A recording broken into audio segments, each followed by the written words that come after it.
this. 80 fucking episodes, oh my god! Kiss. With Watto in his basement and 31 flavors! RATLIFF. But the S's are dollar signs, oh my god!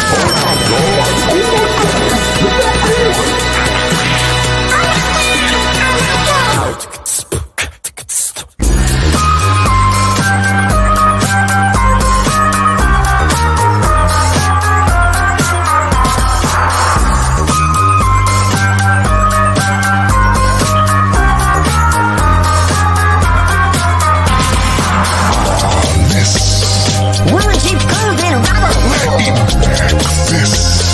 Bacon and eggs and double fried hash browns. Hammer told hunter with a super big pants. S's on dollar signs, oh my god!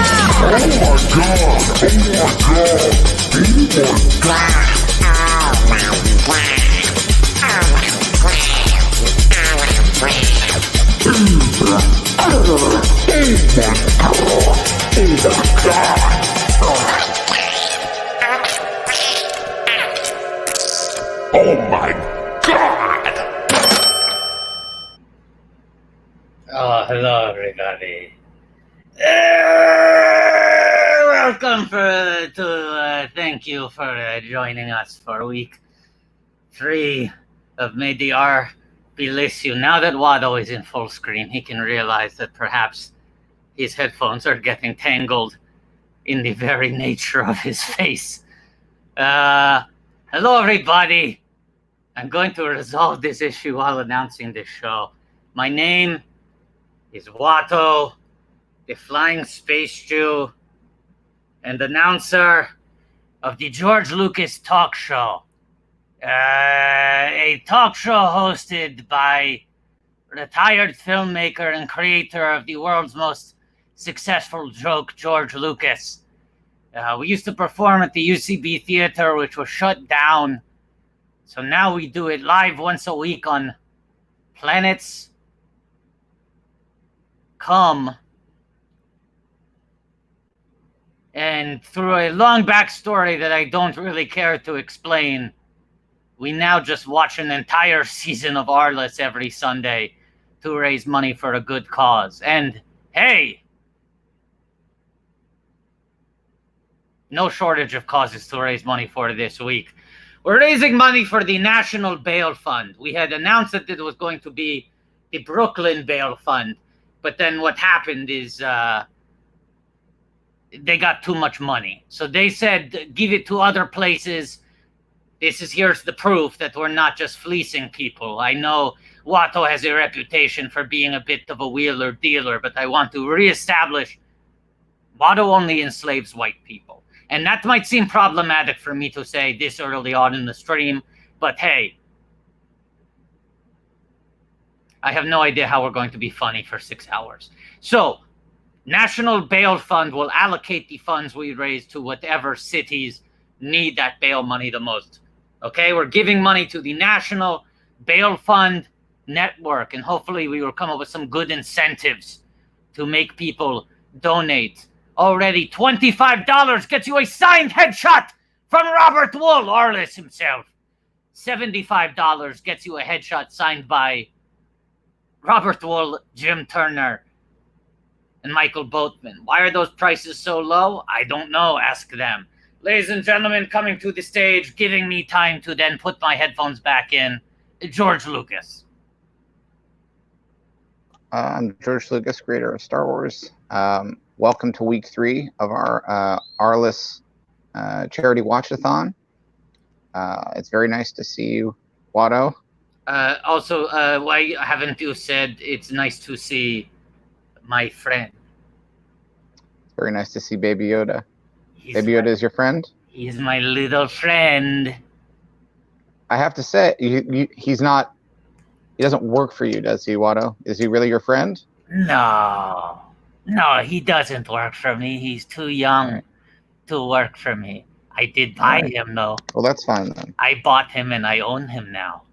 All right, that's okay. We're already off to a hugely problematic start, and we have a lot of. He's a baby. Right. Mm-hmm. He can't work. Well, I think right up job is drinking a little bowl of soup. That's a good job. Then that would be okay if that's the job, is drinking a little bowl of soup. A little bowl of soup. We were going to be raising money. We were going to continue raising money for the Museum of the Moving Image. We were going to do that because we found out if we raise enough money for them, we'll get our show's name on the back of one of the seats. So we thought that would be fun. But if you've been following the news, it's been a bad week. And we thought, well, if we're going to do something, we promised we would keep doing this. And so, we didn't want to call it off. No. But we thought, well, maybe we can do this, and in some small way we can help out a little bit. And then I was going to say, it's worth noting, we might not be funny at all this week. That's okay. And I know some wiseacres in the comments might be quoting our finest comedian, Rudy Giuliani, and saying, why start now? Why start now? Classic post-traumatic joke. He was so good on SNL. He was one of my favorite cast members ever. I think he was I don't think he was ever a cast member. I think he was featured he was player. A cast member. I think he was featured. I think he was featured. Yeah. What about Alec Baldwin? Was he ever main cast or just featured? No, just host. No, host. He's just part of the Five Timers Club. What about Trump? No, hasn't hosted enough to be in the Five Timers Club, and he's not good enough at reading the cue cards to really be asked back for another hosting gig. My favorite thing was when he hosted that. I think literally between both times he hosted, there were a grand total of 3 sketches in which he didn't play himself. Yeah. I mean, I remember the first time pointedly, every sketch was just, here's Donald Trump in a different circumstance. Yes. I think he was worse than any professional athlete. Most professional athletes did much better at sketch. I think that a lot of politicians have done much better at sketch, and business people. Yes. And this is not a matter of political opinion. He was objectively one of the worst performers to ever host the show, if not the very worst. He would have brought down the Star Wars Holiday Special. That's how poor he is at sketch. He's a real really bringing it to him this week. In a certain way, he's the Mace Windu of comedy. Because when he shows up, this party's over. No. Mace is a good guy. Patrick is taking a nap. Patrick Cotton, our producer, is asleep right now. He's taking a nap. Part of why we're being quiet is hush, little Patrick. Don't say a word. Comment. Papa is going to donate money to the National Bail Fund Network to help people. Yeah, that's not a joke, but that's the new ending to that song. There are 2 things we're going to say right now that are gravely serious, that are not a joke at all. Fact number 1, we are raising money for the National Bail Fund. Fact number 2, not the joke, very serious. Patrick is fast asleep. And fact number 3, if you sing Hush Little Baby to a child now, particularly this week, you have to change the lyric. You can't say that Papa's going to buy you a diamond ring. This is not the time. No time for to be purchasing luxury items when you could be helping people. So if you sing that song to people, it's hush, little baby, don't say a word. Papa's going to donate money to the National Bail Fund Network to help people out. Oh, hi guys. How are you? Can we tell people what the National Bail Fund Network is?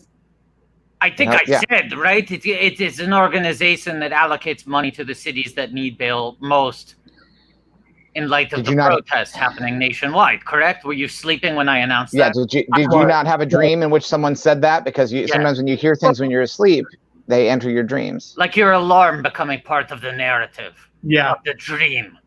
Guys, I want to ask, before we start, how much do you think we've raised? Right now? I don't know. Already? Yeah, right now. At least $25. At least $25, $400. What do you want the first goal to be? Let's say that. Let's let the people decide. You want us to set a goal and find out if we've already surpassed it. Yes. I think $500 or $250, right? I think that's the first goal. I think this week we want to raise a lot of money this week. Yeah. So what are we saying? $250? $250 is the first stretch goal?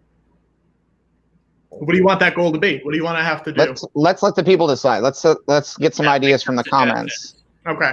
Because we don't know what people want. No. We're already giving the people what they want, which is season 3 of Arliss. Yes. We're doing it for a good cause. So we hope that some people in the comments will have some ideas that are feasible. They have to be feasible. Yeah. People saying. Anyone suggest anything so far? Oh, we'll give Baby Yoda an Arliss name. That's a perfectly doable thing. I say we do that if we've hit $100. I think if we hit $1, that's very easy. If we hit $1, that's a $1. That's a $1 stretch goal. Yeah. Watto should chug that energy drink. I'll do it via a straw. Is that the 250 goal? I have to continue sipping this through a straw. No, not sipping. Single sip. That's a good one. It will happen in one fell motion. Okay, that's the goal. That's $250. Great. Start going. What are we up to, Patrick? Right now we are at 261. I love it. Okay, thank you all. Here we go. This is going to suck. Well, while you're doing that, let's all make sure we have Arliss up. It's on HBO Max, guys, if you have HBO Max. This is the first week in which we take it to the max. Taking it to the max. It's also on HBO Go, HBO Now, any of the HBOs. It's very easy and simple to remember. Also, if you want to tweet to people about what we're doing today, feel free to use pictures, photographs of the character Bail Organa, played by Jimmy Smits. Mm-hmm. Oh, yes. Right. Okay. Because that's one of the most positive associations that people have with Bail, is Jimmy Smits as Bail Organa, Princess Leia's father. Yes. Who was blown up when the planet Alderaan was destroyed by the Death Star. People should make memes, and I'm saying no comedy here, very dry. No comedy, just memes. That is just a photo or a GIF of Bail Organa, and then just saying very cleanly, it's time to donate to the National Bail Fund Network. bit.ly/GLTS gives. Okay, now I'm queuing up Arliss. Do we want to start the episode, and then I will start chugging as the episode begins? Yeah. Sure. We're starting at 3:15, right? So we're a minute away from starting. 1 minute. No, we're about 15 seconds away. God, I'm so tempted to watch Friends. It's finally available again. Finally. I got to watch Arliss. Look, there he is. Right in between Blood and Batman Beyond: Return of the Joker. Okay. All right, Watto, are you ready? Episode 1. My job is to get jobs. Ready? 1, 2, 3. Okay, it's loading. And there's the HBO Loading. static. Here we go. HBO Max. All right. Adult content and adult language. Watto, let's And here we turn down your volume. All right. Great. And Arliss, the opening credits, I don't see that they've changed, although I think there might be some different file footage in here. Guys, if we make 80,000 today, we will absolutely marathon all the seasons of Friends. I want to if we show make you how 80,000 today, I guarantee you this: we will marathon the entire run of Friends. I want to show you how immediately bloodshot my eyes got from doing that. I am not joking when I say that hurts a lot, and I already feel greatly uncomfortable, and I have brain freeze and a stomach ache immediately. People are not supposed to drink that much carbonation that quickly, but the cause is very important this week. Andy T. Germ is suggesting, would we roll right into Friends today? I'll say if we raise $80,000 today, correct. I think we start tomorrow. Yes. I'll take off the week from work. Yes. I might have to start on Tuesday. Okay. George will start on Tuesday. We will figure it out. If Watto and I will start tomorrow. George will start on Tuesday and just be like 2 seasons behind. Or I'll do what I can, but I do have things that I can't avoid. I feel so fucking bad immediately. This is crazy. We have 13 goddamn episodes to watch. Hold on. Watto's gonna die. Wow, someone in the comments is saying they removed Dan Marino from the intro. What? Oh. This is unacceptable. Nope, it's acceptable. It's just a special edition. It's just you got to make it special. We got to make it special. Sometimes you make. I'm all in favor of something out. Yeah. Right now, right off the bat, Arliss is in a car. He's talking to, it looks like prisoners who are on a cleaning crew. Oh boy, this is unfortunate. And there's an officer with a gun who interferes. I think the vein is coming back.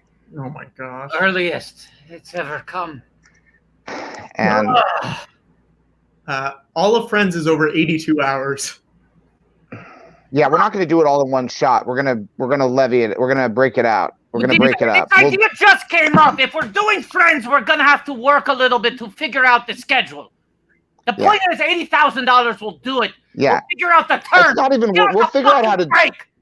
We'll figure out how to do it. We will figure out how to do it. But you have to bring the $80,000 before I'm even going to talk about how it works. I'm not agreeing to how it works until we get the $80,000. Are we even up to 400? I'll say this. What do we want the next stretch goal to be? 420. 420? It's funny. Okay, someone in the comments, let us know what you want the goal, like the action to be if we make $420. We're gonna set more goals than ever this week because we want to raise so much fucking money. Watto. Yeah, I agree, Watto. You're just going a little hard really fast. I just drank an entire can. That's not my fault. That is not my fault. I did it for charity. Yeah. For a good cause. Okay. For the Weisenheimer saying at 420, Watto chugs another energy drink. Hey, unfortunately, Watto literally went out to buy more energy drinks right before this, and he couldn't find them in stock anywhere. So that's the only one I got. I won't be fooled again. What do you have, Watto? What do you have in your kitchen? Here's a good one. At 420, Watto has to chill out. That is a good one. That's a good goal. I'll do it! At $420, I'll chill out! Okay, guys, let's have one more donation, please. What are we up to? Do you really want to know? Yeah. 406. Come on, motherfuckers! $14 and I'll take a fucking chill pill! My baby is trying to sleep! Watto, what company is that baby from? Mattel. Oh, okay. You're not getting the Sideshow one? Lot of competing Baby Yoda products out there. Watto's been tempted to double or triple dip, but ultimately from the early photos he's seen, from people who have gotten product in hand, the Mattel one seemed to be the best combination of screen accuracy, quality of materials, and size. The Sideshow one hasn't shipped yet. It's a question mark. Okay. Are we at 420 yet? Let's find out. I want to sort of keep this going for a little bit. Well, we can have it. We can always have it back at 500. We're not at 420. I want to say something. Watto is wearing headphones this week because it's hotter outside, and he needed to crank his AC at full maximum noise-causing volume in order to stay sane during this. I would like to announce that I am currently broken out into cold sweat. I swear to God, I am freezing cold. I feel on the verge of shivering, but also I'm covered in sweat. Someone please donate $16 goddamn dollars. Yeah. I think, Watto, you're going to have to make it more unpleasant. Right now it's too entertaining. Calm down, Watto. Okay. Calm down. Okay, so Watto will get amped again at 600. Sure. Watto's got to eat. No, that's not good. What? I'll do a special surprise at 1,000.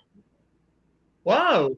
Let's set up some new goals. 1,000, a special surprise. I'm going to write this down. Hang on. I'm going to write this down because too often we don't write it down and we get... Okay, here are the next immediate stretch goals. I assumed you were writing it down all the time. Nope. Yeah. You need to be writing it down, Patrick. Yeah, that's Patrick, why don't you grab your nearest dream journal and write it down? I forgot. I'm sorry. Yeah, when I was producing Willow, I wrote everything down. Write it in a dream journal, Naptrick. When I was producing Powell Kotze, I was writing everything down. All right, when I produced More American Graffiti, guess what I did? I wrote everything down. When you're a producer, you write things down. Okay. Yeah, of course we'll blow up 8. We'll blow up BB-8 at 888. Yeah. 88. Okay, now at $666, Watto gets amped again. Okay. Yes, Rainy Okay, that's great. nailed it. Okay, now someone is saying perfect. Watto got to eat ice cream at 420. Watto has a lot of ice cream. He can down some pints. It's not. How about at 4,200? Thank you. 4,200. Watto down to ice cream. $1,000. George. Hang on. What? 4,200. Watto downs an entire pint of ice cream. Yeah, makes sense. That's what we're saying. Oh, okay. You didn't specify that. Yes. At 4,200, Watto will down an entire pint of ice cream. Watto, I think you need to chill out even a little bit more. I think they did pay for you to be chill. I'm sorry. You need to bring it down even a little bit. I want to make this very clear. I'm trying to be chill, and my body is fighting against the chill. Yeah. How much for us to watch George's episode of the OC immediately after this season? What's the zip code for the OC? Can we come up with a number that is funny, that is linked to the zip code for Orange County where the characters would live? You know what? Hang on. Now, right now in episode 1 of season 3, Arliss and Rita are having a debate about racism within the NFL. And Arliss thinks that money matters more than prejudice, but Sandro is telling him, nope, this is a racial problem. So I have a feeling that by the end of this episode that Arliss is going to learn that there are deeper motivations and prejudices that go beyond common sense, that go beyond practical matters because they're so ingrained in our culture. So right at the beginning of season 3, we're already dealing with things that are still relevant today, sadly.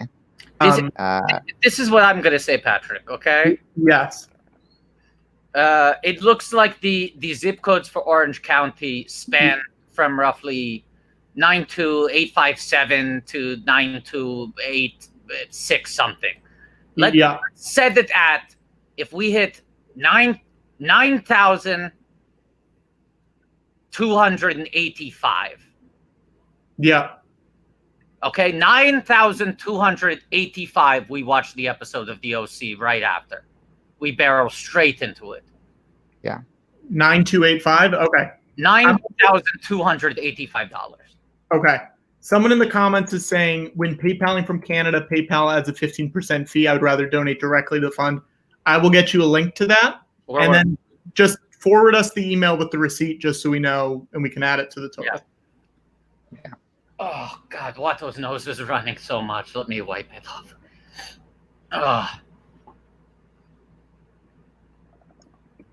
Okay, I think these are some good stretch goals.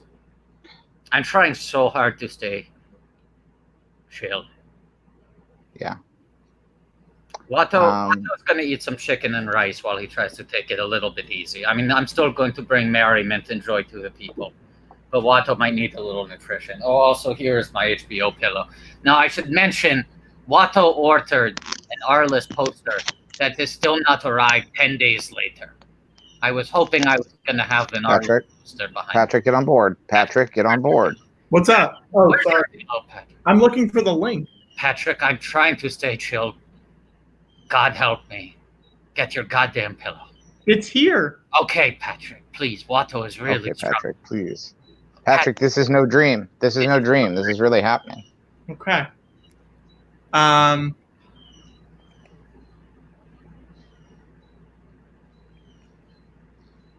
Here's another stretch goal, okay?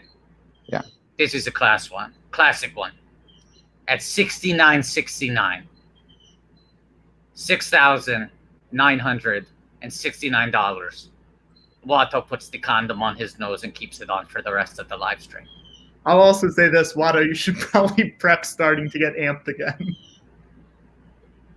We're not there yet, but I don't think he needs to prep for that. I think that Watto is always on the razor's edge. He's ready to. It is ironically taking more energy for me to stay calm than it would for me to get amped. Yeah. But I'm going to eat some chicken and rice now.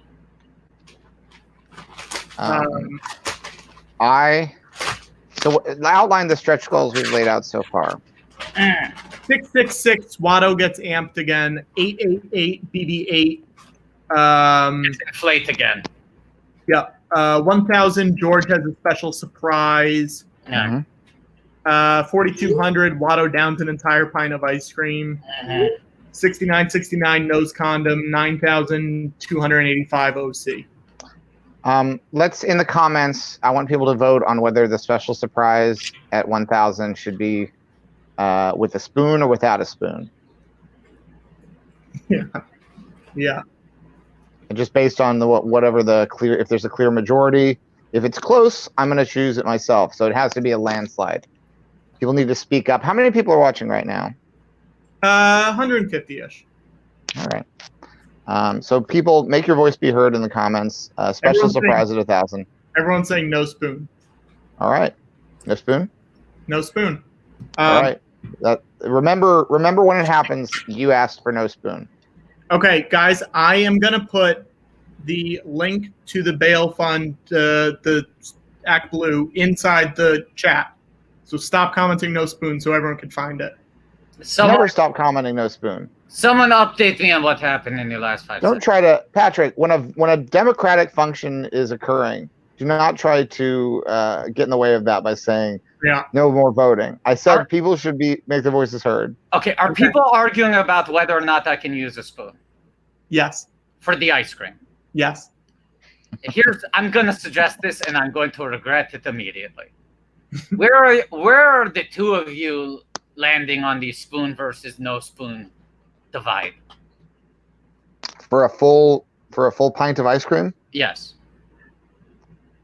I'd say no spoon would probably be more memorable because that's not the way that anyone eats ice cream unless it's a coned ice cream. If it's a pint of ice cream, I would suggest that when we get within 1000 of that, you take the ice cream out of wherever it is so you can soften it up, make it easier to go spoonless. Here's what I'm going to suggest. I want to make it clear. This is a very important cause this week, and we want to raise a lot of money. Watto remembers reading an interview with Jared Leto, one of Watto's closest friends, and infer from that what he will. That in order to play Mark David Chapman in the very, very seen movie Chapter 27, in order to gain rate for that role, he would microwave pints of ice cream and drink them. Watto is putting that on the table. For $4,200, Watto will sans spoon, a pint of ice cream in the microwave, and then try to chug it. Okay. People are saying get the spoon man Mike Mitchell for the ice cream stretch goal.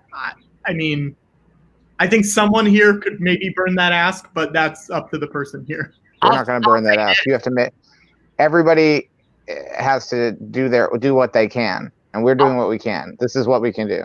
No, I'll say, look, that ask could be burned. We'll also say, Mike the Spoon Man Mitchell fully agreed to do this live stream the first time we did it, and then just kind of didn't show up. So it is not for lack of trying. But the man has a bit of a reputation, only second to Watto, maybe, in that regard. We could always send a Mitch.pizza to him and see if it works. Hey, look, I think that's a great idea. If anyone is on the Mitch.pizza, if you're on the text chain, if you're on the email, if you're on any of those, please send it to Mike the Spoon Man Mitchell. He's aware of this thing existing, because at one point he said, I would love to do it. I think he also talked about it on the podcast a few weeks ago. Too. I'm pretty sure he did. Sure he did. Yeah. Oh, it's a great man. Yeah. Okay, what are we at right now? We should talk about the show really quick. Yes. George, how do you feel about... Oh, hey, Watto, you better get amped, baby. What are we at? We're there. We're at 691. We're at 691! I'm willing to set. Is there an area where we have a large gap between stretch goals, a high area where we want to put something in the middle? Between What's the gap, Patrick? Between 1,000 and 4,200 200. There's the gap. Higher than Patrick, that. you should call me. Academy Award nominated documentary filmmaker Bing Liu. Why? Because I'm minding the gap. Oh no! Oh no! I'm not sure. Let's pick a number, and I'm not sure what this will look like exactly, but I'm wondering whether there should be a stretch goal for when I would get amped. Oh sure. Do you want to say 2,000? I want to see Higher. you on one, George. I want to see you on one. What do you say? Own one? On one? On one. Like, man, he's on one today. All right, let's put it up to 3,000. At $3,000, I'll get amped. Okay. What is that even? I genuinely don't know what that looks like. Okay, this is thrown out at $750. Watto reaches a stasis point between chill and amp.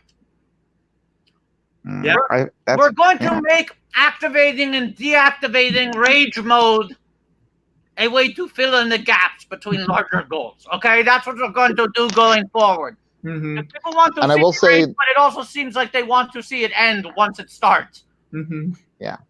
I will say that we have to. This is a matter of it's like the way Arliss is. When he needs to make a deal, you incentivize, you de-incentivize. You have incentives and disincentives. The art of the deal. And I will say that the secret surprise that will be happening at $1,000 for the National Bail Fund Network will help get me towards what I need for the $3,000 stretch goal of getting amped. It will help a little. George is going to donate? No, I'm not going to donate. I'm saying that the what I do in the special surprise will help me energy-wise get to where I need to be for the $3,000 goal of getting amped. Now, This game is very oblique, George. What? You're being oblique. how did you not give him the first time? What are we at, Patrick? We're at 691. Let's Oh, God damn it.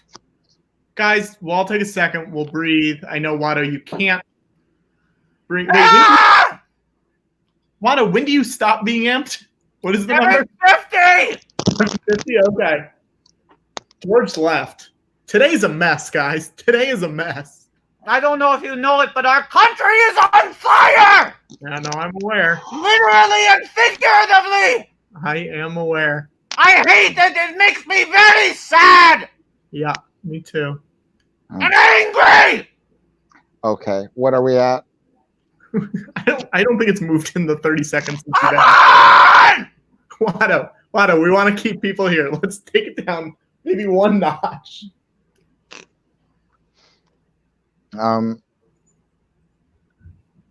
Oh, wait, Watto, America is your country? Are you from the U.S.? It is my country by choice. I mean, first of all, yes, I was born in California on the ILM computers. Yes, Great, good answer. I'm an anchor baby. No. Sandra's got a good outfit this week, too. She's always She's had multiple good outfits. Yeah, no, it's I will say, I know we're not raising money for Museum of the Movie Image this week, but I would have loved it if there was any way, because they frequently will have costume exhibits there of things from movies. And I know that Arliss is a television show, but it is on home box office, so it's not TV. Mm-hmm. And it's a box office, so it must be movies. And it would be great if there was an exhibit that had all of these costumes that Rita wears on Arliss. Yeah. We are at 741 right now. Yeah, let's go ahead and do the Baby Arliss, Baby Yoda Arliss name. Okay. Let me That's say a good- this that's a too. good fun thing. On Twitter, Sheep Lover, SheepLovr, drop the second E, it's cleaner. Or the third E, rather. Mm-hmm. He posted a tweet to Mike Mitchell, the Spoonman himself, asking him to go on Planet Scum and eat ice cream with Watto. So this is the idea. He would be able to use a spoon. I would not. We want him to come on and join me for the ice cream eating. Please boost that tweet. Yes, and let's make it like a pod race. Exactly. It's a pod race to see who can get to the end of the ice cream first. Yeah. And I got it. Oh my God, George! It's 2 minutes until the first Detours tweet. yes. Now this feels incredibly silly to talk about this week. Of course. I'm just going to do it as quickly as possible. Right. George Lucas completely self-financed and self-produced an animated series, 39 episodes, called Star Wars Detours. That was like Star Wars, but very, very funny. When Disney stole Star Wars from George Lucas and only gave him billions of dollars, they placed it on a shelf where it has remained for almost a decade. We are demanding that Disney release the original 39. Tweet at Disney Plus. Hashtag may Detours be with you. And this kind of fan activism has worked recently. The Snyder Cut, Yes. people demanded. I know that for the last Star Wars movie, a lot of people made demands, and then their wishes came true. For the Rise of Skywalker, a lot of people were like, "I want this to happen. I want that to happen." And it seems like people got to make their dreams and wishes come true that way. There are There's no currently reason. 4 titties on screen in our list. There are 4 titties. Yeah. Otto was enjoying this episode, and then who comes to mess it up? The The fucking police. cops. Hey guys, George, Yeah. you have to start Yeah. blowing up BB-8. All right. We're almost at George's special surprise because we are currently at Wait, that means Watto can chill out again. yeah, Watto, chill out. Well, it came in very fast. We're at $941, guys. Yeah, there was a hot tub sex party happening, and then the cops showed up and ruined it. There were 4 great titties on screen. 4 the best single breasts that Watto has seen in our list so far. Ooh. And the cops came in and fucking you know what they're doing. They're silencing those breasts, Watto. as they are wont to do. And this is a conflict of interest for me because, Watto has always said that blue lives matter, but when he says it, he means it in an entirely self-serving way. There's no one Watto hates more than the fucking cops. And as if I couldn't hate them more after this weekend. I'm sorry, I'm supposed to be chill. But there were 4 perfect titties on screen. Keep talking, Watto, while George blows it up. I think as George is blowing up this balloon, it is important to remind our viewers that Blue Lives Matters is bullshit. But this is a moment where we should consider that Red Lives Matter. Because George, once again, is looking like a tomato. Between his beaded jacket, which is increasingly looking somewhat pale in relation to his face, and the puffed out cheeks for the inflation. I'm just glad George isn't the one who had to chug an entire Coke energy drink before this, because this would probably kill him. This would probably be the thing that did him in. Sarasota is saying, George, breathe in through your nose and out through your mouth. It'll help. George, please. George, please. We can't. I'll do that. The stretch goal for that is $900. $900. George will breathe in through his nose and out through his mouth. Someone, please. So 988. 900. I think we're past that. Hang on one sec. Where are we at right now? We are at Quickly. George is dying. well, it can't be quickly. We're at 978. Everything's going to take another extra second this week because some people are donating directly, so I have to add it in. Fair enough. The first episode of our list is ending. The book just closed. And what a frustrating episode. I mean, good. Frustrating in the way that all great are challenges. There's nothing quite like seeing 4 perfect titties on screen and having them taken from you just as quickly as you came to terms. Special guest star Oscar De La Hoya. Waiting to see what the final message is here. Wow, every week I think I'm prepared for how red George is going to get, and then every week somehow I don't know if it's that I've minimized it in my memory or that somehow his hypertension is getting worse every week, but this is really worrying. Can I just say, for the record, there is a good chance after this week that I will never drink a Coke energy product ever again. Like, Watto's going to buy Red Bull for next week, but I think this has scared me so far off of this fucking cursed beverage. John, it's an Thanks for donating. Thanks for donating to save me. Nobody had $10 to get up to 988. Unbelievable. Listen to him. It sounds like he has just swallowed helium, but it's actually just. George, we're at 988. We just got there. Too late.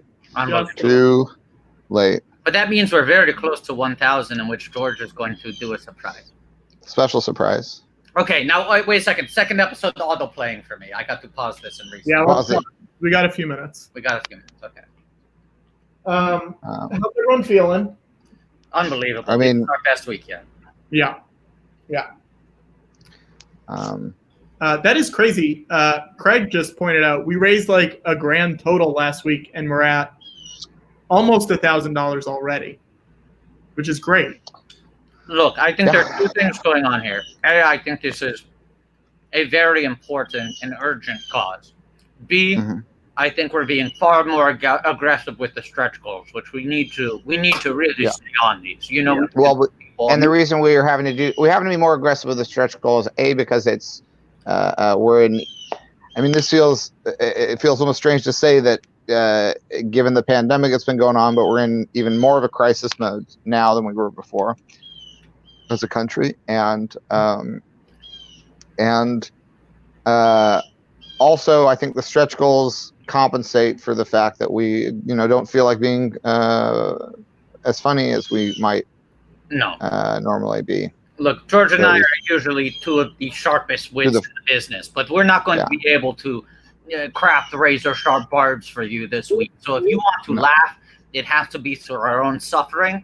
And we will volunteer our suffering in the name of raising money for people who are actually putting themselves on the line.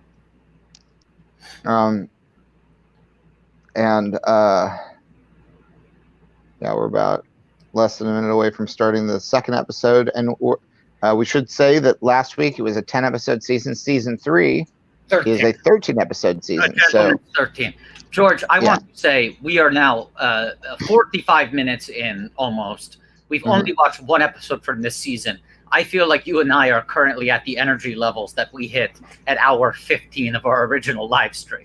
We're going hard this week. We are going hard. We're only gonna go harder as the day grows long. Yeah. We're gonna do whatever it takes because we really want to try. We really want to try to help people. It's a moment. Watto just dipped in his mouth. Go on, George. All right, are we ready? Are we at episode 2 now? I think we're ready. And episode 2 is called "Whatever It Takes," and today we'll do whatever it takes. Isn't that the whatever it takes to try to help Chain Smoker song? Is that who it is? Or Imagine Dragons or something? Let's start the episode. All right, 1, 2, 3. Now, I think here we are once again. TV mature, adult content, adult language. It's a little bit spicy. Now, George, we are currently at $1,018, which means it's time for George's special surprise. All right, my special surprise is I have 2 orange Jellos. I'm going to eat them without a spoon. These are like the 2 suns on Tatooine. And I just want to remind everyone, this is what George said was going to help him get really amped up. Well, they're sugar-free. That's good. Oh, good. That'll help. People in the comments were praying that George was going to do cocaine live on camera. They must be so excited that he's now eating 2 cups of Jello. It's sugar-free. Sugar-free. But I'm going to eat them without a spoon. George, you better slurp the hell out of them, George. You got the grade on the curve. This is the wildest thing George Lucas has ever done. This is actually as hard as he has ever gone. Yeah. I'm gonna eat them like the 2. It's like this is a scene that I really wanted in episode 4, and I tried to do it for the special editions because I thought I was adding lots of cute monsters and creatures into the show, into the Star Wars show, and that's what I call it. It's a show, and I wanted there to be, when Luke is looking at the two suns, the big monster pops up over the horizon and eats both of the suns. And then Luke would be like, oh boy, I got a bad feeling about that. And we shot it and tried to make it work. I could never make it fully work. And this isn't going to make up for that. But so the two suns, I want to stage this right. Are you going to slurp at the same time, George?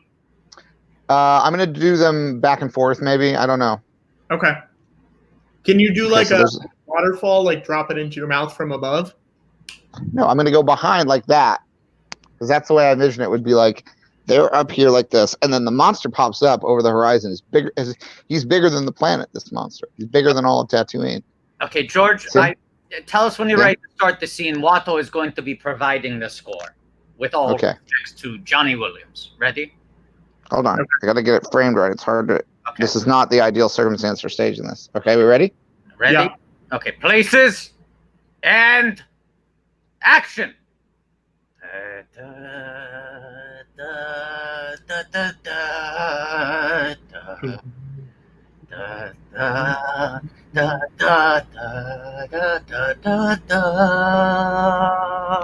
Oh.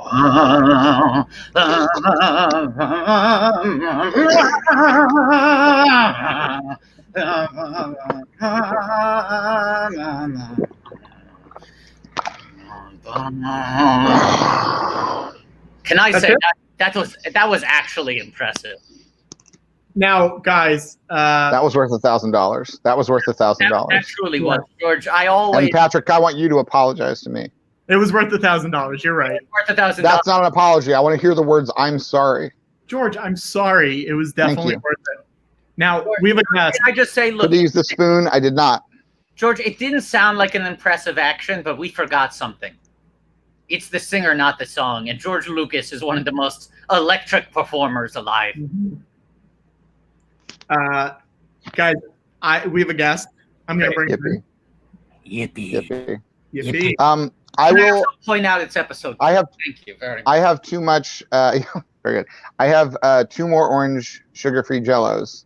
Do we want to set a stretch goal pretty high for a restaging of that scene? 2,000. George, that's not high enough. That's not high enough. George, I want to ask you a question. 6,000.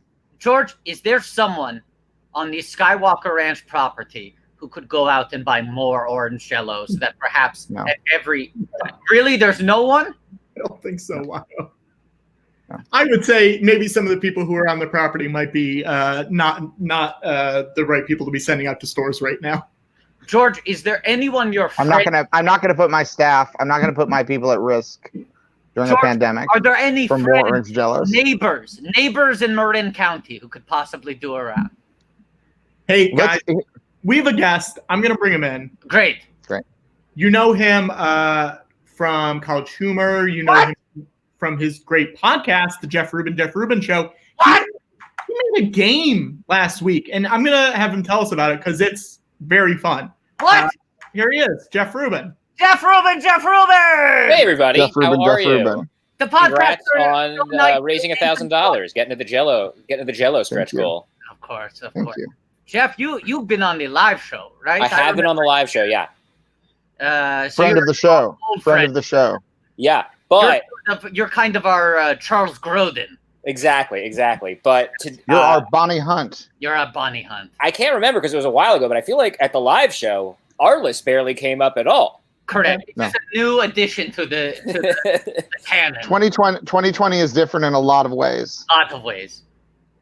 So what episode? The time looks like it's on Patrick's stream, but what episode of Arliss are we on right now? Season 3, episode 2. All right, let me get. My job is to get jobs. No, we're at episode. No, this yes.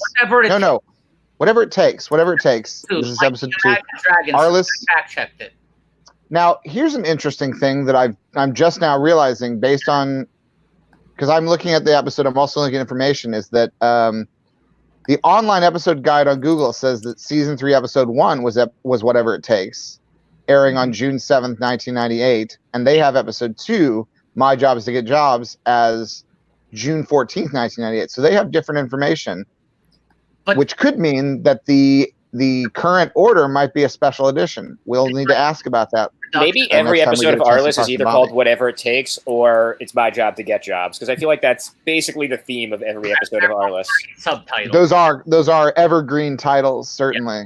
Now, Jeff, you told me you've watched a lot of Arliss. Yeah, can I tell you guys my history with Arliss and like why I love it so much? I love history. I love history. Yeah. When I made the Young Indiana Jones Chronicles, I said, let's have this be about history. I mean, so let's. Jeff, why do you think Star Wars is set a long time ago? Because it's history. The second it starts. My History with Arliss by Jeff Rubin. Okay, when I was a kid, I begged my parents to get HBO. I really wanted HBO. I really wanted it. And I don't know how I did it, but I finally convinced them to get HBO. And the weekend we got it, just for whatever reason, there was an Arliss marathon. And so I was like, I gotta watch. I was like, I gotta watch this marathon, and I just spent an entire weekend just cramming Arliss into my brain and convincing myself that it was the greatest show ever. And when this show was on, I was just like, Arliss is the best. I love Arliss, and I really haven't kept up with it much in recent years.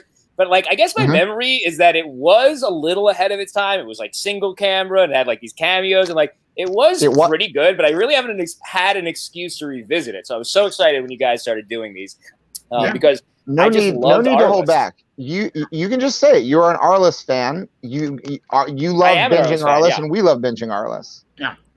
But I just have this distinct memory of just staying up till 4 a.m. drinking Coca-Cola and just watching Arliss till I had a headache. I just Jeff, do you have a Coca-Cola in your home right now? I don't. Or even a Coca-Cola branded energy drink. No, Do you have anyone that you could send? Do you have anyone you could send out into the world to buy a Coca-Cola? I might be able to get a Coca-Cola. Hey, you know what's crazy, Jeff? If you were on most comedy shows and you told that story, people would say, how unusual, I can't relate.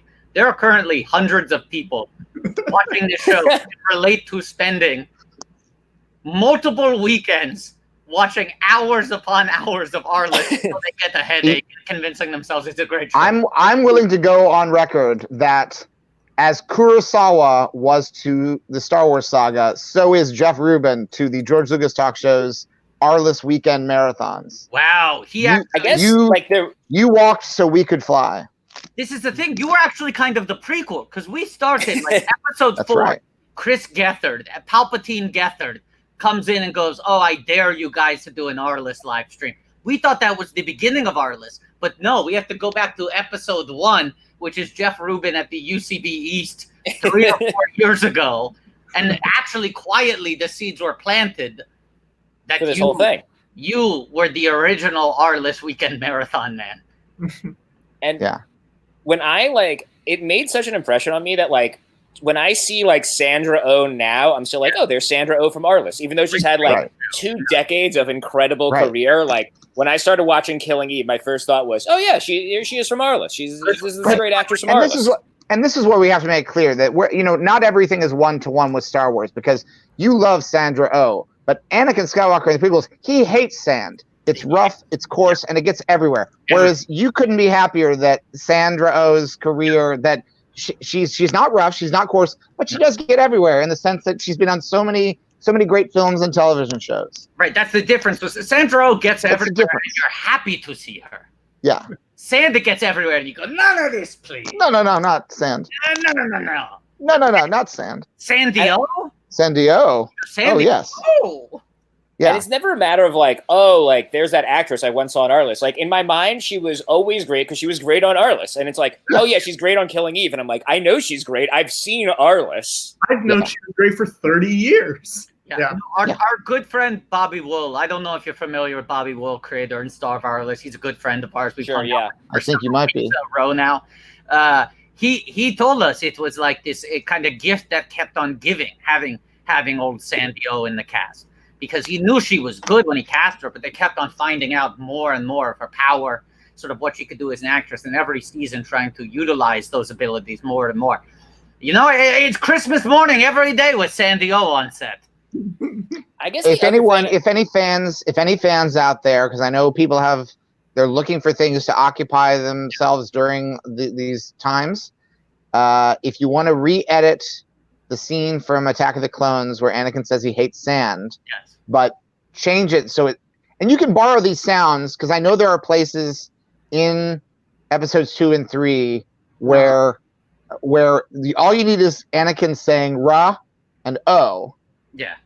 and just and also where he says he loves Amidala. Re-edit it so the speech is about how much he loves Sandra Oh. Obi-Wan. Obi-Wan. All you need to do is take Yes, Obi-Wan. You got it right there. Take that clip. Take any of the many times he talks about love. And then I don't know where. And also, from, and at the end, I don't want to be. Well, let's face it. I am a hands-on producer, so this is how it should be. Make that speech about how he loves Sandra Oh, and then take the part where his after his best friend cuts off his arms and legs and he's burning in the volcano fire. He says, "I hate you! I hate you!" Take that part, take the I and the you, but find him saying love and just make a little sandwich out of it. Because what I like is the intensity of the I hate you, yes, but put love in the middle of it so it says I love you. Right. And then you can also clip that out, and that'll be great for next year on Valentine's Day to send to people that you love. That'd be a great little clip to send around of Anakin Skywalker saying, "I love you!" Like that. You know what I mean? I think that would be really good. So these are 2 projects to keep you occupied. It's for Valentine's Day, but you've got time now, so let's just get started now. Yeah. I just noticed the rival agent. I think I'm not fully following this episode at the moment, but the guy he was just on the phone with is the bad guy from Super Troopers. He's on Malcolm in the Middle. I love that actor. I can't think of his name. Daniel Von Bargen, the great. He had one of the best little. I think he's in 2 or 3 episodes of Seinfeld. Yep. George's new boss. He gets like George is in the picture, right? Yeah. That's him. Yes, God, but he passed away tragically some year. But he was one of the best character actors we ever had. So funny. Yeah. Jeff Watto loves character actors. I don't know if you know. Well, no, because it's like that's why I got into the business. You know, like sure. For fame or acclaim. And for me, it was, I'm a very selfless actor. I love those sorts of utility player character actors who use their specific energy. And also, I got into it for the money and the pussy, which people think heartthrobs, the Leonardo DiCaprio, those are the guys who are really pulling down some strange. And it's like, no, Giamatti is lining them up and knocking them down, you know? But don't you ever want to see like a Toygarian leading man? I don't know. I mean, we're not there yet. Sadly, we're not there yet. Look, I'd love to see it, and it doesn't have to. I'd love to see it. You know, I'd be happy for any of my fellow Toydarian actors. But I also feel like very often those are the less exciting parts to play. There's less meat to dig into, you know? But when you have that story weight on your back, then you have the burden of, now you are tied to the success of the project. Oh, boy, here comes Palpatine Gethard. Gethard. Hey, Chris, how you doing? Is the rumor I heard true that after the Arliss stretch is done, you guys are going to watch the first episode of Oz 5 times in a row for 5 Sundays in a row? What's the goal? What's the goal for that? What's the goal for that, Chris? Well, how much? $10,000 today? No, because 80,000 is Friends, right? Yeah. Mm-hmm. And then what's the it's 7,000 something is the OC. 9,000. Yeah, let's go ahead and say for 100,000 we'll do the Oz thing for $100,000. That seems right. Yeah, that's a good goal. 100,000, 80,000 for $100,000. 100,000. What are we at right now, Patrick? Right now, we are at. Oh wow. Hang on one sec.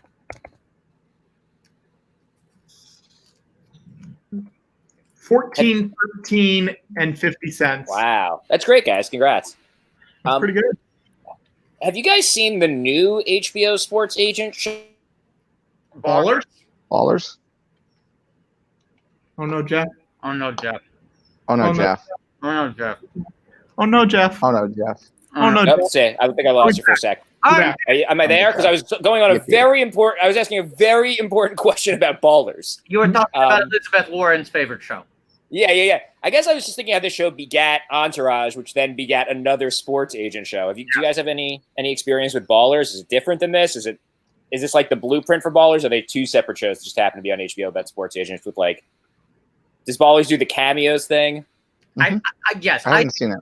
I think Dwayne The Rock Johnson should be paying a royalty to Bobby Arliss on a weekly basis. No disrespect to Robert Wool, but I bet like Ballers is a lot cooler. Like I bet like it's got like it's a lot hipper. No, I don't think Ballers is a lot less sexy than Arliss.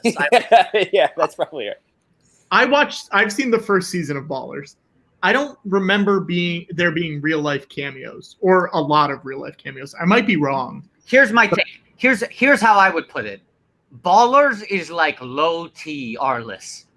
It's like beta cuck soy boy Arliss. Arliss is the real shit. Oh, look at all this.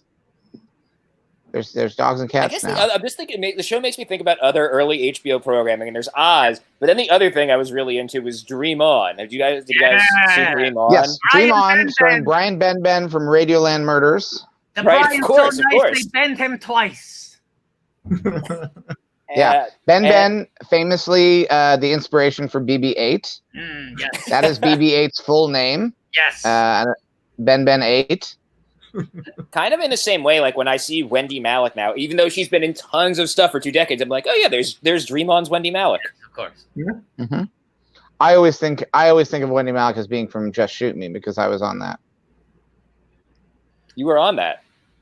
Mm-hmm. I don't remember that one. I watched Just Shoot Me, but even watching Just Shoot Me, I was like, oh yeah, there's Wendy Malick, from Dream On. We could say that as a goal today too. To watch the Just Shoot Me episode after the Oz episode or the OC episode. Man, we gotta keep track of all these goals. It's kind of remarkable this show didn't have nudity because both Oz, does it? Arliss? Jeff? You missed episode 4 titties. Excuse me. Episode 1, the episode we just watched, episode 1 of season 3, had 4 perfect titties. Okay. And just when you think that, and then guess what Arliss happens? And then guess what happens? You go, oh, this show is over 20 years old. It must not reflect the issues affecting the world today, right? Yeah. No. Jeff, there are 4 perfect titties on screen. And Watto's going, oh, I can settle into this. I can get used to this. And then what happens? Some fucking cops come in and bust it up. Oh my God. The cops, the fucking pigs came on and it's been going on for decades. They've been messing stuff up for decades. And Arliss was saying it before it was cool to say it. Arliss was speaking truth to power, unlike that beta cuck show Ballers. Yeah, Ballers is complicit with ice. Absolutely. And the thing about Watto obviously is responding to the raw sexuality of the moment. 4 titties. But here's the thing, and this is what when I was I visited the set of The Mandalorian, and I was talking to Jon Favreau about the show, which that's their show, that's not my show. But the one piece of advice that I had for him was don't lose sight of the fact that you should make this for children. And so even though there's obviously an adult mature aspect to showing 4 female breasts, it is undeniably something that would appeal to babies. Yeah. Because those 4 breasts are a source of life, of food. It's like a 4 for any babies that happen to be watching Arliss, and that's part of the appeal of the show. You know, he looks at 4 breasts and they go breakfast, lunch, dinner, dessert. You know. Yeah, that's right. And I don't have any statistics to back this up. But my guess, as someone with a little bit of experience in the business, is that when Arliss started, a very small percentage of the viewing audience were babies. I'm betting by season 7, there were a lot. There's probably fans grew up with the show. Yeah, a lot more babies. Because an episode like this, babies are going to hear about it. One baby's going to see it, and then tell the other babies, like, if you're hungry for entertainment, you want to watch this show. They show. It's like food porn, basically, for babies. That's what female breasts are. It's food porn for babies. Yes, 4-course meal. And Jeff, that's also one of the reasons why we feel really strong about our pitch for an Arliss spinoff that we've been working on. And as maybe the biggest Arliss fan who did not work on the show Arliss we have had on one of these streams yet, yeah, I'd love to pitch it to you. Please. Okay?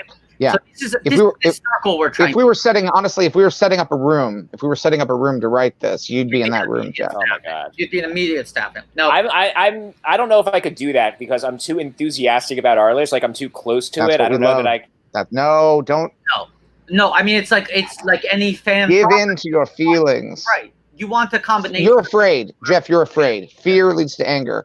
Anger leads to hate. Hate leads to suffering. Couldn't have said it clearer. All right. Well, what's the show? Is it a Michael Boatman spinoff? Well, No, take a look. But he's very much part of it, and he's on board. He will Michael Boatman will guaranteed be a special guest star on this show when it happens. I mean, he's committed. I feel like he committed formally last week.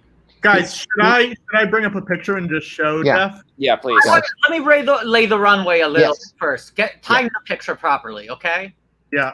Jeff, here are a couple needles we're trying to thread, okay? Okay. Production is shut down right now for all live action shows. It is not very safe to be on a film or television set while COVID-19 runs amok, right? But what is still able to be in production? Animation, a very socially distant form of television creation. Sure. Right? Okay, animation's huge. Now, what's big on television right now? Let me see. I mean, zombies, high concept, kind of stuff like Westworld, maybe, serialized dramas. Oh, Baby Yoda. Baby Yoda. And people love the Baby Yoda and the Young Sheldon. So we are working on Arliss. Baby Arliss. Maybe Arliss babies, like Muppet babies. And because then I don't want just Baby Arliss. I want Baby Rita Wu. I want Baby Babson. Jeff, Jeff, you're on to something genius here. Yeah, come on. Jeff, we've been working on this for 3 weeks.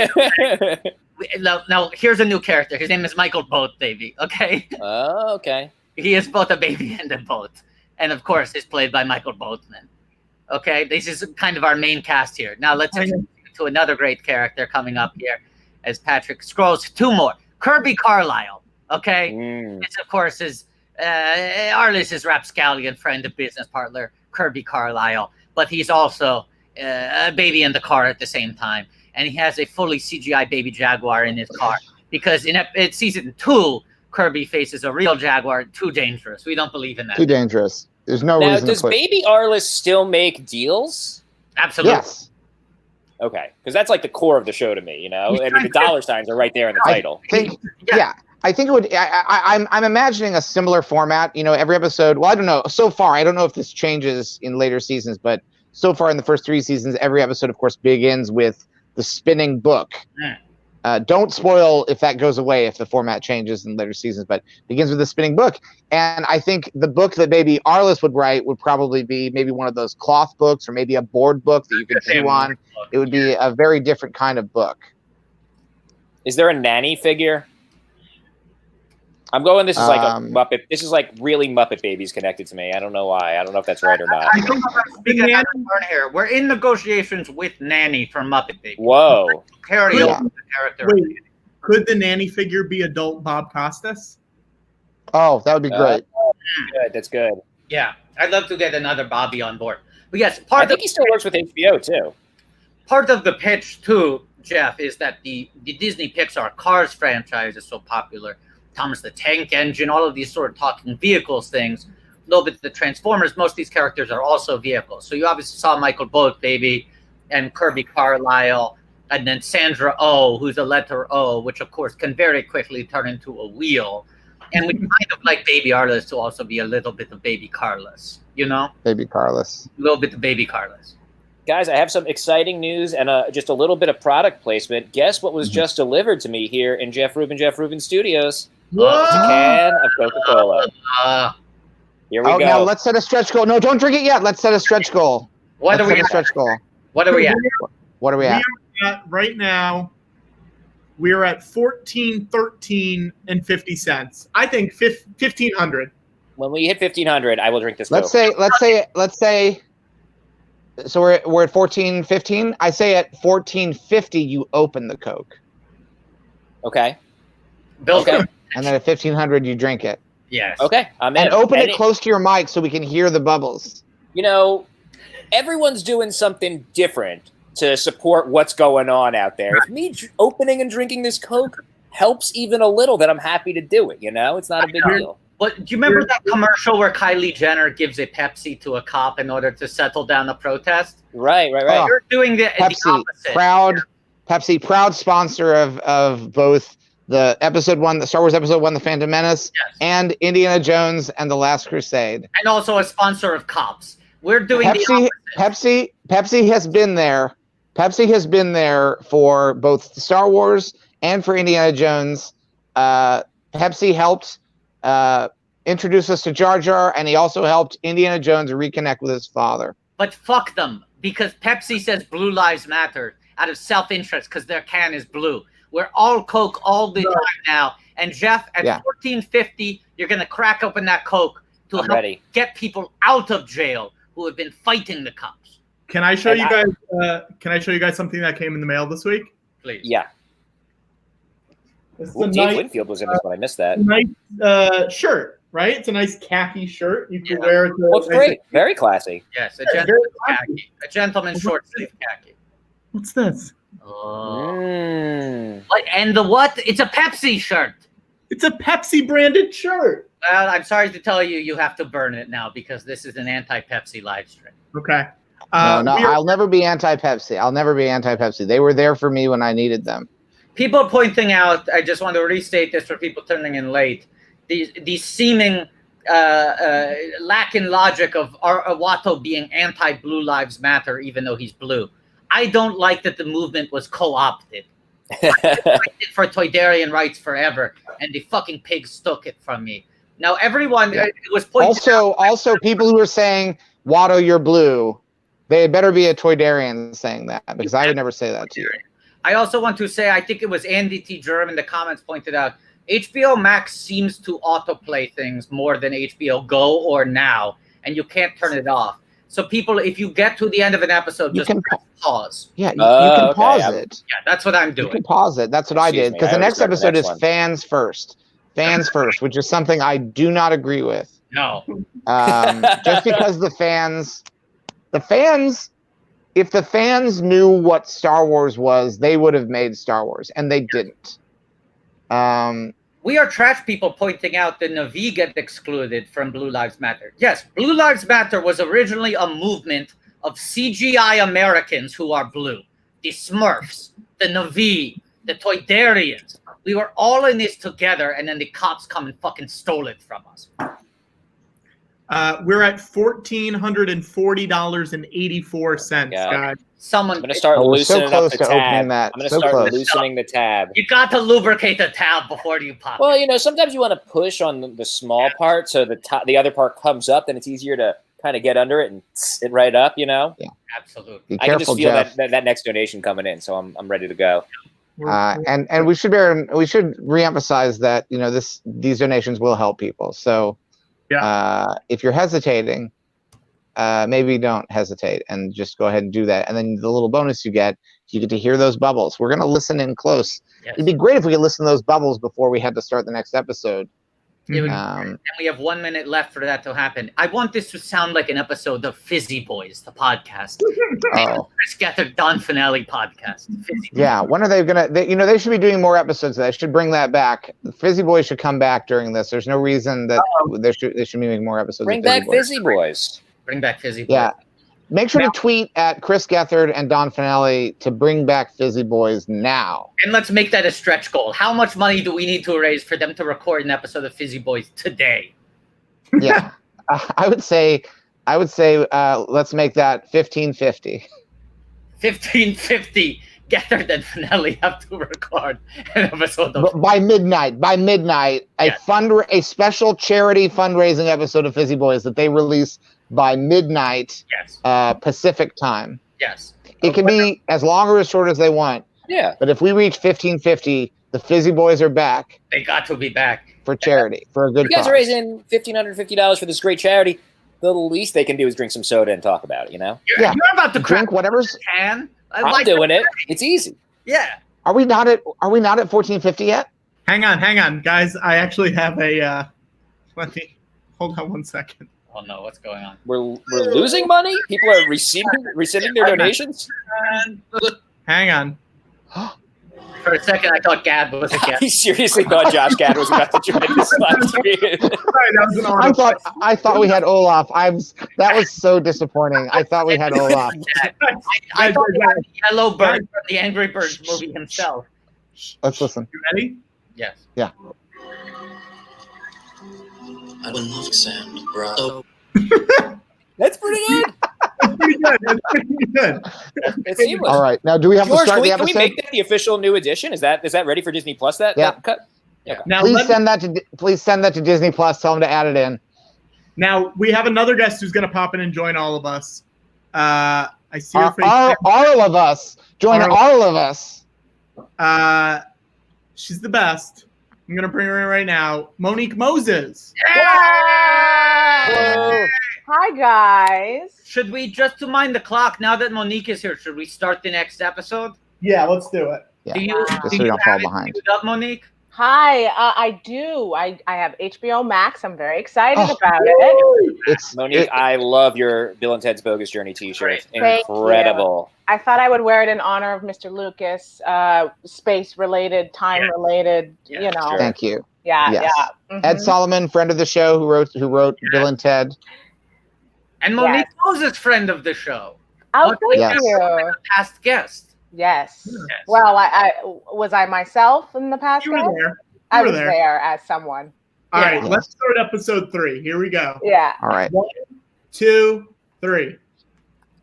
I just think Season we got to 3, get America episode open 3. again. So this is a double 3. This is 2 kinds of 3. Oh, Yeah. I could take off my episode 2 hat. I Now, just want to Patrick? get America open again in time for the release of Bill and Ted 3. That's really what's... I do not want that to be released as video on demand. Let's not turn the next Bill and Ted into the King of Staten Island. I want to see it in theaters Yeah. with the other Bill and Ted fans, Yeah. as we've been dreaming about since 1992 or whatever. Especially Yeah, because I think it is now the only major studio comedy set for release in 2020 that isn't going direct to video. One, I need to believe it is still legal to release a comedy in theaters. Guys, As soon as we theaters can are- reopen. I want to let everyone know we are $30.06 away from Jeff Rubin drinking a Coke. Okay, that means he should Oh, open Open it. it. That means he can open it, You right? guys ready? Okay, so everyone, pin drop quiet. Hold it as close to the mic. It explodes and spills all over my laptop. Okay, here we go. Here we go. Oh, that's nice. It is I feel like I don't want to make a Coke commercial, but it is really satisfying when you hear that sound. Now, Jeff, Yeah. don't touch it. Don't drink it. I'm just I know you're tempted. Savoring Don't it. give in to that. Mm. Now, Monique, I don't know if you were watching when we established this, but what we're trying to do is take the power away from Pepsi. We Oh, basically had Kendall Jenner give a can of Pepsi to a cop. We're having Jeff drink a can of Coke to bail out people who are fighting cops. I think that's brilliant. I will say, I've always thought Pepsi tasted like Coke left out on the counter overnight. Totally. And so, hey, take away their power even more. Do it. Hey, Jeff. Yes. You can drink that Coke. You can Woo! Congratulations, everybody. Congratulations. Thank you to Cynthia Eschenfelder. thank you. Cynthia, thank you. It's delicious. You know what I'm just noticing? Arliss is at- Arliss. Arliss is at a buffet right now, so this is very much a period piece. Yeah. This is one of the least 2020 scenes that has been on Arliss so far. Yeah. Everyone is sharing. He's at a buffet. Someone just handed him an extra plate. He handed his plate to someone else. The food coming and going. Yes. I'm glad Arliss is being presented in its original 4:3 aspect ratio. You know, they didn't try to play any games. No. And they Yeah. got it right on the first time out, not like these Simpsons shit. Right. Yeah. Well, they knew that if it was cropped, it would cut out some of the jokes. They're saving Now- it for a high definition remaster where they're gonna, redo some of the spaceships. Now this week, Disney Plus has restored Simpsons to its original aspect ratio. Yeah. I know this because it was maybe the most inappropriate tweet that I saw in a timeline this week, which was everything that was going on in the world, and then the big announcement that you can now watch Square Simpsons. Yeah. Which felt like great timing. Great timing. Can Watto say one thing about Square Simpsons? specifically because Watto hasn't been tweeting about this because he understands how tone deaf it would sound. Yeah, please, Watto. Watto used to watch Square Simpsons a lot on Simpsons World, which was the old website where all of Simpsons was streaming, courtesy of FX and FXX. And he said if all of those Square files already existed on the previous episode, why weren't they ready to the previous website? Why weren't they ready to go on Disney Plus from day one? Why, even after the complaints, did it take an additional 6+ months for Disney Plus to get the Square episodes up there? Watto will say this. He's been watching a lot of Square Simpsons this week. It looks like they remastered the Square Simpsons. These are higher quality Square files than were previously available. So it seems like maybe the extra time was worth it. That is the end of Watto's very, very poorly good news about Square Simpsons. Wow. And this is all speculation too? It looks, I'm just telling you, from Watto's eye, it looks like they did a remaster. Wow. Watto? Yes. I don't like being upset with you, but you can take that shit to John Krasinski's show, okay? This is not good news. We're trying to raise money for the National Bail Network, all right? We are trying to raise money to help people. I appreciate it. I know it comes from a good place, Watto, but there's a time and a place. I don't know how many fashion lovers you've had on the show, but let me tell you, Sandra Oh is pristine in this in our list. We've also got wise look. Ooh. Michael Clark Duncan just showed up. Michael Clark. Is Michael Clark Duncan famous at this point, or is he just a random actor who is showing up in an episode of our list? I believe this is pre-Green Mile. Really? Michael Boatman, cast member of our list, came on the show last week, and I will summarize his story as quickly as possible. He had auditioned for the Green Mile, knew he wasn't right for it. They were struggling to find an actor to play it. They were casting far and wide. He's on set with Michael Clark Duncan, meets him for the first time, goes, wait a second, you should be playing this part. Have you read this script? You're exactly what they're looking for. They've been struggling to find someone.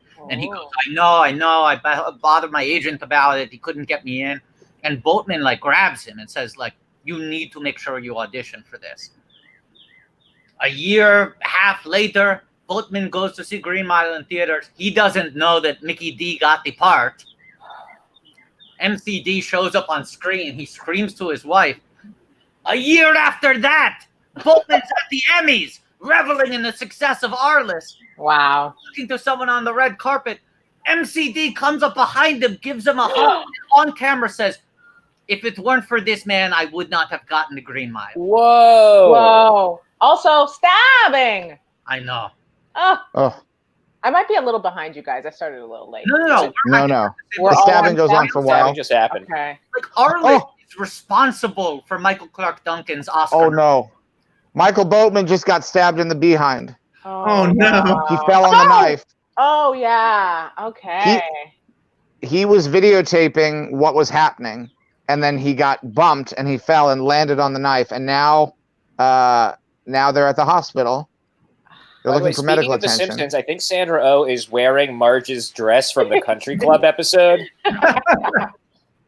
Every costume, every outfit that Sandra Oh wears on this show should be in a museum. Yes. That makes me so happy. Museum. That's a great story, Watto, by the way. I never knew it. It's great. I didn't know it either. Thanks to our good buddy Michael Boatman. Now we know. And I also didn't know that Michael Clark Duncan had so many nicknames. Mickey D, MCD, McD. Human Giant. Do you know that? Oh, there's some nudity. That show was named after Michael Clark Duncan. That's right. That's real, isn't it, Watto? That's real. Aziz already worked with him, I think, on a movie or something. One of the three of them worked on a movie with Michael Clark Duncan. Oh, well, look at that. I love this. Didn't we do an ASCAT with our list? Yeah, we did. Yes, you did. You did. Are you speaking in the royal we? I did. And I was there too. You're using the royal we? Yes, that's what I meant. Yeah. America did an ASCAT with Robert Ford. And yeah. Very lucky. I know there was an ASCAT with Robert Willis, the monologist. He was a stand-up, right? Ago. He must be good at this. He's a good I guy. heard he did very well with the monologues. Yes. He's one of our best friends. Wow. Jeff, we have had 3 live streams of the George Lucas talk show so far, and Bobby Wool has been on all 3 live streams. Yeah, I saw him. He's probably excited. People are this show. I mean, it was well liked. Like, it's pretty good, and like, it's sort of just kind of predates the HBO shows everyone loves, so it kind of gets lost in the mix. Maybe people rediscover it now that it's on HBO Max. I don't know if it was on HBO Go or whatever, but he's probably excited that people are digging into the show, which is a pretty good show.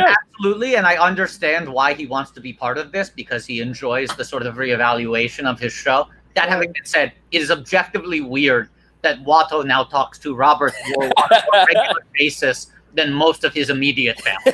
That's so funny. I could set my watch to speaking to Robert Wool right now. And it's great that he is supportive. I mean, it's cool. He gets it. He gets what you guys are doing here, and he loves it. It's cool. Love Bobby.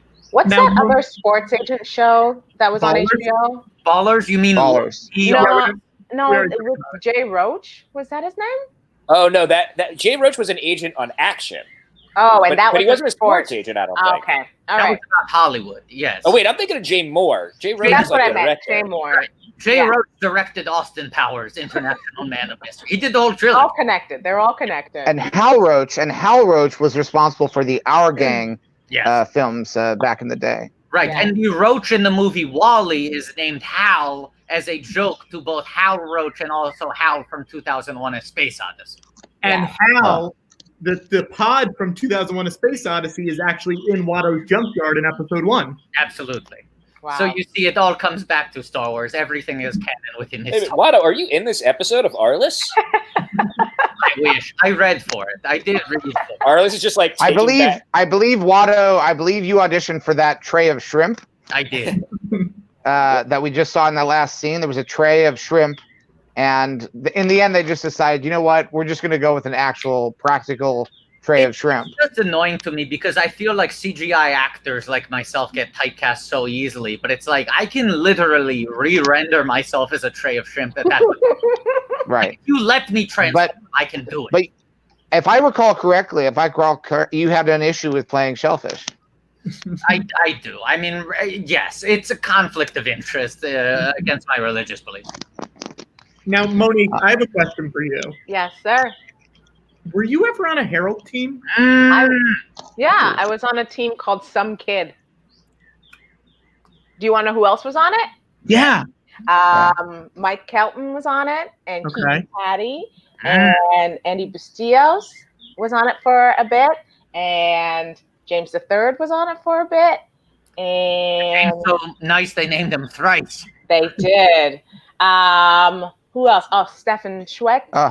We should have had James Stefan III on this Schweck. episode since it's season 3, episode 3. Hey, Oh, Patrick. you should have. can we- Not me. Yeah. No. No. I did. In addition, Okay. Monique, we have Addition, 5 not more subtraction. hours to go. Patrick, can we ask James III? Oh, you should. Let's You get really him. should. Ask him if he has any availability over the next 5 goddamn hours. Monique, just to explain to you, Yeah. our listeners often get very confused because I don't know if you know this, but there is a rumor circulating that Abby and Alana never made Herald Night. And if they never made Herald Night, I mean, how do you figure out who did and who didn't? Yeah. It helps for you to not only establish that you made Herald Night, Yeah. but knock out some other names on our list and offer definitive proof. I appreciate that because when I die, it'll depend on whether I get into heaven or not. Absolutely. If I was on a Herald team, so It sucks. I mean, Abby and Alana have done so much good work, but unfortunately, it is canon that when they die, they will not get into heaven because they They never will. made Herald Night. they will hell it. Yes. Yeah. That's interesting and ridiculous. I love it. Okay, our list is now getting like a ransom note. ransom letter. Oh. It's getting kind of scary. Yeah. Our list is kind of a thriller if you look at it. It's like a Bollywood movie. It's just like all genres at once. I mean, that's why the show's a hit. Yeah, it came out when HBO was like, you had to just pay for it on a cable package. Yeah. Yeah. Yeah, and a big part of Arliss's continued success was like HBO would always sort of have the show on the bubble and consider canceling it. Yeah. Like tens of thousands of people would write in and go like, "I will cancel HBO if you cancel the show." Really? And every year it got brought back. Yeah, the ratings grew, and people were just like, "This is the only show I watch on your godforsaken." Oh my gosh. Home box office. And now we live in an age where every year there's a new kind of HBO. Yes. And a lot sometimes of the new HBOs, they just give them to you. If you already have an HBO, here's another one, another kind of HBO, and you can have it. Yeah. Crazy. We are currently at $1,629.94. Yeah. And what's the next stretch goal? We should leave it at 94 cents. Don't donate any more change. Docking 94, it's a Star Wars number. The next goal is $2,000. George eats more Jell-O. Oh yes. All right. And these are supposed should I to go be get that in incentives. preparation of it? These are incentives. Yeah, these are incentives. Okay. Now, Monique, I know it sounds like it wouldn't be much of an incentive, Yeah. but about $600 ago, George ate 2 sugar-free orange Jellos without a spoon in a way that was very entertaining. Oh, okay, great. When he wound up, when he was like trying to sell us on it, we were like, "This is not worth the money. This should be a lower goal." But it was so good that people are desperate to see it happen again. Excellent. I'm desperate as well. I can't wait. I hope you guys get it. It was truly the wildest thing George has ever done. You got the Jello cups ready, George? Now, George. Sounds like ASMR. Yeah. Someone in the chat is saying we should have set a 1,600 pen related stretch goal. We should have. We should have. I almost don't even want to talk about 1,600 pen now that you teased us with that Josh Gad. Why did you do that? Why did you show us Josh Gad as if he was there and he looked so happy to be here? It's an autoplay. You have an autoplay of Josh Gad showing up and looking like he's happy to Zoom with you? No, George, put your headphones back on. You're echoing. Patrick, What do you mean? Watto is wondering if he should burn some asks that have been pre-discussed with you. Why don't you put them in the private chat? Because we have a fairly full schedule today. Boy. For 13 episodes? For all 13? We got a decently full schedule. Because we are now, even before we finish this episode, it will be the equivalent of when we started last week. Yeah. And I also feel like right now, this is a big week. It's an important week. It's an important cause. We want this stream to be a little bit like Netflix's most successful television comedy ever. Put it in the private chat and we'll discuss. A Fuller House. Okay.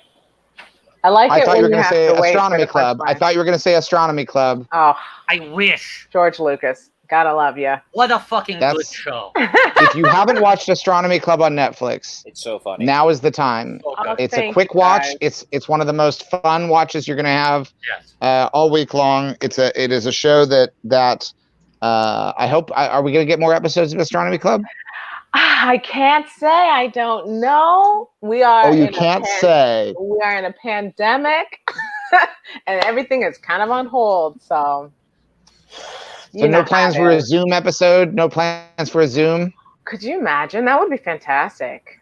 I should ask. But you'd I have should to ask come the up with team. reasons why they're all in, not because the premise of the show, you're all in the same house. Yeah. So you'd have to do that Parks and Rec level thinking of why all the characters are not why all the cast members are not in the same house. George, will you direct it? We need. I have a pitch. Here's how you could do a Zoom episode, because the framing device is that the cast of Astronomy Club all live in a house together. Yes. But the characters that you play in the sketches don't live in that house. So They you don't. could have one camera that is the house, and as people leave, they get calls from the characters in the sketches. This sounds great. I gotta write notes. This is great. Honestly, if you're willing to direct it, we'll do it tomorrow. And make sure you invite everyone that's watching right now to our live stream. Yeah, everyone. I was about to say that everyone should tweet at Netflix that George Lucas has to direct the next season of Astronomy Club, but that might not be actually a helpful. That might just be more confusing than it is helpful. I think they should still do that. Yeah. Amazing. It would be amazing if that really happened as a result of a Twitter campaign. Well, he's retired. He's got time. I mean, you're retired. You're retired. You are having such pronoun trouble between the we's and the he's and the you's and the me's. I'm a little distracted these days. It's perfectly understandable. An invocation opening. Hmm? It's almost like you're doing an invocation opening. Oh God. I have put heralds behind in my past. They can be very traumatizing. Once on Harold, always on Harold. It's the only thing that matters in this world. George, there's so many birds in Marin County. It's unexpected. Yes. Wait, is that a there real, are birds. real birds? Look, Google birds in Marin County and read me a list of all the birds that are in Marin County. Okay. That's a fun thing. Jeff, how's that Coke? It's delicious. Hold on, I put it down here. It's great. Does it bring you back to the place you were when you first watched? It totally does, because I don't drink Coke anymore very much. It's very rare for me because I like Arliss. I've just kind of lost track of it over the years, So how many seasons when you were watching your Arliss marathon? How many seasons do you think existed at that point? I don't know. That is a really good question. What year? I think at the time we didn't really have a sense of seasons, So it was. It ran from '96 to 2002. When was your Arliss weekend experience? It must have been pretty early on then, because in '96 I was 14 or 15, and I actually thought I was 13 when this happened. So it must have been pretty early on. George, there's a list of over 200 birds in Marin County. I'm not going to read them all. Why not? Okay, I don't need you, Patrick. I don't need you to read them all. All I need is your apology. For what? For questioning the number of birds that you were hearing in Marin County as if it was somehow an inaccuracy. I'm sorry. Oh, wow. I'm sorry, who? I'm sorry, George Lucas. Thank you. That's all I wanted. Star Wars. Guys, Michael Bowman's goatee is sharper in 3 than I almost can't even remember what he looked like in seasons 2 and 1 now, because his goatee game in season 3 it feels sharper than ever. Wait, Michael Boatman is a black guy, right? Yeah, he's not on screen right now. But I just want to comment in the previous scene. I thought that was. I don't know whether that. Yeah, Nick Offerman is on screen. Wow, really? Where? Right here, Oh hugging this man with the little goatee, Nick Offerman. Look at that. Looks the same. Yeah, he does. That man doesn't age. Hey, Watto, it's about to be 4:39. Oh, great. Okay, I'll keep drafting this ask that Watto is going to burn, but let me explain something to Jeff Rubin and Moses. Please. You're two of the funniest people in the business. Oh, thank you. You're constantly putting out high comedy content. Now imagine how it would feel if you entirely self-produced and self-financed 39 episodes of a comedy series that were never released. It'd be devastating. Why would anyone do such a thing? George did it. He produced a cartoon show called Star Wars Detours that is like Star Wars, but very funny. And when Disney stole Star Wars from him, he said, well, have fun releasing my fully finished TV show. And Disney said, yeah, sure. And then put it on a shelf where it has remained for almost a decade. So once an hour at the 39th hour of every minute, we ask people to tweet at Disney Plus, may Detours be with you, and demand to release the original 39. Now, maybe not the most important cause this week, but I'd say this is the greatest injustice in America right now. No. Nope, don't. No? It's top 10. Yeah. It is, Not number 1 this week. So just put things in perspective. It's the 8th or 9th most important cause this week. Now, this is an animated show for adults or for kids? For kids. Everyone. For everyone. But it's for teen. The sweet spot is teens. Yes. Teens and preteens who like comedy a little bit mischievous. Yes. And I also want to say, I know a lot of you watching have tweeted this a lot. That's great. We appreciate it. keep doing it. For sure. Strength in numbers. Mm. It's Well- quantity, not quality. That is heartbreaking, George. I'm sorry that they did you like that. I'm not sad for me. I'm just sad that at a time when people could maybe use something to cheer them up, that they don't have this. Mm. Oh wow. Hey guys, we I want to put this picture in. We just got on Twitter. Hang on 1 second. It's a good one. Oh. Look at him. Look at us. It's pretty sweet. Now, George, what's your take on fan art, on unlicensed fan art? Should we issue a cease and desist here or what? Nope. In the mid to late 90s, there was a brief period where Lucasfilm was cracking down on websites, and then we said, nope, that the fans are what keep it alive. Yeah. We don't need to. The thing is, we don't.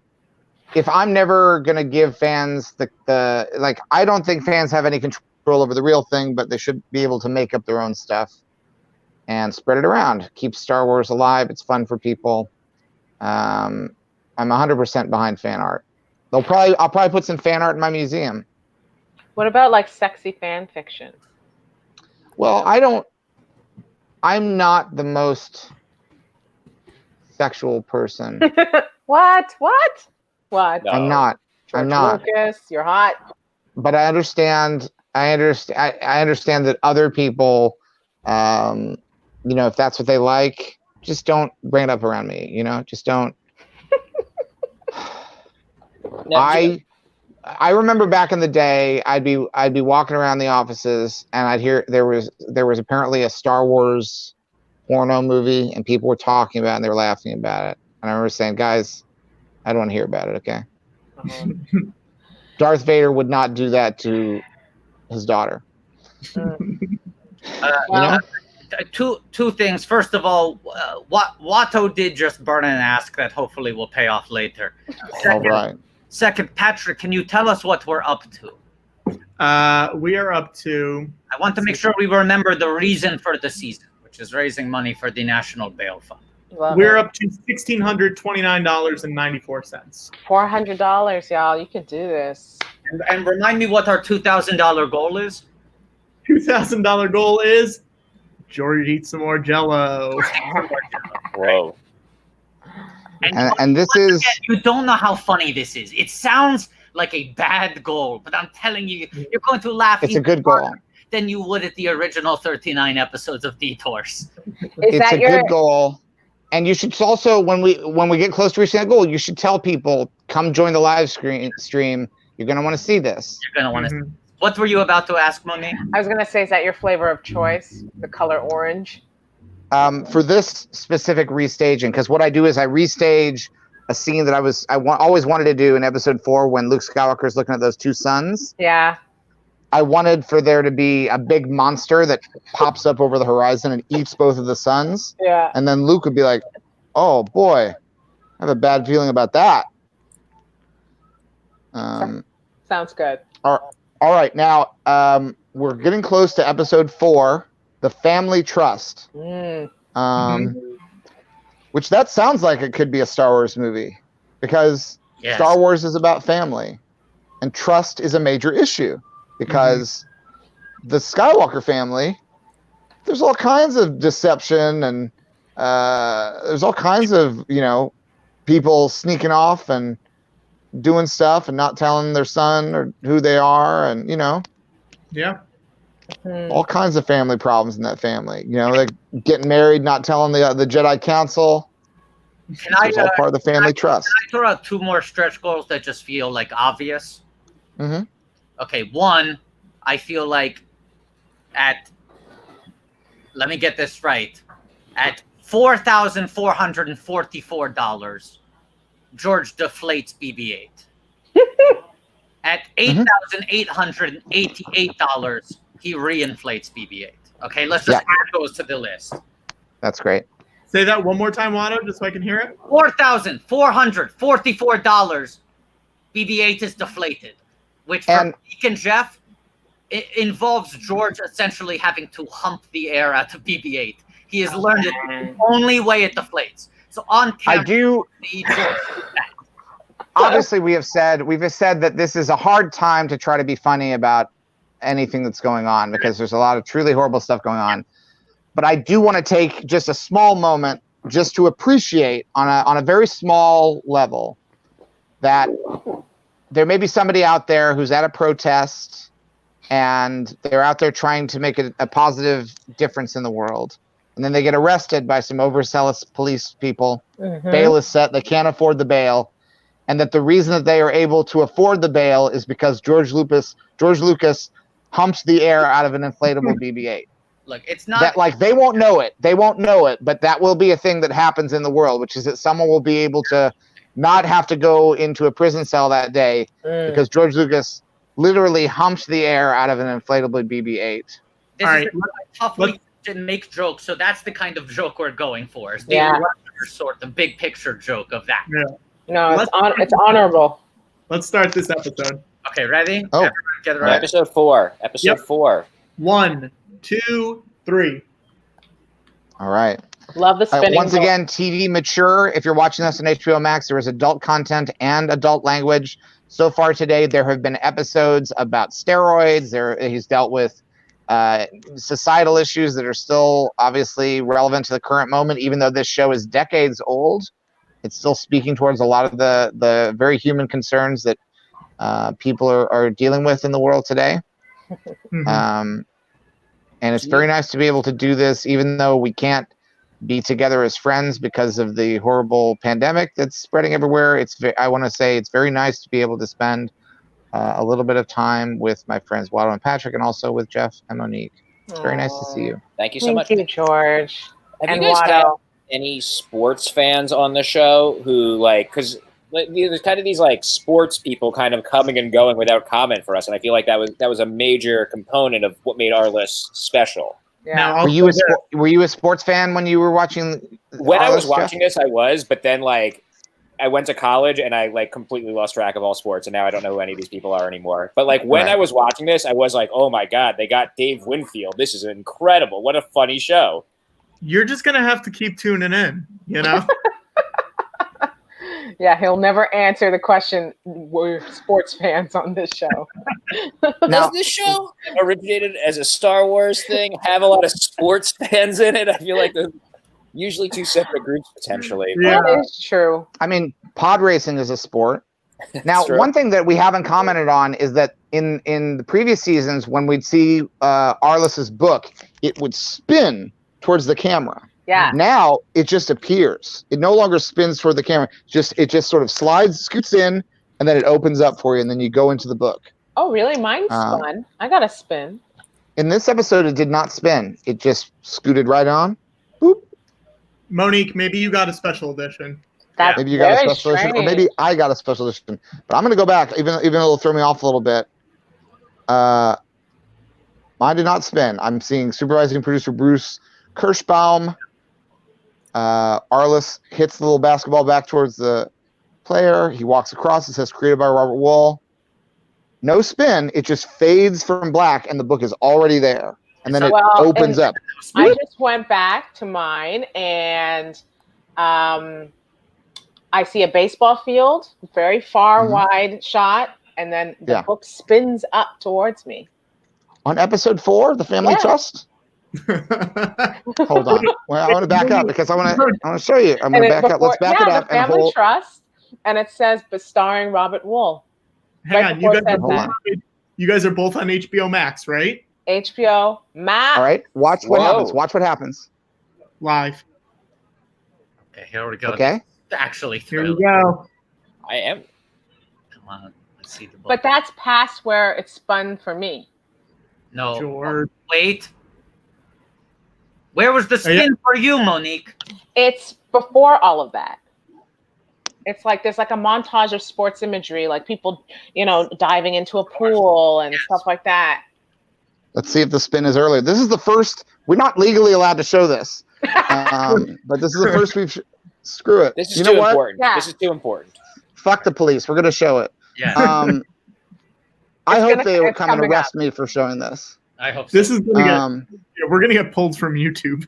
No, Oh, you won't. not if I do this. It's like coming- Jello Arliss. It's like Jello Arliss. It's coming up. I'll let you know. Oh my gosh. See, it's after this. Okay. Yeah, it's right here. No See? spin. There it spins. Whoa! It spins That's a early. spin. That's a spin. It spins early. That's a Yeah, spin. we both got it. So it spins early, but it used to spin, I thought, later in the credits. Okay, now where are we up to on the episode? Okay, so this is the episode. I think Bobby was telling us about this episode last week, but He directed this episode. This one's kind of based off Little Penny Hardaway. Aw. Something yeah, that sure. appeared in commercials and was very popular in the 90s. I think this episode is spoofing that phenomenon. That's so Mhm. funny. And we're up to Time someone took 434. Little Penny Hardaway down a notch. I know, right? Yes, right? We're at 440 and change. 440 and change. God, it is incredible how just every episode Sandra Oh's outfit somehow gets even better. Yeah. I mean, I guess that is her deal, right? Being stylish, Yeah, being type A. but I George, mean, what you easier said doing? than done, you know? Wow. She's walking the walk, much like Yeah. a cop. Love Cell it. phones were probably like pretty expensive back when this show was shot, you know, like pretty rare. This was 99, right? If it started in 96, we're in episode 3. This is 98, it says on HBO Max. 98. Wow. We're 98. But who knows how those seasons work? Yeah, I think Is there another TV show that does the like every episode is a book from the chapter? Because that is a good framing device, you know? It's Mm. like this is all like my biography, this is my lessons from life, and each episode is going to be a chapter from that book. That's a good Mhm. shtick. Yeah. It's kind of like a proto How I Met Your Mother. It's like the show could be called How I Wrote My Book. And you're getting the little chapters. Now, Jeff, you know why Bobby decided to make that the framing device for the show? No, why? It's because in the late 80s, he was reading a little book called The Art of the Deal, Mm. and he said, all these stories sound like bullshit. Mm. I want to know what the real stories are behind all these bullshit stories. Mm. So we're going to tell that. And that's what Yeah. that does. You guys are going to know more about Arliss when you're done with this than anyone on Earth. Like, like no one will have No. as much Arliss trivia as you guys do. To some degree, it feels like we're living in the children's book, The Giver. Arliss is giving us all the knowledge about the behind-the-scenes production of Arliss, so we could carry that on for further generations. I mean, if a show lasts 7 seasons, it's got cultural currency. 80 Like, it should be, yeah. Yeah. It's more than a high school career, more than a Now, college career. I You can know? Are you guys looking at Michael Boatman's goatee here? Can you see it? So when did The Sopranos start? Because The Sopranos starts in like I want to say like 99 or 2000. So it runs alongside this for some time. Yeah. Mm. Yeah. I mean, look at the banner. Look at this pillow. Who's right next to? Who's right there? Where's my Arliss, bill? Arliss is I right mean, there. Yeah, I guess I see Arliss and Rita Watto, Wilson. get your pillow, Watto. Who else is on the pillow? Chris Rock, Yeah, name him. Dennis Miller. I used to watch the Dennis Miller show when I was like 13 or 14 too, and be like, "This is so Yeah. intelligent. Ernie Hudson He's and so Terry smart." Oh, Ernie Hudson. Oh, Ernie Hudson. Terry What show Terry was he in? Kinney. He was the Terry, warden on he was in Oz, Yeah. Oh, Oz, along with yeah. Terry Kinney, who you can currently see on Showtime on Billions, Wow. Wait, who? Star, recurring. There's the Sex Terry and the Kinney. City women. Who's Chris Terry Rock. Kinney? He's on Billions. Terry Kinney played McManus on Oz. Oh, I've watched Oz and Billions, and I never put together that guy was McManus. Yes, The because star uh, of Andrew Cuomo's press conferences, Chris Rock over here. Osmosis Right. Jones himself. now a fun fact about the pillow is very different than the banner. The banner has more people because you have Gumbel, yeah. Krauser, Ambrose. Brian Gumbel's still on HBO. I think he's still doing that show, right?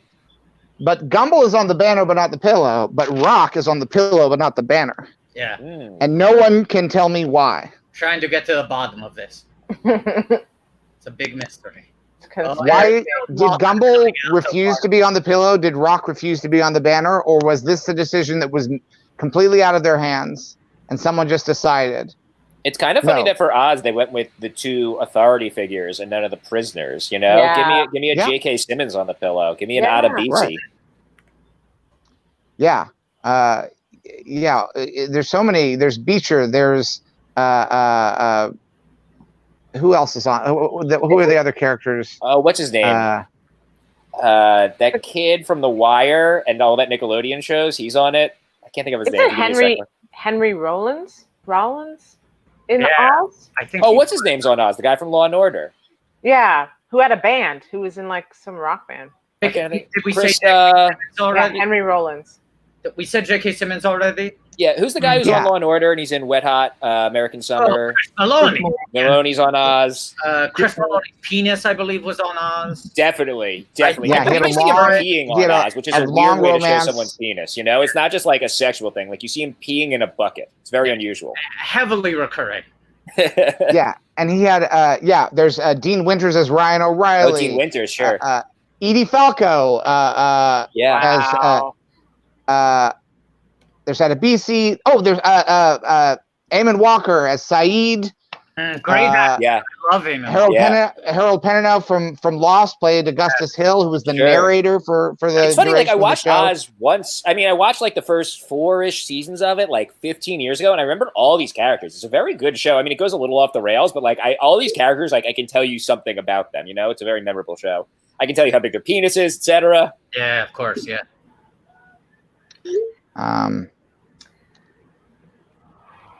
I never Now watched I'm looking to Oz. see. Well, it's available on HBO Max. Yeah, I'm sure this is a really fun time to watch Oz. Yeah, that's not my flavor of show. Are there any Yeah. HBO shows that aren't on HBO Max? Like, is Dream on HBO Max? I don't think. I don't believe it is. No, I mean, I don't our- think not necessarily. big holdout. Not necessarily. The news is not on. I don't think Emmett Otter's Jug Band Christmas is on it. Cop Rock, was that HBO? No, it was No, not. that was HBO, that was ABC. Network, baby. But I feel like Arliss and Larry Sanders were two of the big holdouts Yeah. in the last year. So Arliss, they didn't have. Arliss was a holdout, and now they have the Arliss rights. Yeah. Like, it wasn't just something they had laying around. Like, they've actively seeked out the Arliss rights for these series. Bobby said one of the things that was holding up Arliss on HBO is they used so much popular music. Sure. And so he had to approve personally of new edits where they replaced certain Wow. songs they couldn't So afford. these are special editions that we're seeing on HBO Max, which makes it all the sweeter. I hope someone makes. Look, I know, George, you might be offended by this, but just in the name of historical records, I hope someone makes a despecialized edition of our list. No, What no. does that mean? No. Fans trading it at conventions. Yes. There are fans who don't like George's special edition, so they have spent hundreds, if not thousands, of hours assembling new high-definition edits to roll back the special editions. I will find every copy. I will find every copy of those files, and I will destroy them. Okay, here's the question to Gethard. What is the number that we have to hit in order for you and Don Finelli to come on the stream and do Fizzy Boys live? A mini Fizzy. A mini Mini Fizzy. Did you ever Mini listen to Fizzy. Fizzy Boys? Oh, I haven't seen, but I love those. I love both of those guys so Great much. podcast. It's Don Finelli and Chris Gethard very dryly reviewing sodas. Oh You know what? my god! Be careful. Patrick says we have a packed show today. We do. I'll also say maybe if we hit a number, they come on next week. But right now we're at $1,654, We're still in that 1,600 pens. Yeah. Patrick, did you write down the goal that we set for Fizzy Boys that they would record and release an episode by midnight didn't- tonight? I don't think we came up with a number. Let's come up with one. I think we did. It was a really low number. I know we have a packed show, but I want to pack it even further. Let's get James III on. Let's Yes. get Josh Gad on. Yes. Let's get Fizzy Boys live. You have to get them. Packed to the gills, Patrick. Gethard says it can't happen today, which is fine. Okay, fine. Next week. Oh, What if we got $1 million, Chris? Yeah. If we raise $1 million today, will you agree to that? $1 million is the $1 stretch. million? If Chris doesn't Gethard, agree to that, please. he's complicit. That's all there is to it. Don't Yes, forget this Gethard, will you agree that if we reach $1 million, you will release the Fizzy Boys by midnight? James III. This is an easy yes. This should be an easy yes. Take the win. This should be an easy yes. I can't saying- believe his silence on this. No, he's saying wait. No, just say that if we reach $1 million, you will record and release a Fizzy Boys episode. It can be 5 minutes long. You'll release it by midnight tonight. You guys can defy space and time. It's happened before. Yes. It's happened before. Absolutely. Except this won't be a bogus journey. It'll be an excellent. It'll be an excellent adventure. We're not talking about time travel. We're talking about like a Tenet. I think this is what Gethard is saying. I think Gethard is saying, "Oh, I don't have the time to get delivered to my home some sodas." To which we say it's a mini soda. It's whatever is in your fridge. Yeah. Also, don't use excuse. We're talking about sodas here. Mini soda. I don't know about this. No. Whatever. So you don't have Chris. You don't have a soda in your house. You don't have one carbonated drink. I'm not saying you have to get a special cherry root beer or something. It's a mini soda. It could be any It could be a seltzer. It could be a flavored seltzer. Blow some bubbles in a glass of milk. We're not asking you to leave your house, Chris. We're not asking you to leave your house. We're asking, do you have any soda in your house right now? Carbonated in your fridge. Are there bubbles in your house? Are there bubbles? Well, that could be an episode. That could be an episode. Are there bubbles in your house? Is there a beverage with bubbles? You could even release a still episode. If the Fizzy Boys review a still drink, what an amazing thing that would be. The first ever still drink reviewed by the Fizzy Boys. Here's another thing. You can't make this happen by midnight. The Fizzy Boys review a glass of still water from the tap. Our guests are having a great time. I'm loving it. Yeah, they're laughing at a time. Don't try to. If they raise $1 million, I think you can drink some seltzer. Yeah. I don't understand why he won't say yes to a thing that cannot possibly happen. Absolutely. We will not raise $1 million, but if we did, you wouldn't review a glass of still water? Yes. It's not his responsibility. Just say yes. Just say yes, Chris. Just say if we reach $1 million. Unnecessary. No, unnecessary. Just say that for $1 million for a good cause, you will review a glass of still water as Fizzy Boys and release the podcast. You know what? Gethard, I'm not putting your comments on screen anymore until you agree to still water podcast. I want to know more about these specialty sodas he's ordering. It takes weeks to come. He just doesn't want to give us the yes. He just doesn't want to agree to a simple thing that can't even happen. We've done so much for him. We've done so much for him, and he won't even give us a yes. This sounds like peer pressure, and I'm excited. This show is essentially the Seinfeld of Planet Scum. We're your blockbuster show. Whoa! Wow! Whoa! Wow! Wow! Comes out. Unpaid work. Never any respect. Not only does he not have respect for you now, it never existed. It's not even like he's lost respect. Wow! Never any respect. Coming from the man who once called Patrick Kotner, walks the walk Kotner. Yeah. He talks the talk, walks the walk. You guys know any other streaming sites we could end up using for next week? I know many. Yeah. Interesting. I think next. You know what? I'm going to activate it. He's made me do this. He's made me do this. Oh my He's God. pushed us to the brink. Oh, here we go. It's happening. Other people can go ahead. Oh, he'll do it? Wow! $1 million. That's great. Wow. I was about to drop a very big weapon, and now I don't have to. Thank you for not making me do this. If we reach $1 million, the Fizzy Boys will review a glass of still water on their podcast. Wow! Tonight, a live mini-sode. Yes. If we get to $1 million. So we now know Chris Gethard has a price. He can be bought. Right. So I want to make it clear. The specific goal is just $1 million still water for a live mini-sode today. We are still aiming to do a full new run of Fizzy Boys with artisanal sodas. Here's the thing. There's an app that you can Patrick Connor had a podcast on Anchor that was called Elysium Watch. It was released on an app that you can just record it on your phone, and it's uploaded to Spotify within minutes.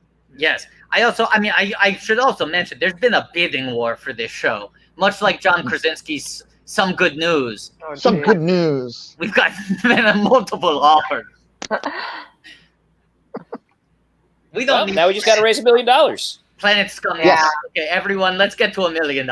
I've never been. And the thing is, if CBS, there's no reason why the George Lucas Talk Show, our list charity watchathon could not be on CBS All Access.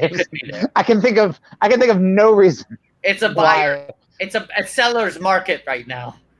Oh, CBS All Access would love to have this show. I mean, in terms of syndication, what? We already have 50 hours of television. Yes, if we break this up into 22-minute episodes, Yes. Suddenly we're Gunsmoke. You know what I mean? We're right. Can we put Patrick, I can't wait for you to repackage these into the proper 22-minute cuts. Yes. Uh-huh. Patrick, can you put Gethard's most recent comment up on the screen? I've never been bullied this hard, and you guys have all heard like from me. That's all right. That's fine. Gethard, I want to say this.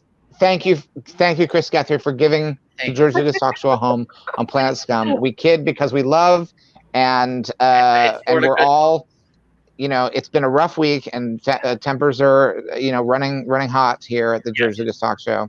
Yeah. Are we anywhere closer to the next goal? I don't know. I'm still a little mad.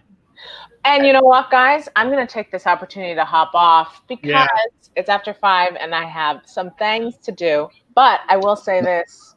I just watched you break a man, and I really hope you get to $1 million for that. Okay? I hope so. Yes.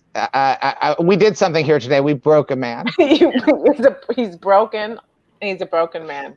And I wish you the best, Chris Gethard. I'm so sorry. Thank you, Monique. Astronomy Club on Netflix. Everyone make sure to check it out if you haven't already. Thank you. Yeah, everybody check it out. Even if you already have watched it, if you have free time, just press play on it and let it play. Netflix won't even know that you're not watching it. It's so true. Love it. Love it, algorithm.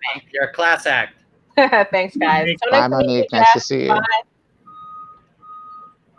Guys, I don't want to break up the party or anything, but I am also have to get going soon. But it's a thank great you for having me on. opportunity. This was so fun, and thanks for raising money for such a great cause in such a fun way. Jeff, did you finish your Coke? I did. Awesome. Good. I bet there's just a little bit left. Just get that last little bit that hides. Is it? Yeah. A little backwash in the bottom. I did finish the Coke, and that's why I have to go because now I have to pay. All right, hold on. It's still good. Coke is so good. I hate it. I hate it. Coke it's is still it. good, though. Coke is it. I love it. Thank you, Jeff. Thanks, guys. Appreciate it. It's the real thing. Okay, I think it's time for an overdue segment. It's time to give Baby Yoda and our listening. Yeah, let's do it. I really think this is a good Baby Yoda, right? I mean, for like a consumer grade, like non-collectible price, I feel like this is a very good quality Baby Yoda. I think it's a good Baby Yoda. Okay, so. Well, we gotta put the yen in there for the Y right off the bat. Yes. This is the Mattel version for people asking. This is the plush, non-electronic Mattel version. I find that both the sculpt and the materials on the fabric of his wardrobe are better and more screen accurate on the Mattel version. Watto has very strong opinions on this. Now, guys, for the B, do we want the Bitcoin or the Thai baht? I think the Bitcoin. Bitcoin. Yes. Now we should say this is a present day Arliss. This is a present day Arliss name, so it's. But I think that Arliss always kept up to date. Maybe the second B is the Thai baht. Sure. Okay. We should also say I believe Arliss has been kidnapped. This is an intense episode. There's a lot going on. Things have kidnapped, much like Baby Yoda was kidnapped. Not to spoil the season 1 of The Mandalorian, but everyone, it's all about kidnapping. Yes. Now let's replace the O in Yoda with a basketball. Okay. Yeah, and after the A in Yoda. Yeah, after the A in Yoda, I want to put no, not the A in Baby, the A in Yoda. Oh, okay. I want to put an R, L, I, and then $2 signs. And this is special. Okay. We're not going to do this every time. I'm not going to do this every time. And also after the A in Baby, I want to put an R, L, I, and then $2 signs. And this is special. We're not going to do it every time. Yeah. And I think your instincts were correct to replace that I with the golf flag. Okay, great. Thank you. And because I feel like we've lost something here a little bit. Yes. I want to put after Yodarless. So it's Barless B Yodarless. I want to put the baby. Just the baby. Okay. Yes. Just the baby? No, the baby. Wait. And no comma. And capital T, capital B. Yeah. Should it be You don't the wanna- baby or the child, George? I think baby's cuter. I'm just saying the child is kind of the official name they've used on marketing. Yeah, that's their Disney name. Yes. I don't acknowledge their Disney name. Can I want to make a pitch here, okay? And just try it out. We can undo this. Okay. Patrick, I want you to highlight THEBA.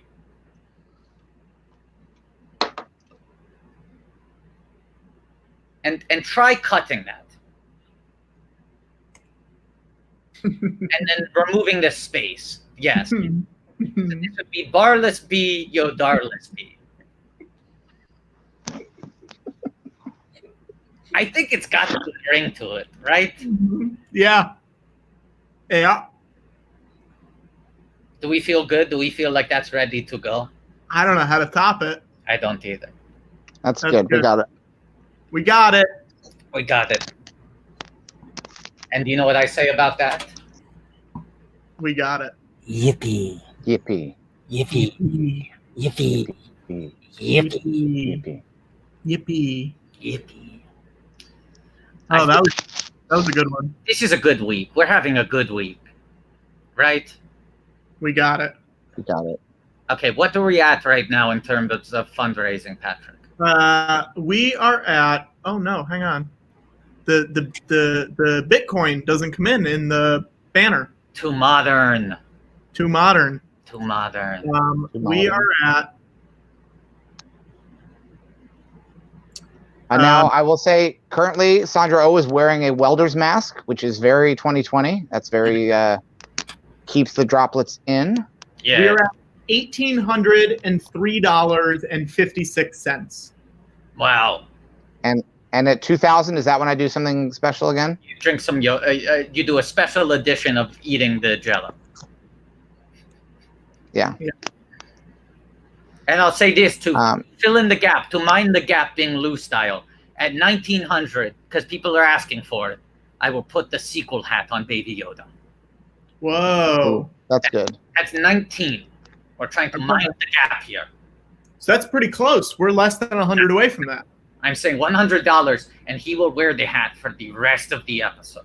The rest of the stream. Whoa.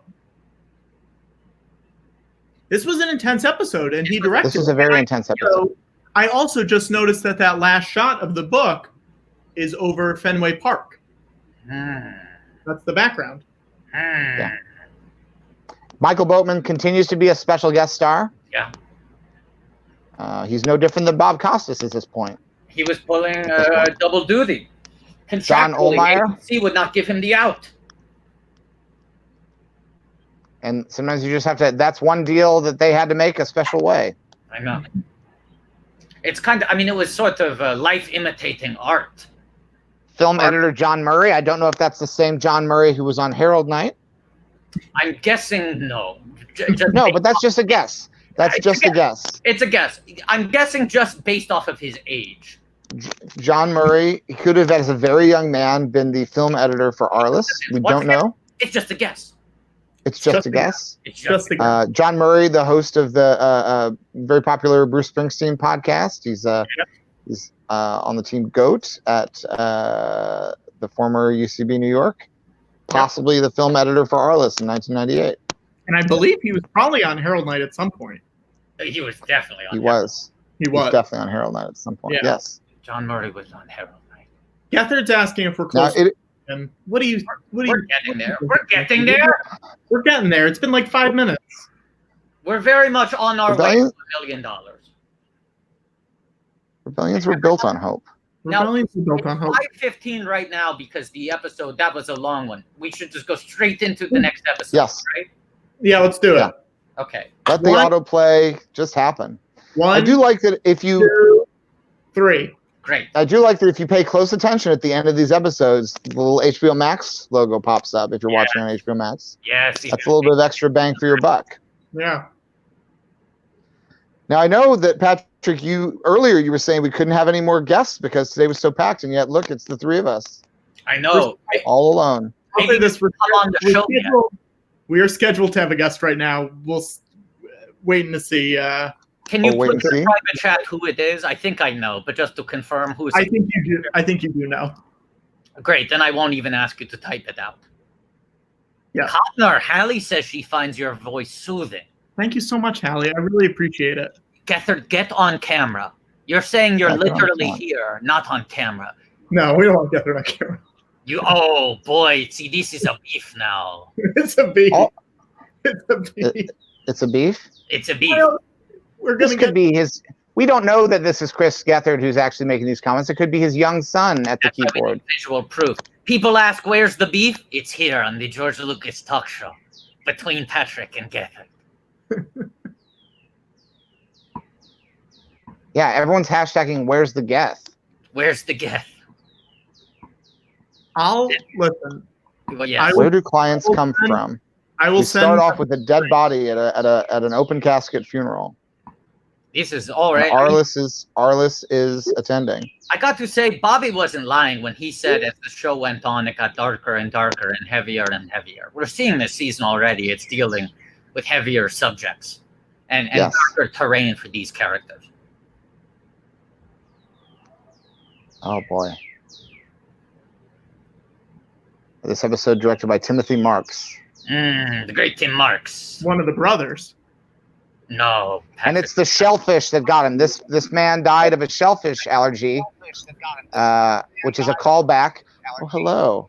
I'm sorry we had a fight, guys. No, it's fine. We both brought our sons to the show today, so let's try to be civil for their sake. All three of us have brought our sons.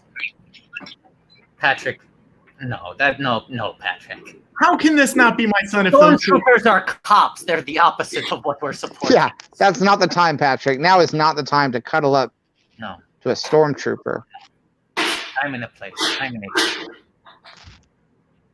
Guys, I'm really sorry we had a fight before. Look, I'm sorry too. I'm glad it worked out though, Chris, it and we is got a little bit actually- closer to the 1 million. That's much better. That is That's much great. better. That's resistance. That's a How close to resistance the fighter. million are we? A rebel trooper. Patrick, you should open that out. Take that out of its original packaging. Gethard, we are. How about if we do that as a stretch goal? If we do a stretch goal, you'll take it out of the original packaging. 40,000. Nope. Gethard, All right. we are very much on our way to 1 million. And I will say we are at the pace in which I can promise you we will hit it. And the thing is, the longer it takes to 1 million, the quicker you're going to have to record that episode. Yes, that's true. Now, I would go ahead. You know what? I'm going to give you some advice because as someone who I did not, by my own admission, I didn't plan. It took me a lot longer to make the Star Wars movies than I thought it would. I would go ahead and record that episode so you have it ready to go rather than rushing later this evening when we reach 1 million. Or I would have it ready. It could be a I would live get that- episode. I haven't checked with Don on any of this. We got to. Can you Don's text a good me right guy. I now? know he's down for it. Yeah, let's burn that ask. Let's burn that Get ask. him on the stream. What? Get him on the stream. Yeah, let's Yeah, get Don if Finelli we on the make a screen. million. If we make 1 million. Patrick, burn the ask. Just get him prepped. He doesn't even know we're talking about this. Yeah, burn the ass. This is not fair to Don. No, let's burn the ask. Now, Chris, I know you seemed very reticent to the idea of drinking flat water on Fizzy Boys. It doesn't make any sense. Can I make an alternate pitch? Sure. Because Fizzy Boys is very much about the bubbles. Why? How did this even come up? It's a podcast no one listened to. It's been dead for Chris, Hey, I listen Chris, to we are every watching episode. I'm our still list. subscribed. Don't ask how things came up. They just What are do. you talking about? What is this? How does anything happen? How are you talking about Fizzy Boys on the George Lucas Arliss Watchathon? Here's what happened. Watto, for charity, chugged an entire can of Coca-Cola energy drink and then almost died.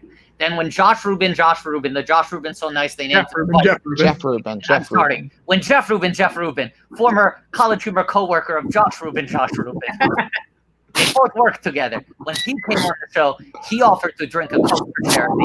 And we asked him as a stretch goal to hold the can up to the microphone so we could get the sound of the fizz, which reminded me of Fizzy Boys, one of my all-time favorite podcasts. And then people in the comments started expressing their love for Fizzy Boys. Well, thank you so It's much. almost it feels like a pattern game opening. Yes.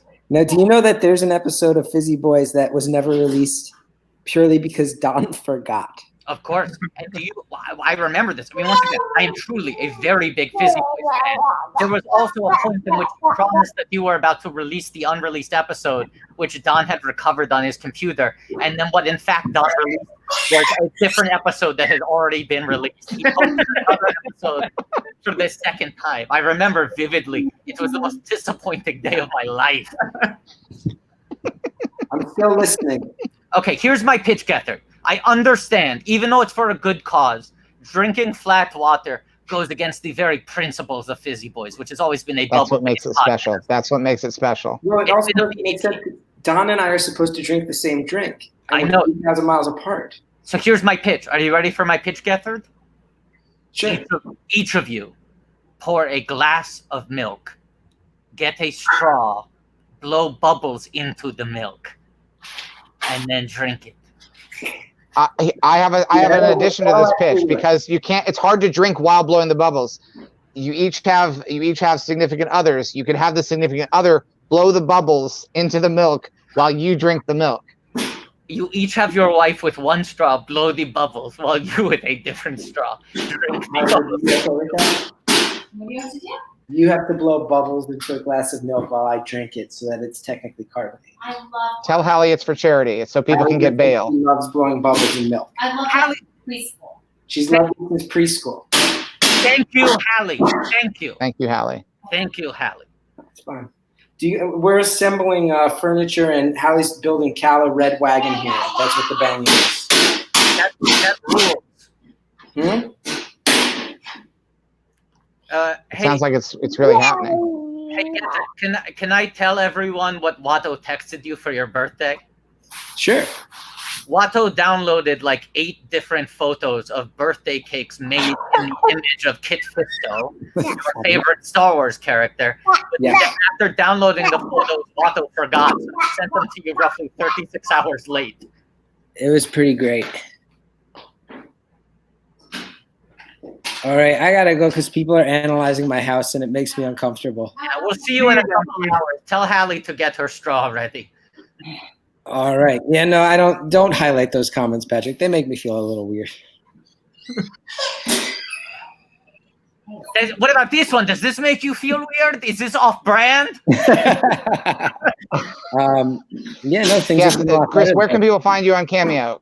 Where can people find you on Cameo? You just search a person's name on Cameo and then you find them on Cameo. Please don't make me Okay. plug my Cameo. It's just like when you're leaving the show. You like I plugged Astronomy Club when Monique went off. Yeah. It's just get your plugs in. You don't have a SoundCloud. What else are you going to plug? I feel like I'm good. Okay. All right. Well, we'll see you in a couple It's hours. very nice to see We're you. very much on track for $1 million. Also, so you know, I sent Don the link without Patrick's permission, so Cool. Don might just show up. Cool. That's cool. great. Great. Although, who knows if he'll just say he never got the email. Good How's callback. that for like a 8-year callback? That's funny. Great callback. That's actually a very good. All right, I'll see you soon. We will do the bubble. I will commit to the bubbles in milk. Fizzy. That's a good pitch, and that also Hallie will have fun doing that. It sounds like Yeah, we'll all have fun. Everyone will have fun. Yes. I gotta go. This was terrible timing. Terrible timing. All right. And now look, he's drinking. It looks like he's drinking. Is that still water in our list right now, Still water out of a mason jar. Yes. Hey, how's this for a callback? or is that moonshine? Oh wow! You kept it. That must. I mean, how much did you pay for that? It was very expensive. Yeah. Very, very expensive. Look at this episode. Now this is pod racing. This actually pod racing. Now this Is pod racing. Oh, and he says you like snakes. Yeah. How ironic. This is nothing but callbacks. This is pure Lucas. Fast car, talking about whether or not you like snakes. He says his guy's name's Kit, just like Kit Fisto. He's lying. Arliss said, "Oh yeah, sure. Of course I love snakes." Which you can tell he's lying because He doesn't like snakes. He's a regular Dr. Jones. Right, Dr. He's holding Jones. on to his potatoes right now. The lead character always hates snakes. That's how you know who the protagonist is. Now, do you think Oh my. Bobby's really in a fast car there? Yes. Bobby think does he all of is. his own stunts. These don't look like. I don't see any rear projection. No. Yeah. I definitely think these are practical effects. I think he really did stunt driving. Yes. Yeah. Oh. The real Ford versus Ferrari should have been Harrison Ford crashing his airplane into a Ferrari. When I saw that Ford versus Ferrari was coming out, I thought it was a documentary, and I was excited to see Harrison crash his plane again. Yes. Yeah. Whispering Pines Leisure Village. Someone in the comments is saying we've lost Patrick. I don't know what that means. What? What do you mean, Patrick? I'm right here. Well, no, actually, to be fair, you might be doing that trick that people do sometimes where they paint eyes on their eyelids so they can nap and it looks like they're Patrick, wake up. Wake up, Patrick. Mm-hmm. Patrick, wake up. Mm-hmm. Can you get closer to the camera to prove that these are your real open eyes? Wait a second! Wait a second, he's nothing! He's nothing! I wonder how close we are to Tatooine. Yes, what number are we at? We are at 1864 and 56 cents. Okay, less than $200 away from some Jello action. And for those of you who weren't here earlier in the stream, it might not sound exciting, but I'm telling you, you're going to love this Jello eating. It's worth every penny. Mm-hmm. I'm going to keep eating my chicken. Watto's a very slow eater.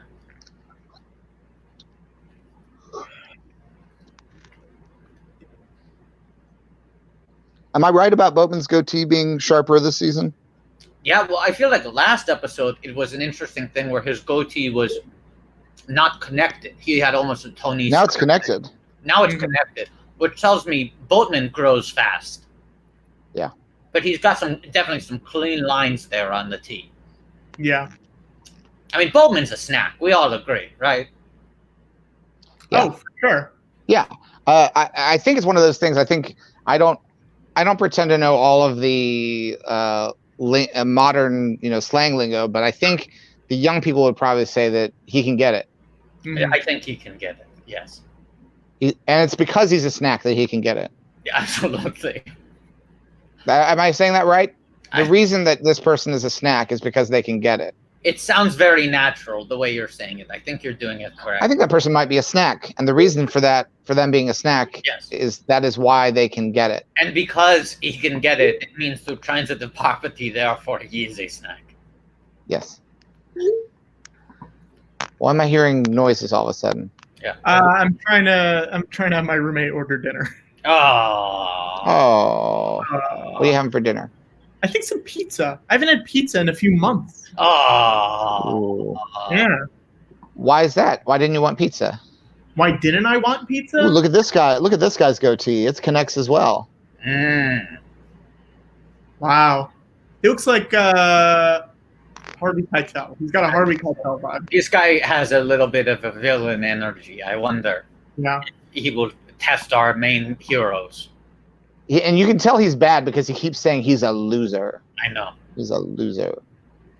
I always think it's better when the characters speak directly. It's the third time he said he's a loser in one scene. Yes. And they're talking about beverages. Which we've talked a lot about beverages. It's very much a beverage kind of day we're having. Yes, absolutely. Talking about sponsorship, that's always an important part. People think like, oh, you make a movie. What do you need? You need a story. You need actors. You need to film it. That's you easy. need people to sponsor it. You need to make sponsorship deals. That's difficult. Now we have a snow globe. It seems like that might be a Citizen Kane reference, possibly. Who is that actor? That actor looks very familiar. His name is Matt Winston. He's a great character actor and son of the late great Stan Winston, pioneer makeup and practical effects. Wow. Yeah, the great Matt Winston. Okay. What would we know him from? Do you know anything off the top of your head? Yes, he plays a Thermian in Galaxy Quest. That's what it was. I thought it was, but I was not 100% sure. He plays He's in Passport to Paris. yes, and The he's Mary also Jackson movie. he is the MC at the final beauty pageant in the film Little Yeah. Miss Sunshine. Yeah. Now, Rita just told the new intern not to get into an elevator with Kirby Carlisle because he'll rub up against you. Wow. He's also one of the few actors, maybe the only actor, to be in both a Nightmare on Elm Street movie and a Halloween movie. Wow. Wow, pretty spooky. Wow, good for him. And he was a Pretty puppeteer scary. in Jurassic Park. It's a very scary fact, Patrick. Yeah, he rules. We should get Matt Winston on. We Burn actually the should. ask. Burn the ask. We actually should. Let's see if I can figure this out. I feel like he'd be a great guest on the show. Any week. Yeah. But I want this week to be packed, Patrick. And I understand that right now we are still waiting for someone who is supposed to show up. I'm not saying backhandedly. It has been packed and it will continue to be packed. But I want it packed to the gills. Yes. Oh, no. Matt Winston has no contact information on his IMDb Pro. Oh, but he does have an official website. Here we go. Okay. And also it's on social media. Nope. And MattWinston.com just redirects to his Wikipedia page. Is he on social media? You've been outplayed, Patrick. You just got outplayed. You just got sent on a wild goose chase, Patrick. Yeah. You thought you were going to his website, went right back to the wiki. Huh. Because I'll say this. There's the Stan Winston School, which is like an online, they do videos to teach you cinematic arts, and he hosts a lot of them. I feel like you should Guys, we have 13 mutual friends on Facebook. Friend him. Friend him now. I'm gonna friend him. I'm just friended him. Patrick, burn the ask. I just friended him. I friended him. Request. I'd love to get Matt Winston on the show. Man, it's like, you know what's interesting about Rita's wardrobe on this show?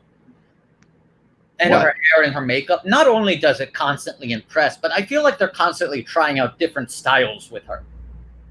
It's not just more of the same, you know? Well, this is very it's very Amidala. Yes. Yeah. I'll say this. We are at 1921.63.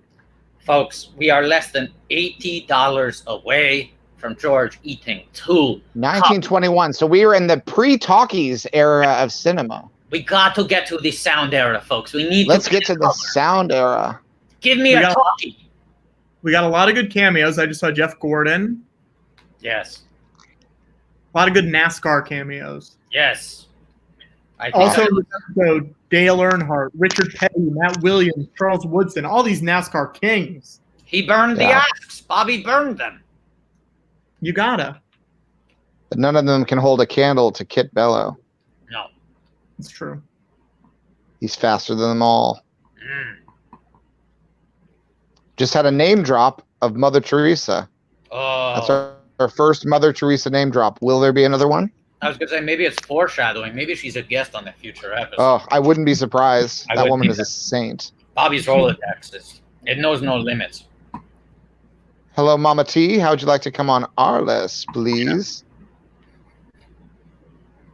And I imagine Mother Teresa would probably say, you know, I hate sports, but I love your show.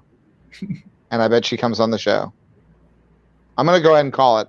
I'm not going to look on IMDb, but I bet you that Mother Teresa comes on our list before the end of season 7. I mean, if Elizabeth Warren is a Ballers fan, Mother Teresa must have been. That's 1-to-1, baby. That's 1-to-1. That's 1-to-1.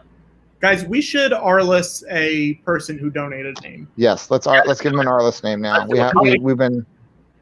We've been distracted by the episodes. We've been distracted by our friends. We've had many exciting things happening. We've had a lot of developments, but it's time to give someone an Arliss name. Yep. Long past time. And not just my son.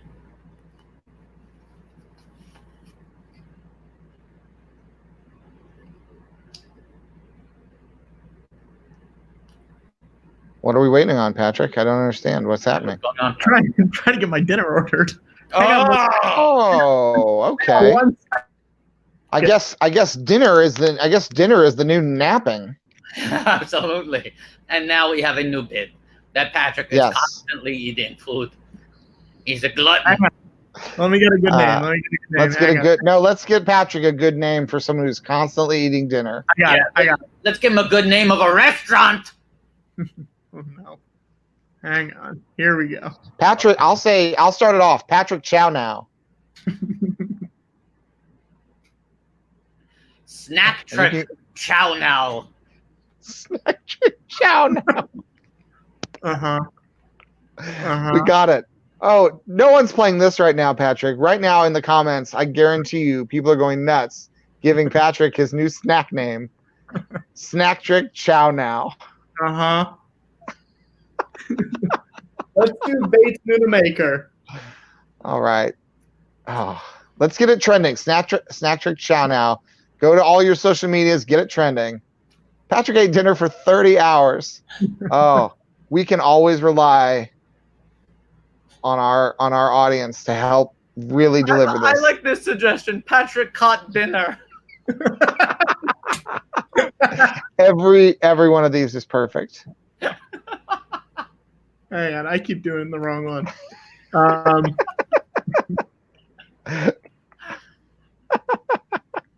Oh my god. Well, okay, and Patrick, right off the bat, throw 2 S's, $2 were at the end of Bates. Yeah. Come on. Yeah, I'm sorry. Yeah, get their eye on the ball and off of the ball of cheese. Put an L after that T. I can't believe that Patrick is constantly eating. Wait, why do we put an L after the T? Because then it makes it less, and change that E to an I. We change the T to an R? Like what you think. RATLIFF.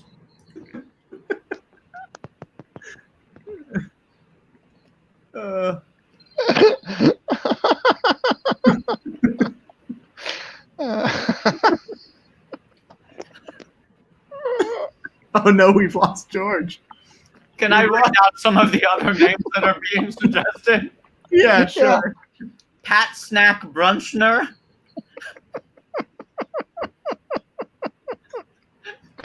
And put up Andy T. Germ's name. Pat Cheat.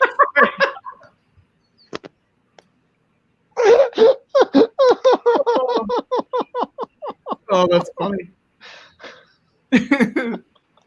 Oh, damn it. Oh. We should finish. Let's finish this name. Pat Triscuit Sack Lunch.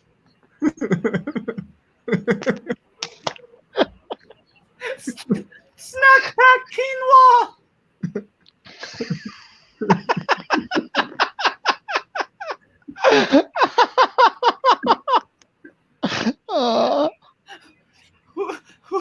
Who thought this would be the thing to break us?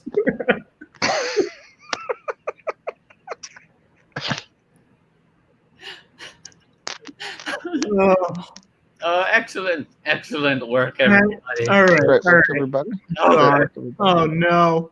Oh no, another death. Okay. All right.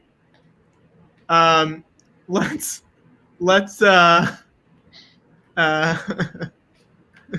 Come on, get it together, Patrick. It's no time. Okay. It's a very serious day. We're raising money for a good cause. Okay, Barless Nunna Maker. Yeah. Is there anything you want to add? I see a few more A's in there. I would replace the maker with RLI double $signs. And we're not going to do this every time. No, this is a special thing. What if we add an ER at the end of that? Mm-hmm. None or listen. Uh-huh. Okay. And make that E a euro. Yeah. Should we make the R a golfer? Yes. Oh, it's Hey. 5:40, which means Yeah. a minute ago you should have tweeted at Disney Plus. # may Detours be with you. Okay, back to the show.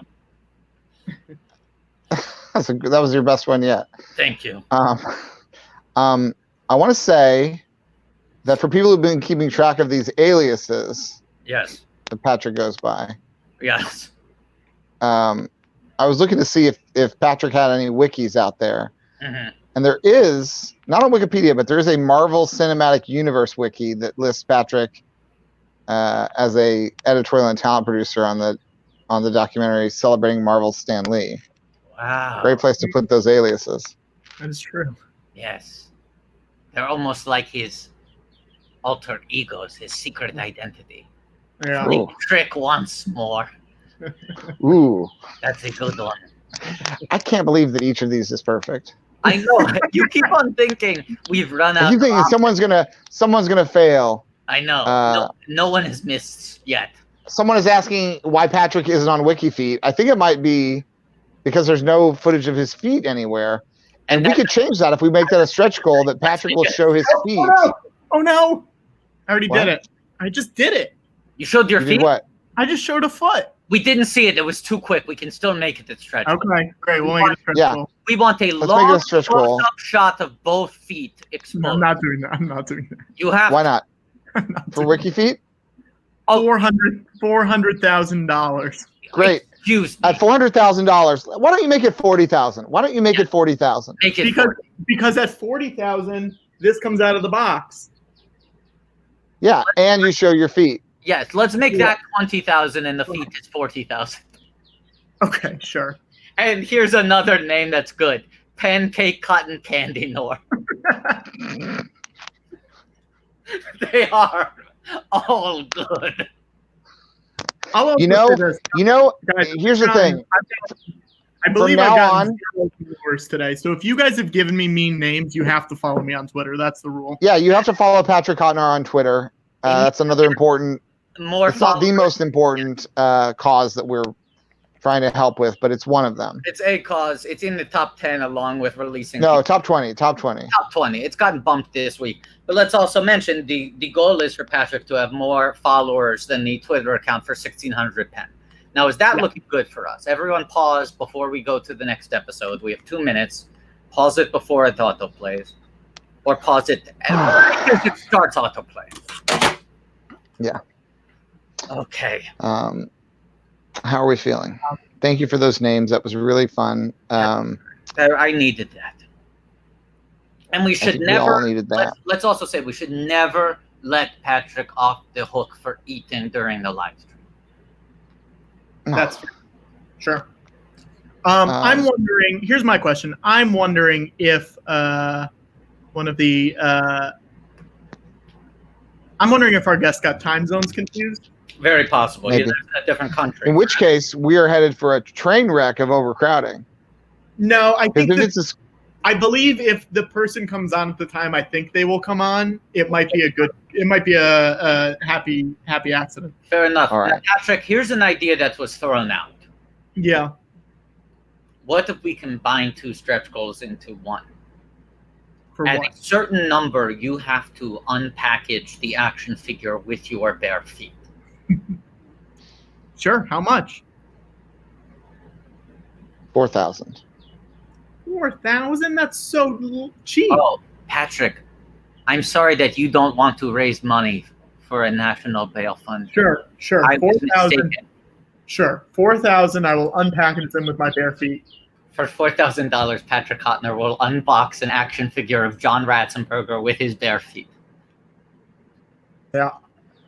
I think this is And great. do you think, let me ask this, do we want to burn the ask? No. Rats? Do we want to burn the rats? I don't know if we need Ratzenberger on the stream. I actually don't. I think he's got a lot of weird stuff that I don't know if we want to be talking about, especially. I think this if we just narrow the conversation to talking Yeah. about your feet and opening the package, We Yeah. keep them on rails. we keep him on a tight leash. Yes. We keep them This on is not- rails. This is not a place for him to express his political views. This is a place for him to talk about what we want him to talk about. Yeah. This is a thing that George and I are very good at. Yes. Hey, guys, it's One of the 5:45. things is like we treat him the way I assume Pixar treats him, which is I'm sure that in the outtakes for every Pixar movie, there's probably a solid 30 to 40 minutes of right-wing political rhetoric that they're just like, just say that you're the underminer. Yeah. Let's start the episode. You ready? Okay. Yes. Yeah, I'm ready. 1, 2, 3. And this is The Legacy. Yeah. The Legacy. The episode is called The Legacy. And I really I do see exactly what Bobby was talking about, which is that this season it does feel like the stakes are higher. Yes. It also just feels like they're hitting their stride.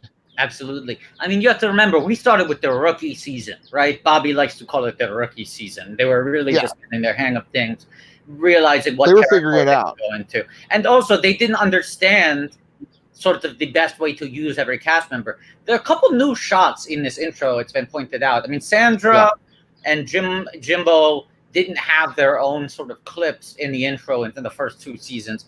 But also, you got a Rodman clip that I think is new. I mean, it shows you that Bobby was always trying to stay up with times. Mm-hmm.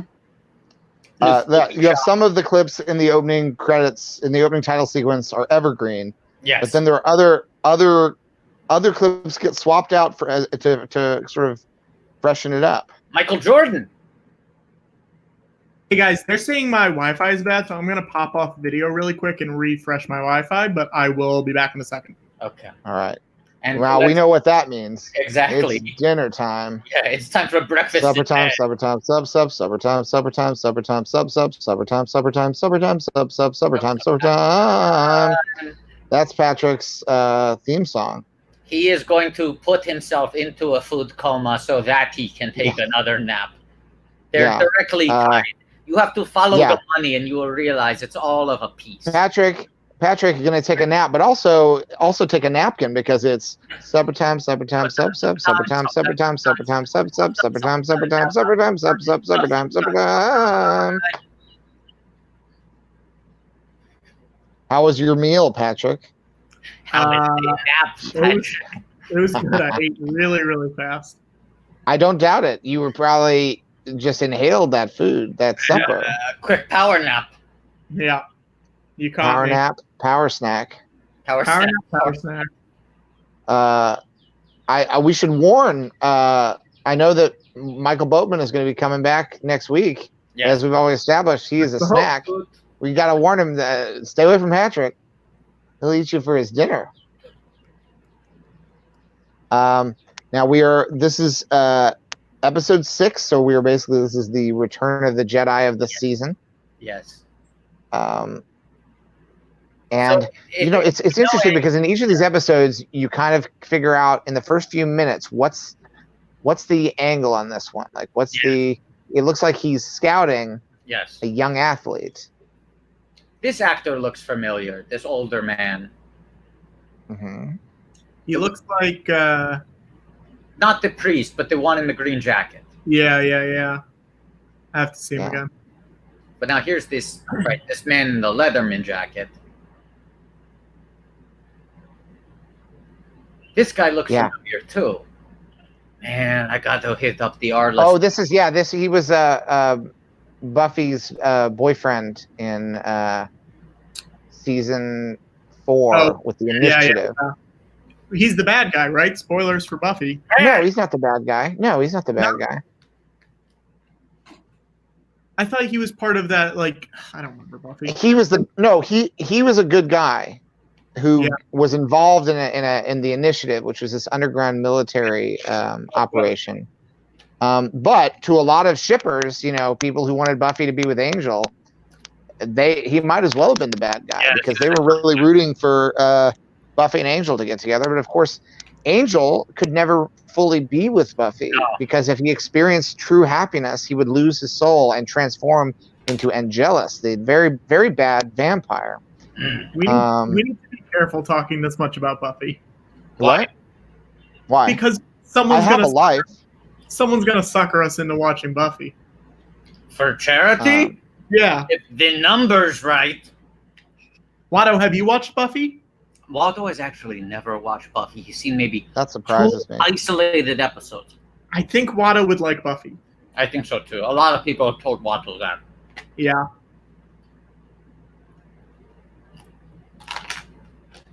George, Buffy had a lot of early TV computer effects. Very good effects. They look real. Yeah. And they were also very budget conscious because it was expensive back then to do the visual effects when Buffy would dust a vampire. Yes. Yeah. So often they would do it off screen. Riley was the name of the boyfriend. But what's the Riley Finn? No. Riley Finn, who has a Star Wars name. His last name is Finn, just like in the new Disney Star Wars. I'll find the actor's name. Mark Blucas. Mark Blucas, great name.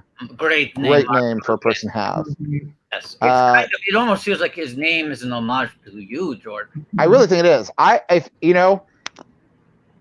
It feels like someone should do the Mark Blucas talk show.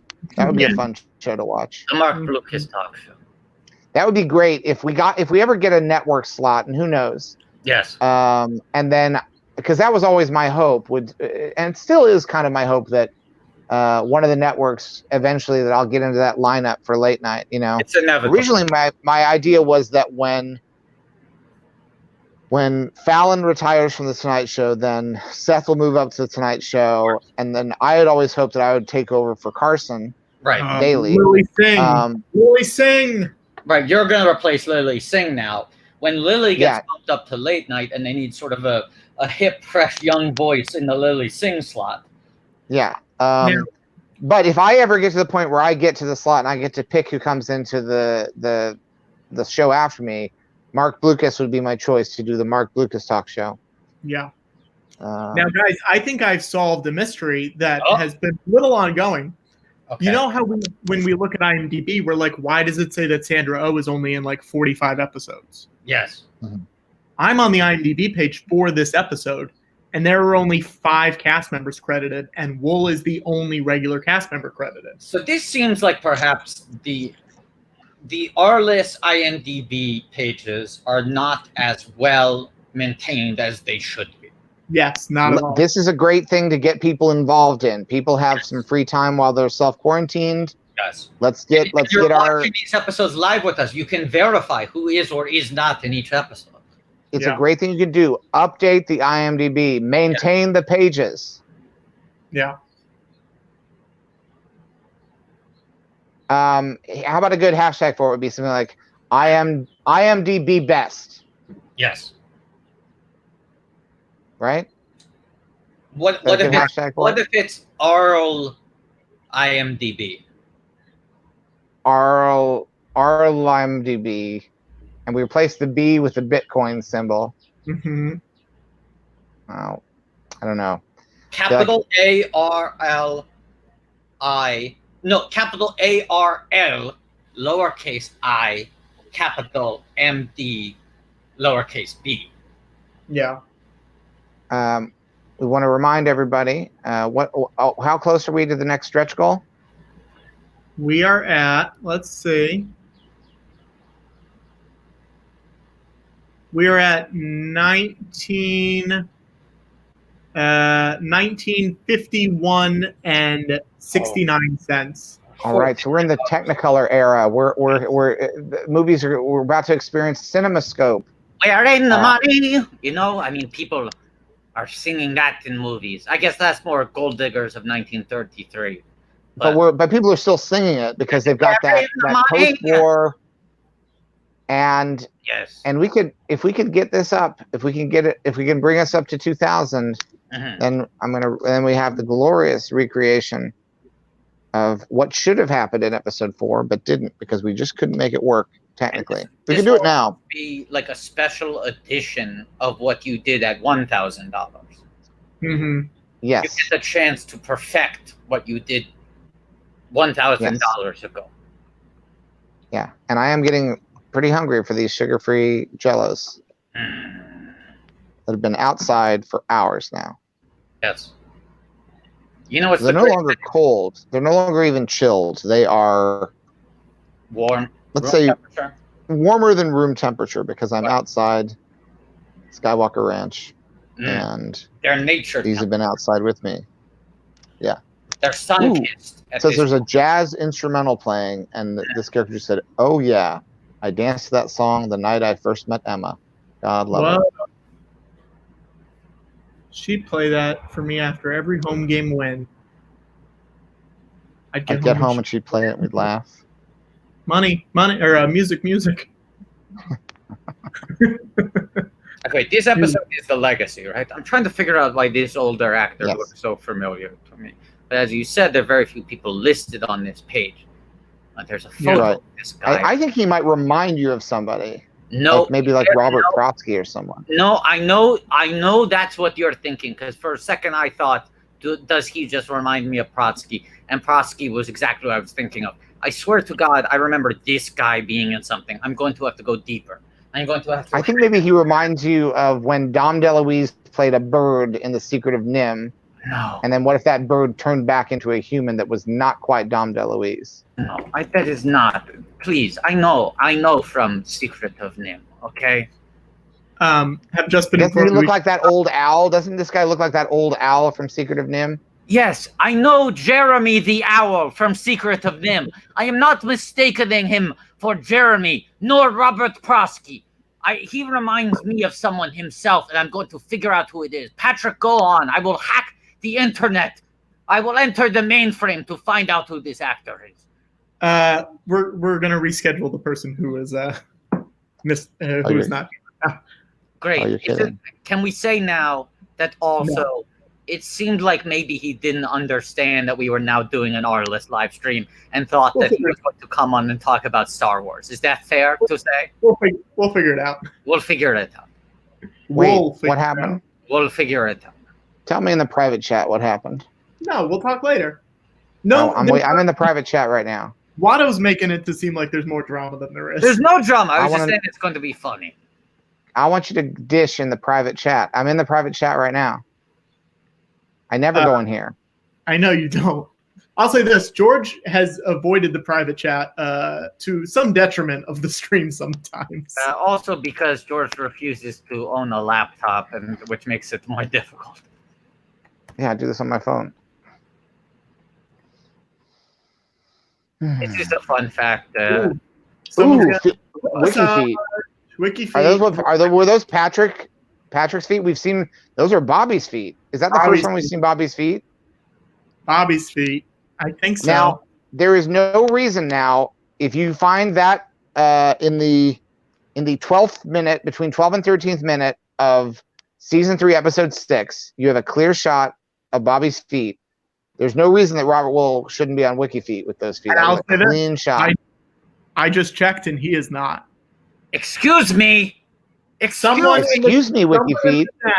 Someone in the chat, please go add Robert to Wiki feet. Wait a second. A big revelation has happened. And then we want people to go on Wiki feet and give him good rating for those Tootsies.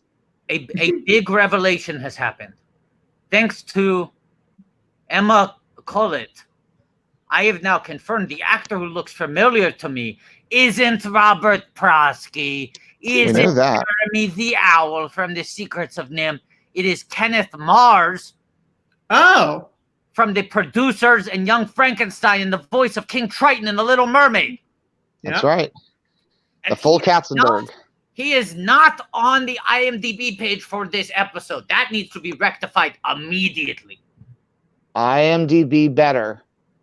IMDb better. It's the great Kenneth Mars. Wow, that's a good one. It's a good one. It's a big Yes. guess.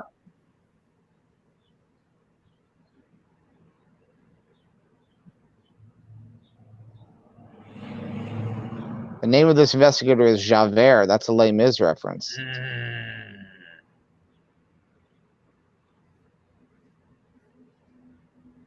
And Arliss is in trouble because he teaches a business ethics class there.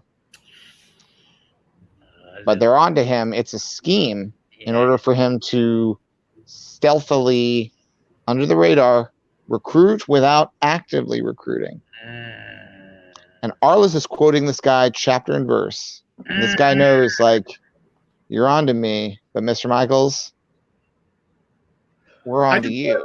I just want to make sure someone in the chat is adding Robert. I need someone to confirm that they're doing it. We need you to confirm that you're going to add him to WikiFeet if that's within your power to do so. Lord Stupendous is saying Sandra is the only main Arliss cast member on WikiFeet. Wow. And she has a 4.5 out of what? Is that out of 5?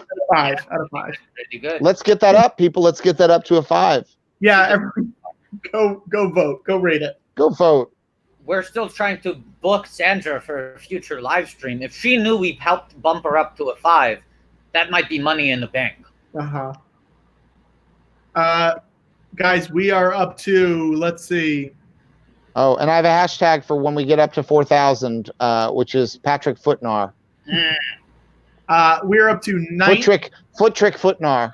1986.69. Oh, folks. We're so close. Less than $14 away. We're after the original trilogy. Yeah, we're in Willow territory now. We're in Howard the Duck territory. We're in Labyrinth territory. We're in the mid to late 1980s. George's Peak. We're putting out Ewok movies. Yes. George, I watched Howard the Duck a few nights ago, and it was the first time in a while, and it's very fun. It's very fun. That movie is fun from beginning to end. Yes.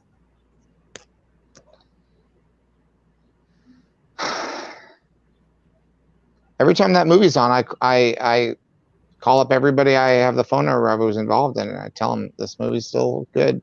Who don't you have the number for anymore? Howard. I don't know. I don't have Howard the Duck's phone number anymore. Ever since he started doing cameos in Guardians of the Galaxy. I thought you meant cameos like, hey guys, it's me, Howard. I mean both. Somebody should put Howard the Duck on Cameo, and every message is just his scenes from the Guardians of the Galaxy movies. I think you deleted Jeffrey Jones's number from your phone. That was quick. You booted him from the context. George, there is a man in that movie wearing an Indiana Jones and the Temple of Doom shirt. Yeah, that's a fun little cameo. Fun little cameo. And you can't book that one from an app. Stretch goal to get Watto on Cameo. I yes. Okay, great. I don't know what the number is, but Watto will go on Cameo for charity, sure. And the videos will go for causes. Now, Watto, I do wonder how long that would last before there would be a lawyer involved. Yeah, I don't know. Someone messaged Watto and asked send a video for someone's birthday because Watto wasn't already on Cameo. They couldn't figure out how to reach Watto. And I was like, that's your present for your friend for their birthday?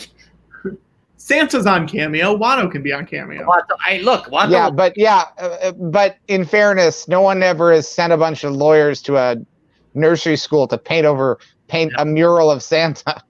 No. I'm just saying that Watto will go on Cameo, and the money raised from the cameos will go to National Bail Fund. Wait, I'll say this. Hang on. What? Watto, if we get some donations for a certain amount, will you do cameos for people on here? Yes, I'd much rather do that. Well, we could do both, but what's the number? How much does an individual need to donate? Yes, and this is starting now. This is $100. Okay, any donations over $100, you send us the message. Watto will send it out to your friend. $25, you get an autographed picture of Robert Wool. $100, Watto makes a video for you. So is the idea that I'm doing them here on the stream or that I'm sending them to people directly? No, you'll do it here on the stream. Great. Happy to do it. $100. I'll even say this. If you get it, I will clip the cameo from the stream and put it up on YouTube. There we go. Or you could send it to them as just a separate file. Sure, whatever you want. Right, but you have to edit these anyway to store it forever. Yes. Yeah. And you can send me a copy I might put it in my own words, but you tell me what you want me to say, who you want to address it to. Hey, George, you better start getting those Jellos ready because we are past $2,000. We're at $2,011.69. Okay. Oh, 2011. I'm about to sell the franchise. Here we go. All right. Let me see how long we have left in the episode. We got plenty of time. So. Eisman's in the episode. Both Eisman, today's guest lecturer. All right, Water, are you ready? I'm ready.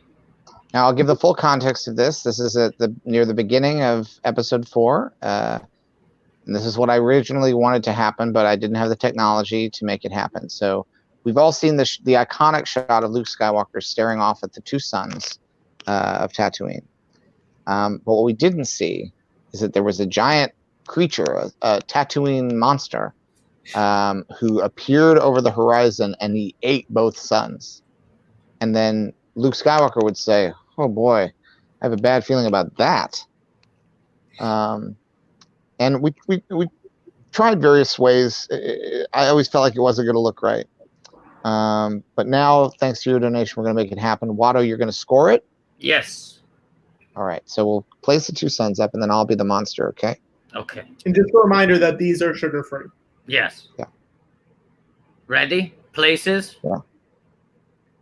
Picture? And action! Dun, dun, dun, dun, dun, dun, dun, dun, dun, dun, dun, dun, dun. Dun, dun, dun, dun, dun, dun, dun, dun, dun, dun, dun, dun, dun, dun, dun.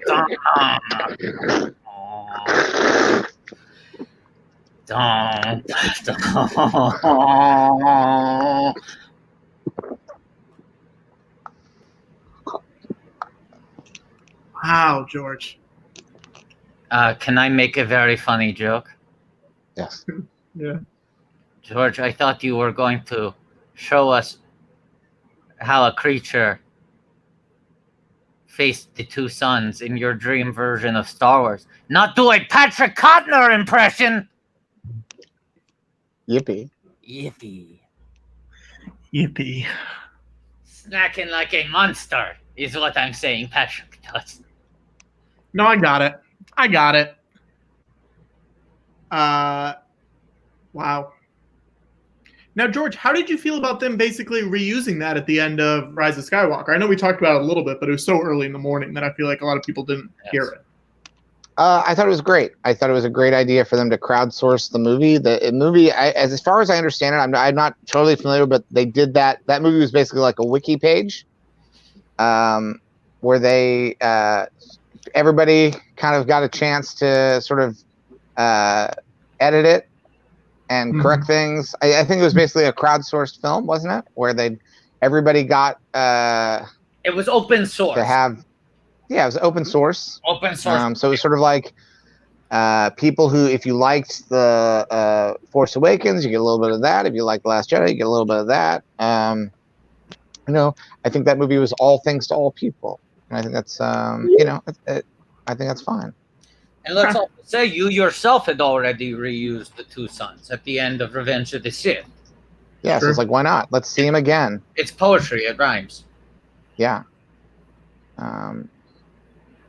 The Jello comes for the dyad. Dyad. Nobody knew that. Well, of course, and we're saying it now, but of course that was established from the very beginning. Always we true. all know that. It's always been true. Yeah, I've always had a thing. There were dyads all the way through. There was always a thing where it's like, here's 2 things, here's 2 things. I love to do that. Where it'd be like the original dyad, or and then yes, the original line.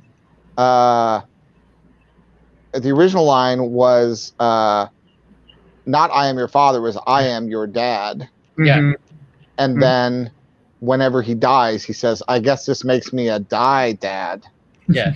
but he would kind of mumble his words so it would sound like dyad, and that was kind Dyad. of like a little hint. Yeah, and he says, "What? What did you say?" He says, "Dyad." He says, "Dyad?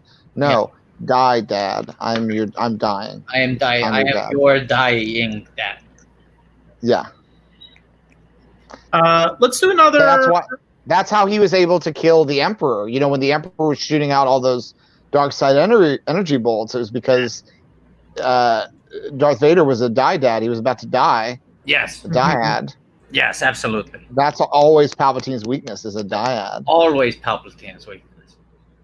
Always his weakness. From the It's always beginning, I made it clear, like, not two things. No. Don't do two things. I could defeat one thing, but not two things. That's why they never built 2 Death Stars. No. Because he knew that would be a dyad. They could turn it back on him. They built them Build separately. one. He built 2, but separately. They never Separately. overlapped. Never at the same time. Never. That's why Anakin was a threat whenever he had those twins, because they were a dyad. Right, because some of his workers are saying, "Hey, it might cut costs if we're building both of these simultaneously and using." No, that's my weakness. They can never know my weakness. He said, Two "Don't things. do it. I don't like twos. Don't Terrible twos. I don't even like when something happened. I don't even like Taco Tuesday. No. Let's do That's another excellent. Arliss name. Yeah. Wait, you didn't like us riffing on things that Emperor Palpatine might say? I mean, you know, it was good. It was funny. Thanks.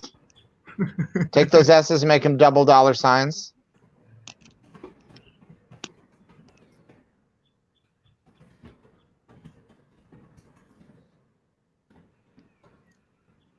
Put a There's a list lot of- after put a list after that R in Varden.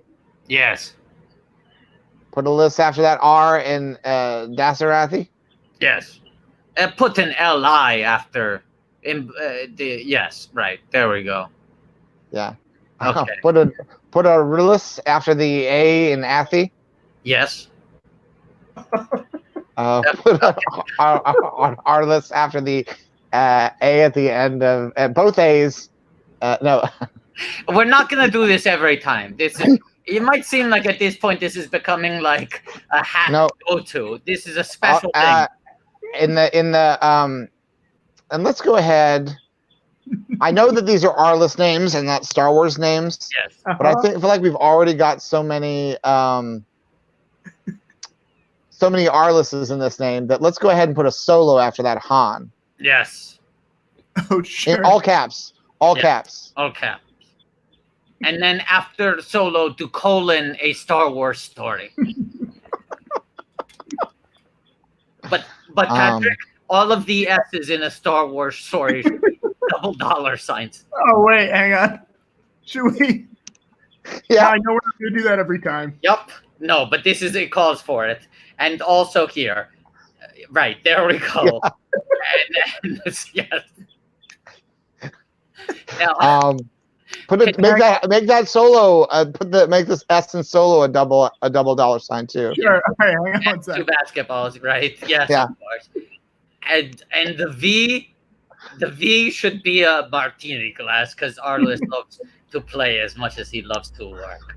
Also, you might as well go and put an Arla in between the Han and the double dollar signs of the solo. Yeah, where is that? Oh, yeah. Wait, After the Han. Should we just get rid? Wait. Nope. Don't get rid of right. anything. I see. Keep it. Let's go ahead and take after the A in a Star Wars story. Let's go ahead and put an RLIS double dollar signs after that. Yeah. And let's go ahead and put. Pizza's here, guys. Pizza's here. Oh, fuck that. Oh We my don't God. care. Stay Classic. focused. You have a job to do. Sorry, keep going. Let's go ahead and put an Arla in front of the double dollar signs at the beginning of Starless. Yeah. Yeah. Capitalize that A. Capitalize that A. Should we? Let's stop. Stop so this doesn't start autoplaying. Oh, actually, let's just leave it going. Yeah, let's keep it going. So that was the end of the legacy. Yes. And we're up to episode 7, which is our. I feel like I have to do this too. What? Yes, absolutely. Yeah. Patrick, also, will you check the private chat quickly? Yes, sure. Well, I'll go into the private chat too. Yes. Okay. I do. I I remember will. we had technical difficulty with that last time, but let's maybe give it a shot. Okay. I will take care of that. I'm trying to fill this house, people. So now the new episode is starting. Are we all on the Yes. divers? Yeah, and it's episode 7. What Arliss hath joined together. Right. And Patrick, we should start the clock, even though it's a little bit off now, time code wise. And hang on. Are we done with this? Are we done with this? Yes, I think we can't perfect that anymore, unless we want That's to make perfect. the H into a filing cabinet. I think we gotta. I think we got to, and then it's done. Okay. Great. Thank you, guys. Now, what's interesting is this is the first episode title that the title it trails off. There's ellipses, but only three dots, not 4 dots. Are all three of us at different time codes, or are you just looking at the episode title? I'm looking at the episode title. Right now he's arguing with the ref, and the other ref's telling him to get off the field. He's pushing the basketball. Yeah, we're on the same spot, George. Okay. He put his hand in his pocket. Yeah. Yeah. And now we see the book again. Dusty Springfield singing "I Only Want." Next time we see Bobby, I want to ask him about being on the field at Yankee Stadium. Oh, great question. Yeah. Next time we free. see, I don't know when that's going to be. Next time we see. Uh-oh. Look at that butt. Whoa, Yeah. Yeah. And he's just and then there was a little naughty joke there. Yes. He said, I appreciate, having a face-to-face conversation. But the joke is that the thing he is looking at is the man's penis and testicles. He's also talked about extensions and endowments. Yes. I think it is implied that this athlete is a man with a big penis. Mm-hmm.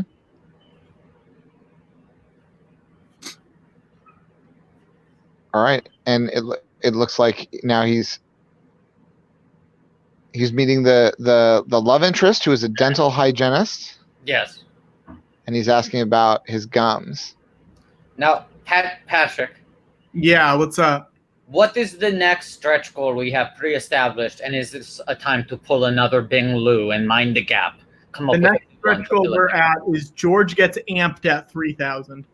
Okay. Well, how far are we from that? We are.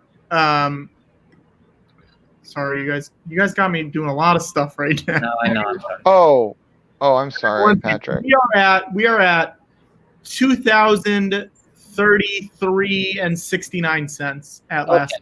Now I forgot we soared past the stretch goal of putting the hat on Baby Yoda, so I'm going to do that now. Now this is going to be harder than it looks because Baby Yoda's ears sort of resist.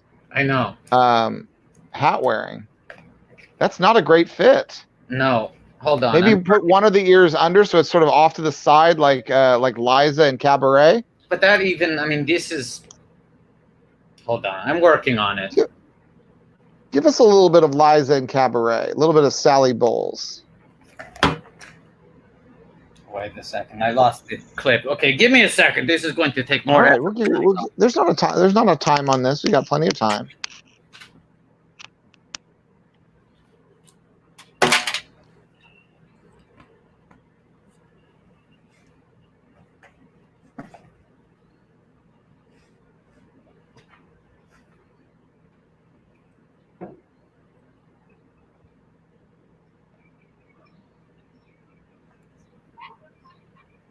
Now, Arliss, it looks like in this episode, this is not, as has been spoken about, an Arliss falls in love episode. He's trying to set up a prenup agreement between one of his clients and the woman he's involved with, his fiance. And it looks like we're dealing with a clash of cultures, which is this is very episode 2 and 3, you know, where you had the, you know, Jedis are not supposed to get married, you know, you know, it's complicated, you know, societies often make these things complicated. And weddings, you know, episode 2 ended with a wedding, and now this is a wedding episode, which everybody loves a wedding episode. Very often on network television, they'll sort of set up a wedding episode as the big sweeps week event. And here we are, but we're on pay cable, so you know they don't often play by the rules. We've placed the Arliss wedding episode right in the middle of the season. You know, I don't even know if this would have been. Let's see when this originally would have aired. This would have aired. Let me see. July 19th, 1998. So at this point, that's another thing to bear in mind, that this episode 3 was a summer season.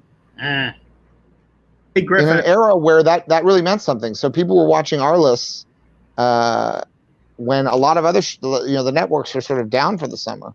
Patrick, I'm sorry, you just called out for someone who is not on this live stream. No, it was to my roommate. I wanted him to get me the pizza, but it's okay. Don't worry about it. Do you have anything for Auto on a different note?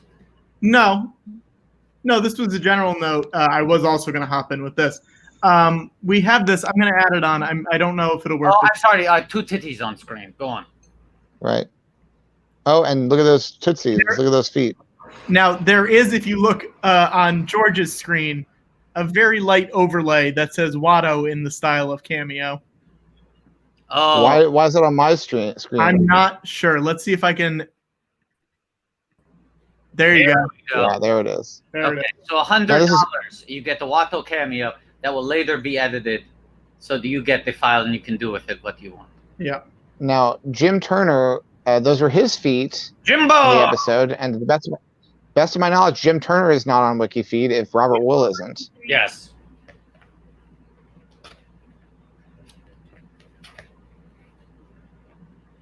How is it coming with the hat, with the sequel hat? I feel like this might be. Hold on. Those ears really do resist They really. a hat of that scale. Yes. Which is a shame, because I think a tiny hat like a very tiny hat would be perfect on Baby Yoda. I know. It either needs to be much bigger or much smaller. It needs to be one or the other. Right now, we're in an unhappy medium. Who knew that this would be the most difficult stretch goal? Part of our day? Yeah. Yes. No, I was going to no. But the most difficult stretch goal certainly to execute. I don't know. It was pretty hard negotiating with Chris Gethard about that bonus episode of Fizzy Boys. Hardball, yes. He really didn't want to agree to that $1 million figure. No. That was wild, right? That was wild. That was a wild ride. That was actually wild. For a second, I thought Mr. Toad was driving. Mm-hmm. Right. Because it was a wild ride. Mm-hmm. It was a wild ride. And we're all going to hell after this? Yes, absolutely. Mia Hamm on screen.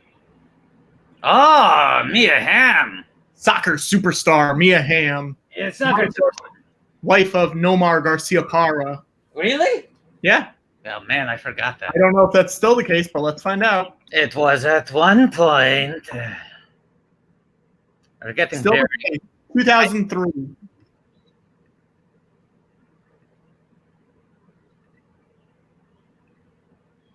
And we've reached the prenuptial agreement stage where Arliss has got his client's best interest at heart. He's trying to sell him on it. He's trying to convince him that a prenup is what is called for. Using blow darts.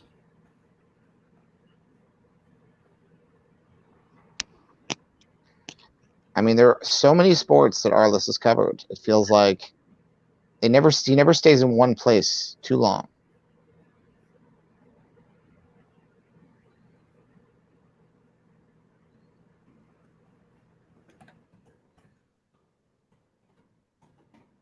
How was your pizza, Patrick?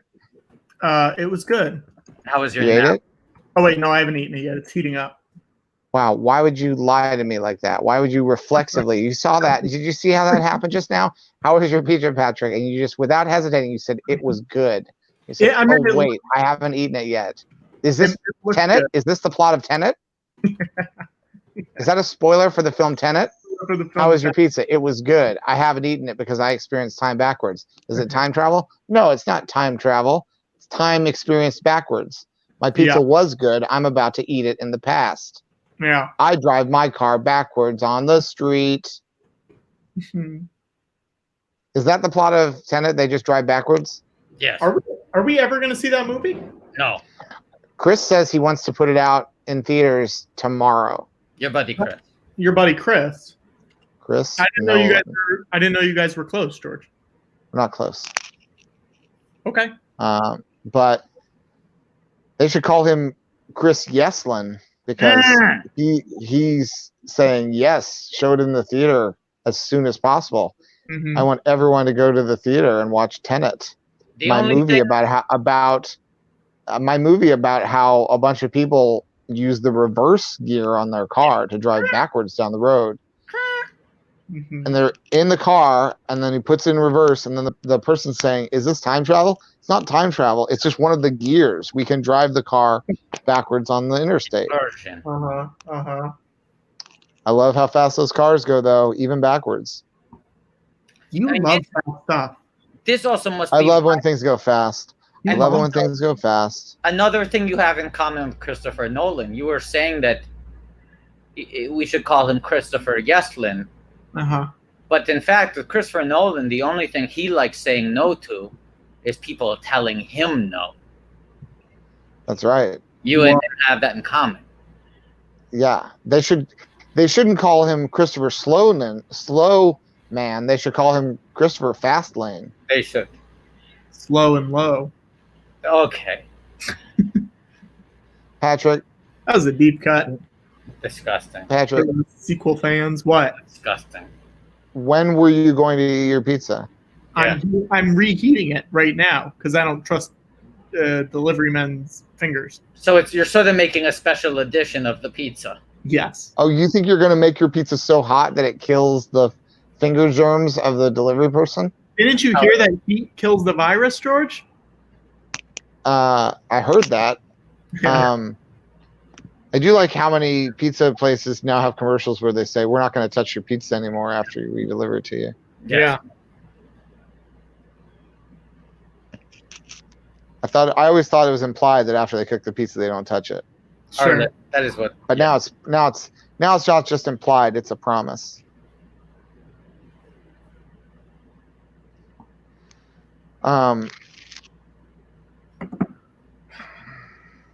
What's our next goal? I get amped up. You get amped up. But we're like hundreds of dollars away from that. We're almost 1,000. I would say if you guys want to put another stretch goal in between. That's what I was going to say. I was bringing that up, and then I remembered that I had to put the hat on Baby Yoda. But we need a goal for like three. What do we need? 2,500. Sure, you could do 2,200. We want to try and help people. We want to try and help. You know, the thing is, to help people. Yeah. I mean, like, to imagine this. Imagine in this day and age. If you can't afford bail, yes, that means you got, but what you've done is something that a judge has said you are eligible for bail. So, imagine someone who's protesting and they get pulled in. Yes. And they don't have the money for bail. We want to help that person not have to go into a jail cell where they might end up getting sick. Yes. At this moment. It's dangerous enough for people who are protesting to do it in the middle of a pandemic, but it shouldn't be a death sentence, which it could be for some people if they are pulled in front of a judge and the judge sets them bail and they don't have the money for it, to be able to get them so that they can go home. But that's a. Yeah, Gareth Edwards and the line producer of Rogue One had enough money for bail, so this is not for them. No, for people who can't afford it. Yeah. Patrick making a Bail Organa joke. Bail Organa joke. And has anybody produced? Have we produced any Bail Organa memes? The Bail national. Organa memes. Have any of them shown up? I feel like people have had plenty of time. Yes. I don't know if anyone has. Watto, have you had any food? Have I ate my chicken and rice. Remember, it took about 2 hours. Yeah. 2.5 hours. And Patrick, you are going to eat I'm your going to pizza get my once you pizza right now. once you make it hot enough so that those hot little hands of the delivery person. I know. That pizza's about to get hotter than the planet Mustafar. That's right. Imagine that's another thing. That's another fun thing to imagine that people could work on. Is take the part where Anakin's arms and legs have been chopped off and he's sliding into the lava, but instead of having him be on the crust of the volcano planet, put him on a big hot slice of pizza.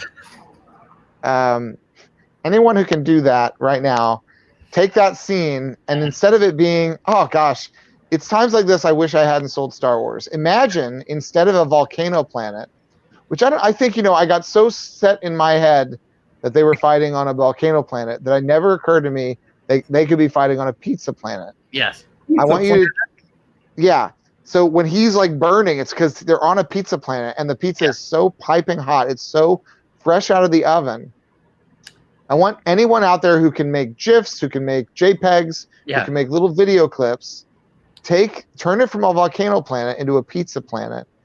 And if you want, redub Anakin so when he says, I hate you, have him say, I hate pizza. And all you need to get is a Pete, and a Z. Pizza. I'm sure we can get the audio. What are some things that Anakin says that might be, what does Anakin say? He says things like, "Well, lady." What else does he say? He says things like, what's some famous lines of dialogue that I wrote for Anakin? Well, lady. George, there are two very topical things I want to say before I forget. Okay. One, now that Disney owns Star Wars after the Midnight Raid, of stealing it from you and leaving you only with several $1 billion, they have it within their power to place Anakin not on a pizza planet, but in a pizza planet from the film Toy Story. Oh, that's right. So that is the thing people can do if they want to make the memes. It can be Anakin inside of a pizza planet on a slice of on pizza. a big slice of pizza, saying "I hate pizza." Exactly. So, let me ask you this: there was a video game a few years ago called Disney Infinity. Very familiar. Watto played it a lot. Yeah. Could you go to Pizza Planet in that game? No. Okay, never mind. No, the Toy Story playset within the Disney Infinity video game took place in space, not on Earth. It was sort of a fantasy adventure, as if Andy was playing with the toys and imagining they were all on an alien planet with Buzz Lightyear. So there was not the Pizza Planet, which is an Earth-bound chain restaurant. Now, can I say the second thing that is now less topical than when I first started to try to say it? We breezed past a scene in which Kirby gets a big boner. Kirby was talking to an athlete, and then the camera tilted down, and then a big boner arose in his pants. Now, I don't know if this was a practical effect, if this was method acting, but they cut to it several times, and then when he left the scene, Kirby turned full body profile, and you saw what seemed to imply that Kirby is packing heat. I don't know if he is a grower and not a shower, or if we're looking at the same kind of length flaccid that we saw hard. But we don't know if Kirby Carlisle is packing heat, but we do know he's packing feet because they showed his feet before. Yeah, this is also true. Has anyone in the chat added Jim or Robert to WikiFeet yet? I hope so. I hope so. And if you're having trouble finding the pizza sounds in episodes 2 or 3, I want to advise you that you could also look at the movie Shattered Glass or My Life as a House and see if Hayden ever says Pete Jumper. or Za. Wait, no, he's in a pizza movie. He's in a movie about pizza. Wait, which one? It's called Little Italy. It came out like last year. It's a pizza rom-com. I'm so happy Watto and I remembered that at the same At the time. same time, it both like struck us like lightning. I have to say, and I know a lot about film, Yeah. and I don't know that I've ever thought of anything as being a pizza movie. This This one is is very much. Can Bryson pull up a photo? Can we get a picture of the poster for Little Italy with Hayden Christensen? Yeah, I think. Come Dave, on. do you want to take care of that, or do you want me to do it? Just nod either way. Okay, Dave got it. Great. Jersey Dave is going to make it awesome. We've arrived at the wedding sequence. Yes. This is ratings dynamite. Now, this is the character who witnessed Kirby having a boner. So I wonder if that was sort of Chekhov's boner, and it's going to come back into Uh-oh. play. Music And look, Kirby is sitting with a full man-spreading stance. Oh, no. And I even see the crotch of his pants, the fabric is starting to bunch up. It feels like it's foreboding. This feels like the final act of a Curb episode. Absolutely. And the boner. It is the final act of a Kirby.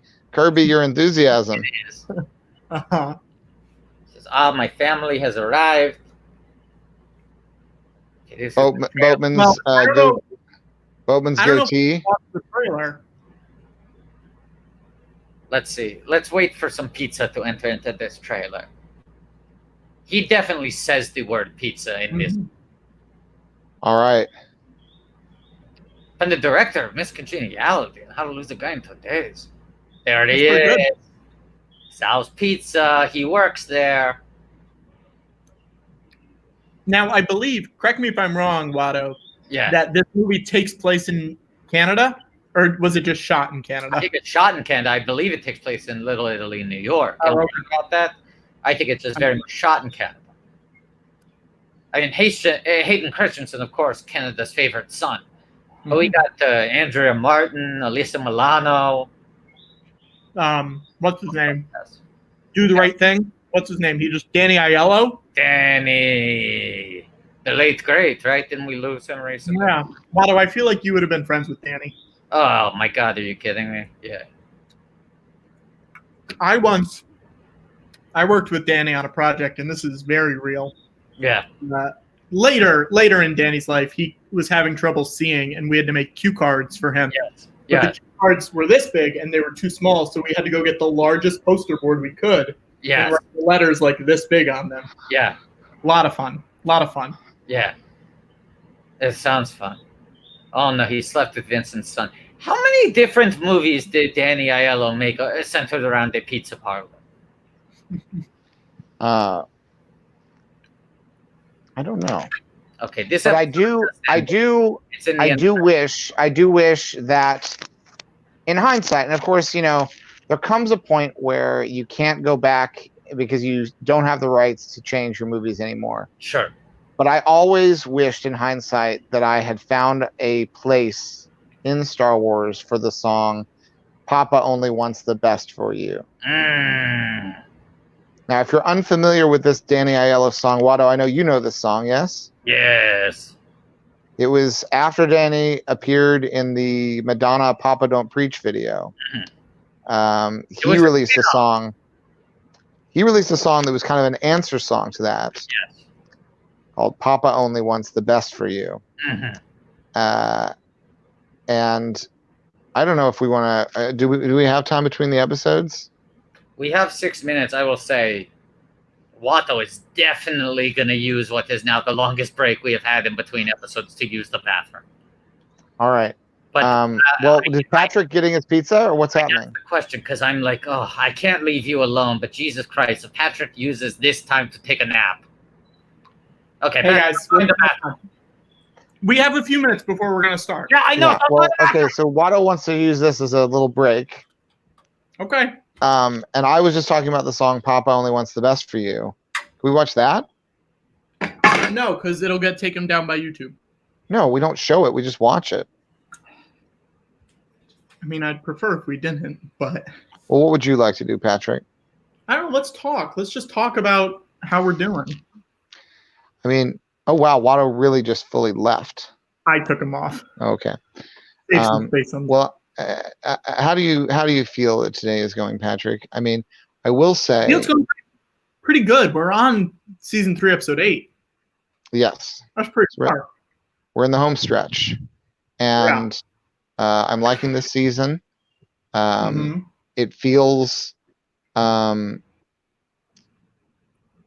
have, we go into sort of a zone when we're doing this, where I'm completely unaware of anything that's happening in the world right now, so I don't know what's going on anywhere. Do you want me to look? Do you think it's going to be good news? I don't think it's going to be good news, but tell me, is there anything happening? Let's see. Chatrick Talk More. That's a good nickname for you. That now your big thing is wanting to talk about things. What are some of the headlines? I don't want to read these. Okay, then don't. You don't have to read them. Just tell me how you feel. Tell me how about this? Because anyone can go read the news, but not everyone has access to what your feelings are. Yeah. What do you feel when you just tell me how you feel when you see each headline? Well, not great. I mean, one of the oh God, All Lives Matter is trending right now, and it has 30.9 thousand tweets. So not great. Right. I mean, presumably a lot of those tweets are people who were. I would hope so. Critical of a lot of those people are tweeting about the man with the bow and the arrow who. Wait, do you want to know the funniest part of this? What? The All Lives Matter that's trending. Matter is spelled M-A-T-E-R, which means All Lives Mater. The Larry the Cable Guy character from Cars. Is that really the one that's trending? Is it Disney property? That's what's trending. Is that a Pixar short that's going to come out in front of the next Pixar movie? Is that All Lives Matter? Yeah. So I feel a little bit better about it, I guess. Mm-hmm. I don't know. We're doing okay. We're all doing okay. How much have we raised now, Patrick, for the National Bail Fund? We raised $2,084.69. All right. So it feels like it's slowed to a trickle now at this point. Yeah. Like we had a lot of momentum in the early going. Here's what I'll also say. Yeah. If you want to donate $1, that's fine. If you want to donate $3, that's fine. It doesn't have to be all $25 donations. If you want to donate 50 cents, we'll take it. We'll take it because it all goes to a good cause. And it doesn't matter how much or how little you donate. Although, if you want a message to your friends, $100 from Lotto. Yeah, and you could also just tell people what's happening. You could direct people here, and maybe they can help out. Because the thing is, like, I understand there are people who probably will say, I can't afford to give $25 right now. Yeah. So, try and think of, don't think of that. How about this? How about you give $1 a minute for 25 minutes? Yeah. That's one way. Maybe I'm out of touch. I don't know. Maybe that's not something everybody can do. Let's start this episode just so we can get going. Yeah, maybe we get ahead of it a little. Oh. Yeah. You let me know when you're ready. I'm ready whenever you are. I got it queued up and ready to go. Lotto? This one is episode 8, The Working Man's Friend. Hey, can I say something? Mm-hmm. Sounds like you're the opposite of Baby Boba Fett. Because he hates to get ahead. Oh, no. The decapitated head of his father. Oh, no. When Mace Windu decapitates his father and he is left with only the head. George likes to get the head. Let's start the episode. Here we go. 1, 2, 3. Okay. Just for fun, let's go ahead and sing along with this theme song this time. Okay. That's a fun thing to do, right? Yes. Okay. Yeah. And I'm so Arliss is going to narrate at the beginning of it. For most of us, the dream of becoming a champion remains a fantasy. But for a special few, it's very much reality. We cheer them. We live through them. The athletes are last warriors. Mm-hmm. My job is to make their dreams come true. My name is Olis Michaels. I represent athletes. Mm-hmm. George. I don't know what it is that makes me love you, so I only know I ever want to let you go. Because you started something, oh, can't you see? That ever since we met, you had a hold on me. It happens to be true. I only want to be with you. I just want to be beside you everywhere. As long as we're together, honey, I don't care. Because you started something, oh, can't you see? That ever since we met, you had a hold on me. No matter what you do, I only want to be with you. And then we start with a DJ on the radio, and they're talking about El Nino.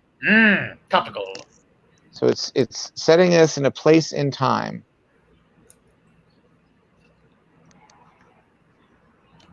And he's talking about the everyman, the working stiff, the common Joe.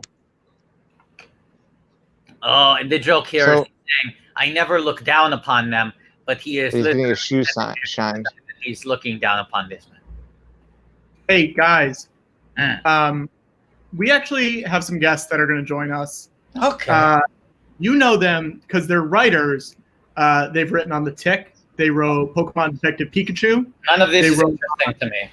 One Day at a Time. None of this feels relevant to this live stream. None of this feels relevant. Well, they also wrote on a little show called 1600 Pen. What? Please welcome Dan Hernandez and Benji Samet. Let me bring them in. Oh, hello. My God. Hello, gentlemen. Well, hello there. Wait a second. I heard we're doing a 1600 pen live stream. We're trying. We're trying to reach the. We're trying so hard. Is that the original crew swag? Oh yeah, they got the hat. We got the shirt. Oh. We got the little 1600. We got the Is that jacket. a 1600 pen hoodie? Got the hoodie. Wow. Oh my gosh. It's the a full little beat up. ensemble. You know, it's a beautiful ensemble. George, Watto, we're huge fans for a long time. Oh, thank you. Well, I'm a big fan as well. We love 1600 Pen. It's one of the reasons we keep on trying to raise enough money to watch it. You know, when you get this 5,000 screaming penheads behind something, it becomes inevitable. Well, now can we bring up, this is, because originally this started as a live stream where we were watching every Star Wars film, because obviously George and I have had a lot of skin in that game in the past. Sure. And then our list came up in conversation, and Chris Gethard challenged us to watch all of our lists. So that is what we've been doing on a week-by-week basis. But Patrick, our producer here, Patrick, has long had a goal, pre-live stream, to get more followers on Twitter than the Twitter account for 1600 Pen currently has. It is still currently a more followed account than Patrick's account. And us talking about that made people say, can you start watching 1600 Pen? So we keep on trying to set goals to incentivize people to donate money to a good cause, specifically today, the National Bailout Fund, in order to incentivize us to do that. But also, I feel like it's not the most important thing going on in the world today, but maybe Patrick could use a few more followers. Well, I have a thought. I mean, I agree with the purpose of this live stream. I agree in donation, but I guess what I would say to Patrick is, when you create something with the legacy and sort of the gravity of 1600 Pen, and you earn your followers. Long tail on that one. You know, I think that to me is, don't take a shortcut. That's my advice. You're right. Well, that's what I'm hoping what this is going to be. I'm hoping that this live stream is going to have the staying power that 1600 Pen still has to this day. This is how you know that Dan and Benji are pros, because their advice is do the work. You're right, and they're right. I get it. Do the work. Benji, what do you think about that? I'm just really hoping that people donate so we can do this 1600 Pen live stream, and Dan and I can give you the behind the scenes scoop about all of those classic scenes that you all know and love by heart. You know, like we could tell you, what was really going on at Craft Services with Bill Pullman that day. God. Yeah. So now today we have not decided on a number for We the did 60. decide on a number. It was $16,000. We have. Don't you think we should lower that though? What are we at right now? Right now we're around $2,000. Okay, now someone So is we've saying, so we've missed the opportunity. $1,600 would have made a lot of sense, but we've shot past that. So but here's we burned something that. that was It's not an thrown option. out. Here's something that was thrown out here. Cal to the Ellie said, since we have two 1,600 pen writers, do we double it to 3,200? That's the goal. One for each writer, 600 pen. I think that's a good goal. I think That's a solid comment. That's good. I think it makes a lot of sense. So there are only 7 seasons of our list. We would say after the 7th season of our list, we're on 3 right now. 4 weeks from now, if we hit 3,200 today, we will watch every episode of 1,600 pen once. And I'm going to incentivize the people a little bit. I think that if you look at IMDb, you see that 1,600 pen has a robust 5.8 out of 10 that the people have rated it, but above average, above average. But if you do the deep analytic and you go to the episode that Benji and I wrote, it has a 6.9, the highest rating of any episode. And one of the funniest ratings. And one of the funniest. Very funny. The rating itself is funny. 6.9. That's so. Those are the kind of insights. We worked hard to get that 6.9. Yes. Yeah. As the young people are saying, nice. Yes. Nice. Thank you, George. No, that's how the two of you have a very sharp sense of humor. Is you realize big picture. We could put in extra jokes in this episode. We could make the episode a little funnier, but then that would bump the rating too high. No, we said 7 or 8 years from now, it's going to be so funny. Yes. When we have a 6.9. Because if you had a 7.1, it would be funny short term, less funny long term. That's it. And we knew that going in, and so we calibrated it. Yes. Perfectly. Benji ran the numbers. Yes.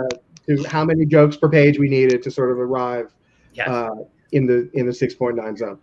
So those are the kind of inside baseball things that we could bring to a 1,600 pen live stream. If the people are if the people are able to hit our numbers. That rules. I think that's a good idea. Now, let's see, because with these R-list live streams, Robert Wool has made an appearance every week. Mm-hmm. We had Michael Boatman and Jim Turner. We're still negotiating with Sandra Oh. Who do you think? Do we have an in with Pullman, Jenna Elfman, Martha McIsaac? Dare I say it? Could we get Gad? Is Gad gettable? Who do we think we can reunite? Andre Holland? He's grown to a lot of places since 1600 pen. But he's stuck at home now. Let's acknowledge we're playing a ball game these days. I think that when we can get people. When the pen heads hear what is possible, I think the sky's the limit. We have a long-standing relationship with Gad. Is he gettable? I don't know. I don't want to speak for him. But is Gad gettable? Is he gettable? He might be gettable. #gettable. John Lovett, co-creator of 1600 Pen, now co-founder of Crooked Media. I love it. I refuse to leave it. I want him to stay. Is he gaddable? I think maybe. He might be a gaddable. Is he gaddable? I love it. Now, do we think someone's asking here, Kendall Maybell, do we think, and I know this isn't on you guys. Sure. But can we dream of a world in which we can get John Lovett and John Lovitz on the same live stream? Now, Patrick might need to work the Lovitz angle here, but I like the idea of bringing them together. Anything is possible. On the George Lucas show, anything is possible. If we could love it or love it, that would be really good. I think that, these are crazy times, and, the impossible may be possible, and if we could get Lovitz. Yes. And the question is that the ticket? Maybe that's the first domino to fall. Yes. Sure. And then it just Now you guys, currently you wrote for the Central Park TV show, which is about to premiere. Yep. Mm-hmm. And we got Gad. You got Gad. You got Gad. You got Gad. Here's a question. Now, it technically it did premiere. We picked a great opening weekend this weekend. We're excited for everyone to check it out. Yeah, it's a great time. Great time. I mean, I can tell you from first-hand experience, great time to be doing comedy. Right. Mm-hmm. George, are you freezing up or are you thinking about it? I want to. I mean, now 1600 pen. That's available on Crackle currently. Am I correct? Am I correct that that's the stream? I believe it's on Crackle, but you can also buy all of season 1 for $10 on Amazon. Which deal. Put a little money in my pocket. Yeah. Why don't you gad out Dan and Benji's wallets? It's a joke. I don't mean to brag, but I did get a $5 residual check a few months ago from 1600 pen. So, here we are. Keeping the lights on. Yes, it is on Crackle. So at least as far as I know, it's on Crackle.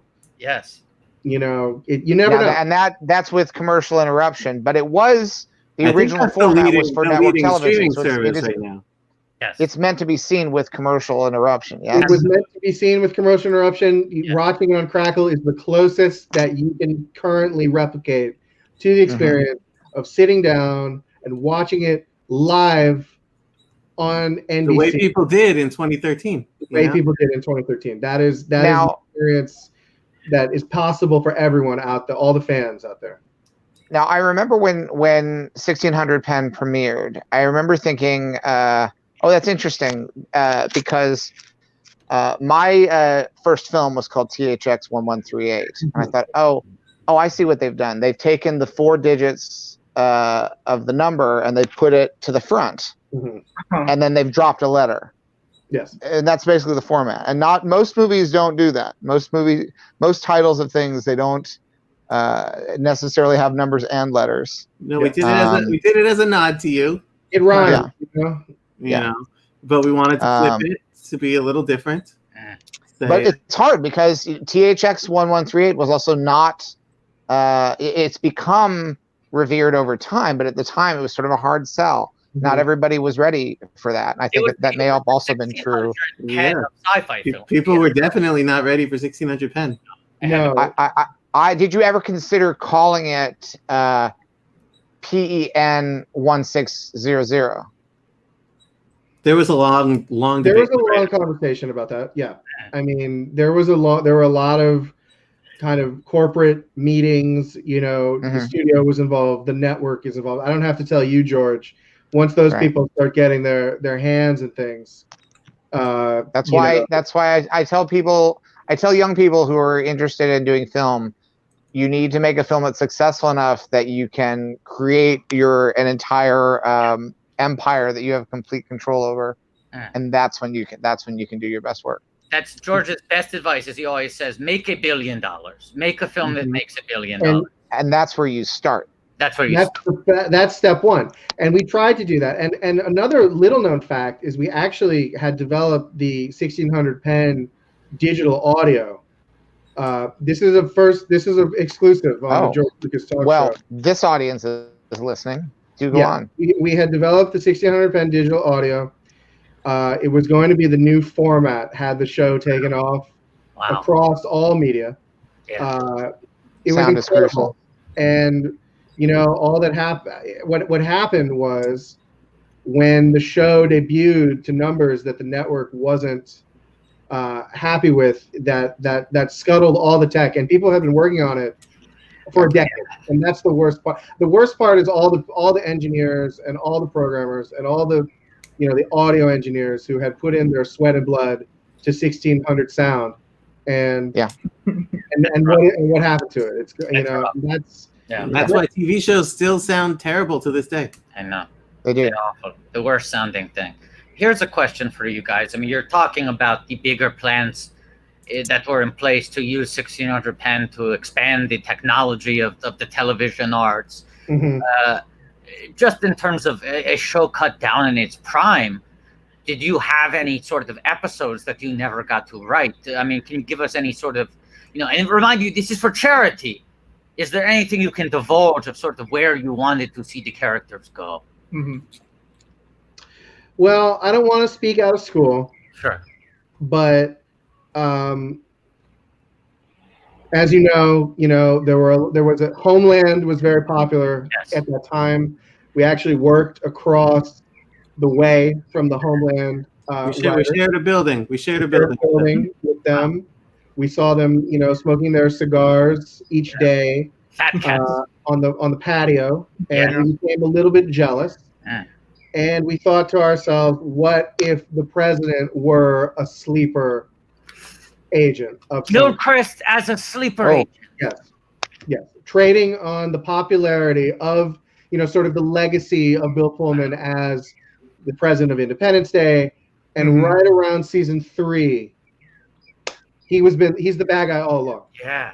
He's the bad guy all along. And that was something that we had laid into the first 13, and if we do stream them, we can point out sort of the setup. Because we shot it all. We shot 7 seasons. It's all in the other part that is so sad. Yeah. Okay, wait, this is so funny. You guys don't even know the coincidence here. George, fill them in. This is hard to talk about, but we do it every hour. Before I sold Star Wars to Disney, I self-financed and produced 39 episodes of a program called Star Wars Detours. You can see the trailer for it on YouTube. It is a fully animated Star Wars comedy series. And I naturally assumed when I sold Star Wars to Disney, well, they're going to find a time to release this. They have not. They have sat on it for nearly a decade. These episodes, which include vocal performances by Billy D. Williams as Lando Calrissian, Ahmed Best as Jar Jar Binks, original voices, along with some other, non-original cast voices that are very funny. And, we understand it wasn't the right time maybe for a Star Wars comedy show when they were trying to set up their Star Wars franchise. But now, when we're in the middle of a pandemic and people are looking for something to cheer them up and to watch, and film and TV production is shut down completely, Disney Plus could release Star Wars Detours with the press of a button. But they won't. So we're encouraging people to tweet at Disney Plus with the hashtag "May Detours be with you." And I don't know if not to, we're raising, a lot of different issues today. We're trying to get extra followers for Patrick Cotnoir on Twitter. I don't know if there's any value in tweeting at the 1600 pen Twitter account to release the remaining 7 seasons. I mean, there's something else we need to talk about is the fact that, when Disney bought 20th Century Fox, they own 1600 pen. Yeah. They could make it a Star Wars if they wanted to. If they wanted to, it could be a Star Wars. Why is 1600 pen not on Disney Plus? Why is 1600 pen not on Disney Plus? Why is 1600 pen not a Star Wars? Why is it not? It's about family. It's about family and power. Power. That is what Star Wars has always been about. It's about how do you handle these complicated dynamics of family and power. Yes. And the struggle to make the right decisions. 100 pen, a Star Wars story, and you could tell it's perfectly laid out to be a Star Wars story because it's told in separate episodes. It's structured perfectly. The themes are the same. The character is equally as iconic. Sorry, almost equally as iconic. Sorry, George. I don't mean to be presumptuous, but on their way. You took the words right out of my mouth. On their way. Yes. Owned by the same parent company. Yes. Yeah. Multiple seasons, ready to go. Right. We got to get Gad. We got to get Gad. We got to get Gad. That might be the only person that could put the leverage on them to really. And he's the Prince of Disney. He brought all the Goonies back together. He can solve anything. That's right. Gad's the miracle man of Hollywood these days. And as goes Gad, goes the nation. That's what people have said for years. And you know, so I didn't know that we shared this. I'll call it what it is, a heartache in common, George. Yeah. That you put your blood and sweat and tears, the late nights, And you put all your midichlorians. all your midichlorians through the roof in a project and in the vault, in the proverbial vault. The proverbial Disney vault. The proverbial Disney vault. We've heard about that Disney vault since we were children. They could put as soon as the Crackle deal expires, the second the Crackle deal, because I don't know what the contract is with Crackle. I don't know how much. I don't know if Crackle is in for penny and for a pound. I don't know if they may have tied up 1,600 pen for the next 20 years. Yeah. If they were smart. But if they were smart, if Crackle's smart, and I say always bet on Crackle. Based off everything they let go. Very smart. Yeah, they are always a few steps ahead of the game. I mean, they are the only streaming service 60% owned by Chicken Soup for the Soul. That's that's money in your bank that no one else is playing with. Money. The second the Crackle deal expires, Disney Plus could release 1,600 pen with a touch of a button. That's right. It could just be on there. I actually think I look forward to the day when you open up your Disney Plus and you see those separate categories where you see Pixar and you see Marvel and you see Star Wars and you see National Geographic. Maybe you need to scroll a little. Maybe there's a little scroll bar at the bottom that you have to click over to see, wait, what else is along here? Maybe you swipe it along. Maybe you swipe it along. One of those boxes should just say 1600, and then below it, I think in lowercase. I don't mean to speak out of turn here, but this is how I see it. To make the numbers big, you make the letters a little smaller. And then or do it the other way. Make the numbers a little small, make the letters really big. But I would go with numbers. I'd make the numbers big. I think it's like this. I think it's like 1,600 pen. Yeah. I do know. This is what I think it is. I think it's 1,600, then pen, and then underneath that, a Star Wars story. Well, it's interesting because this is sort of an equal, but they went for the sort of beautiful Constitution. Yeah, I see. It is beautiful. It's easy to get suckered into that, but that may have been the only thing that held you back. And the hat has a different treatment. Yes, the hat. Let's see on that. Let's see that hat. Come in close with the hat. Numbers. See, I would flip that. They chose to make it like a street sign. Yes. Yeah. And I get that. I understand the reasons why they did this, but I would have gone numbers big, letters little. Mm-hmm. That's the one thing they didn't try. Unless, let's see on the hoodie. Let's see on the. Let's zoom in on. Come in close with that insignia on the hoodie. Yeah. On just the little thing you have on your. I think it's the other side. Other side. Well, okay, so first of all. Okay, that's the same. Oh yeah. That's the hat. Yeah, that's the same. And I hope you don't have to reveal it, but I hope that you have that tattooed in the exact same place on your arm as it is on the. You don't need to show it. It's not that kind of street. You don't need to show. I don't have a right to ask. It's very personal. That is my hope. Yeah. It is very personal, but I can for charity disclose that is. That's all. Your word is as good as gold. Can we see the? All right, but let's see the. Here on the breast. Insignia on the front. Patch. Yes. So the patch. You got a presidential seal. Wow. Yeah. Wow. Now, what's interesting is I used to wear this all the time. Yeah. But since Trump has taken office, I feel much less comfortable wearing it. Yeah, it's not a good look. Not a no. Do you ever think, I used to write a sitcom about the White House, but the real comedy is what's going on in the Oval Office these days? If I had a penny for every time I thought that. If you had a 1,600 penny. Yeah. 1,600. If I had a 1,600 penny for every time, and that's why I'm hoping with sort of the attention, the media attention worldwide that this is bringing. Yeah. It's the era of the reboot. Yes. Yeah. It's the era of Twin Peaks comes back. 2 decades after their third season, they get a fourth. Yeah. True. I mean, what number are we at right now, Patrick? How much money have we raised? The last time, let me refresh to see if it went up since the last time. We are at 2387.69.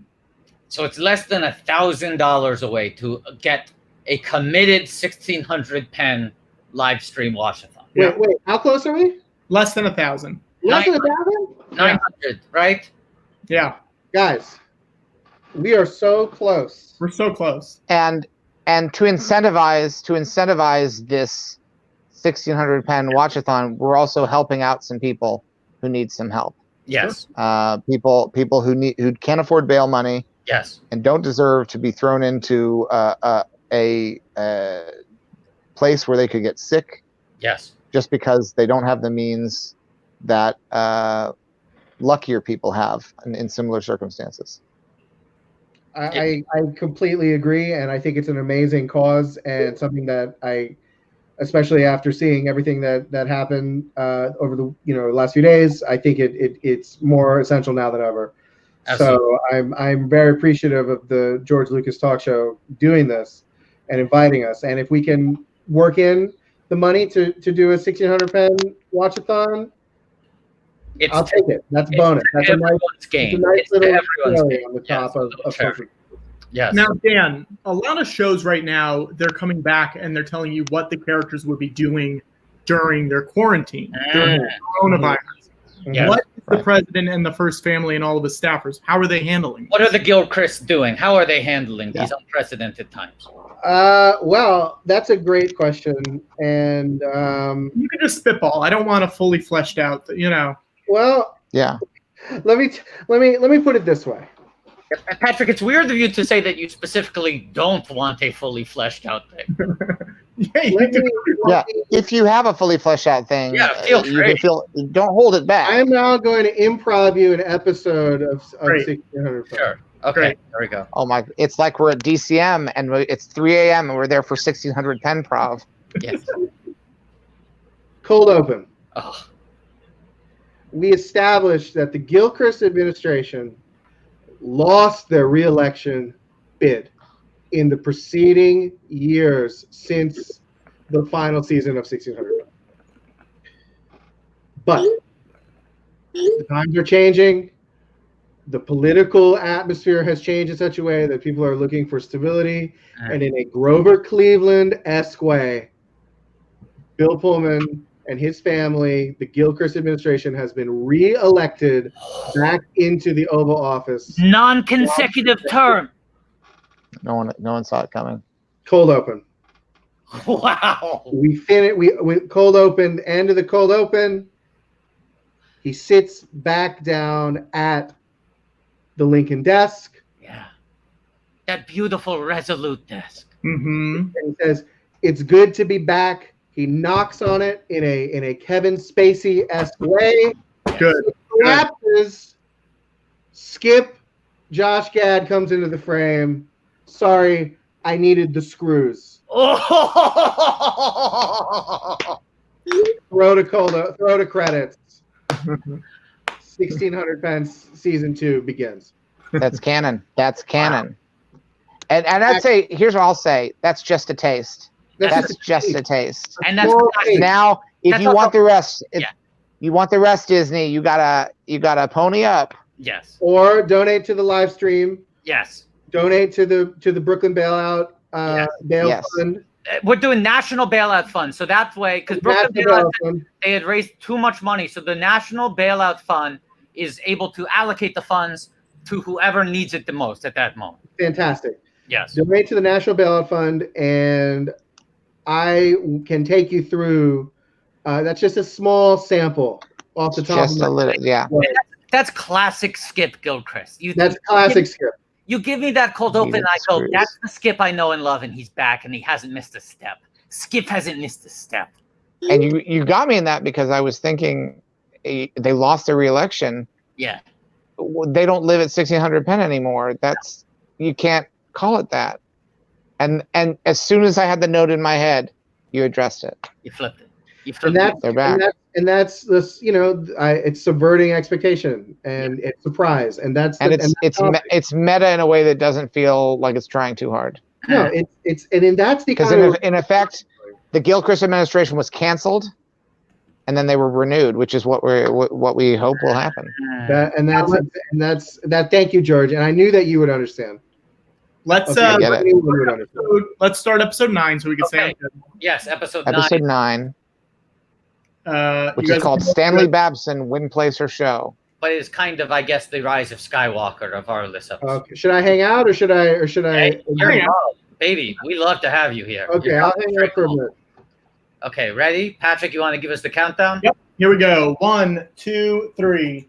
And can we, as we're starting the episode, can we get a refresh? Because Dan's been dropping so much gold. I want to believe those numbers are going way up. Yeah, we did get some more. Let's see. Boo, boo, boo. We are at 2452.69.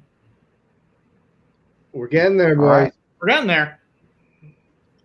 And what's the next? The next goal is what?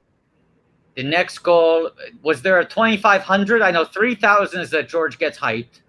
Yeah, I think that was 3,200 is Penn. Did we ever come up with a goal for 2,500? I'll eat the moon of Endor. Okay. I don't know what that means, but okay. A surprise. Wait, how can I watch Arliss along with you on HBO Now? You got to take it to the max. HBO Max. Oh, I'm sorry. I'm sorry. Yes. I'm so behind the times. Okay. Yes. They've renamed HBO Now. It's now HBO Then. Yes. It's All right. very passe. Dan, Luckily, I have a second screen technology here. if you need a login, let me know. Yes. All right. I think I'm okay. All right, I'm gonna go. I'll be back in 1 second here. Okay, see you, George. And this episode is called Stanley Babson Win, Place, or Show. So Stanley Babson, of course, is the Michael Boatman character. Of course, I I watch this in real time. No, I know. I was saying that I watch Neo fights who might be watching. All right, I'm trying to get up and running while you. Okay.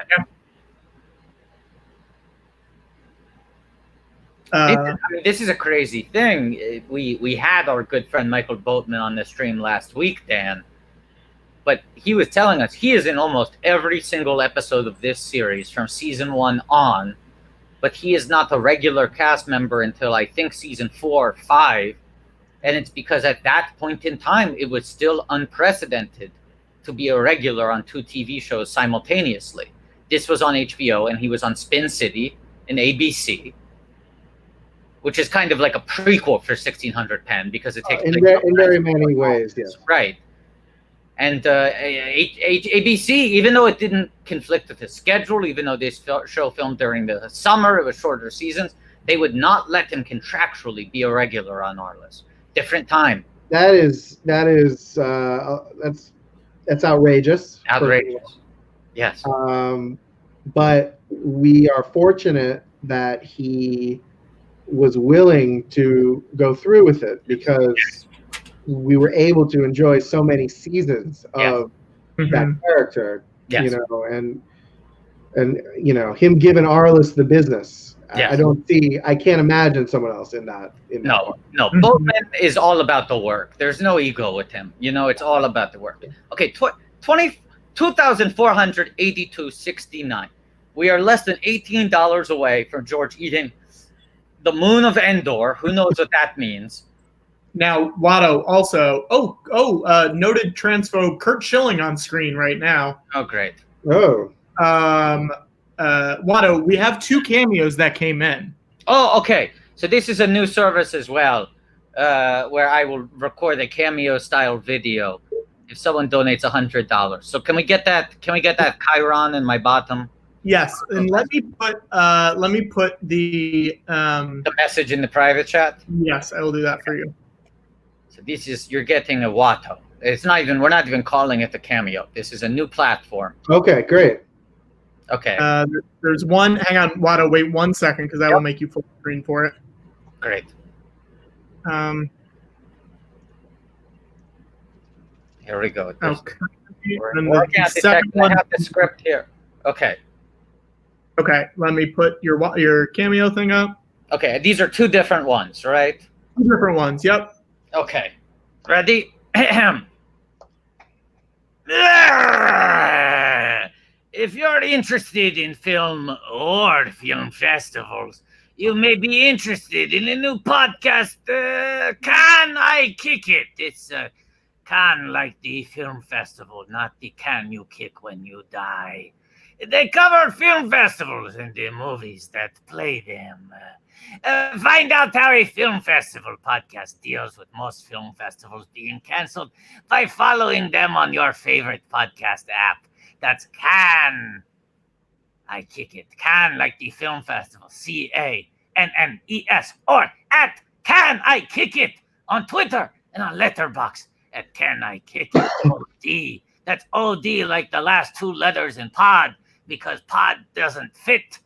Watto is promoting this podcast for a good cause, for charity, even though Watto has a long existing bias against the Cannes Film Festival for premiering episode 3, Revenge of the Sith there, but not the 2 episodes starring Watto. Okay, now I need to open a new tab for this second donation. Yeah. And you let me know. You let me know when you're ready for that one. Okay. Yes. Give me a second. Stall for a moment. Was Revenge of the Sith in competition or? I think it was out of competition opening night. It was not certain regard. It was a special gala opening night screening, but not in competition. Right? It wouldn't have been. It wouldn't have been fair. It wouldn't have been fair to the other films. Right. Sure. I understand. Yeah, it's not a fair fight.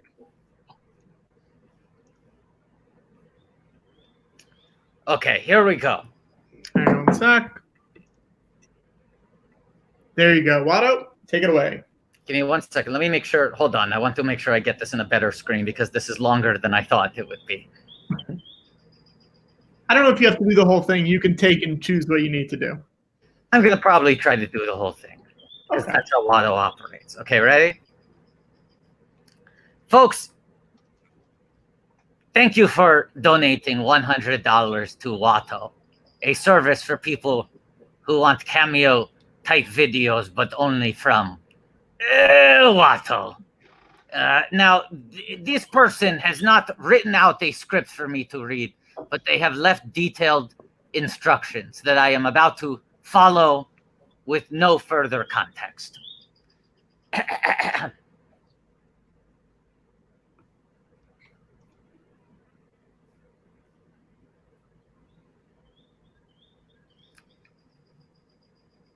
Right now, NWA court is in full effect. Judge Dre presiding. In the case of NWA versus the police department, prosecuting attorneys are MC Ren, Ice Cube, and Easy Motherfucking E. Order, order, order. Ice Cube, take the motherfucking stand. Do you swear to tell the whole truth? The whole truth and nothing but the truth. So help your Toydarian ass. You goddamn right. Well, won't you tell everybody what the fuck you got to say? Fuck the police. Coming straight from the underground. A young Toydarian got it bad because I'm Toydarian blue and not cop blue. And not the other color. The darker color of blue. So police think they have the authority to kill a Toydarian. Fuck that shit. Cause I ain't the one for a punk motherfucker with a badge and a gun to be beaten on and thrown in jail.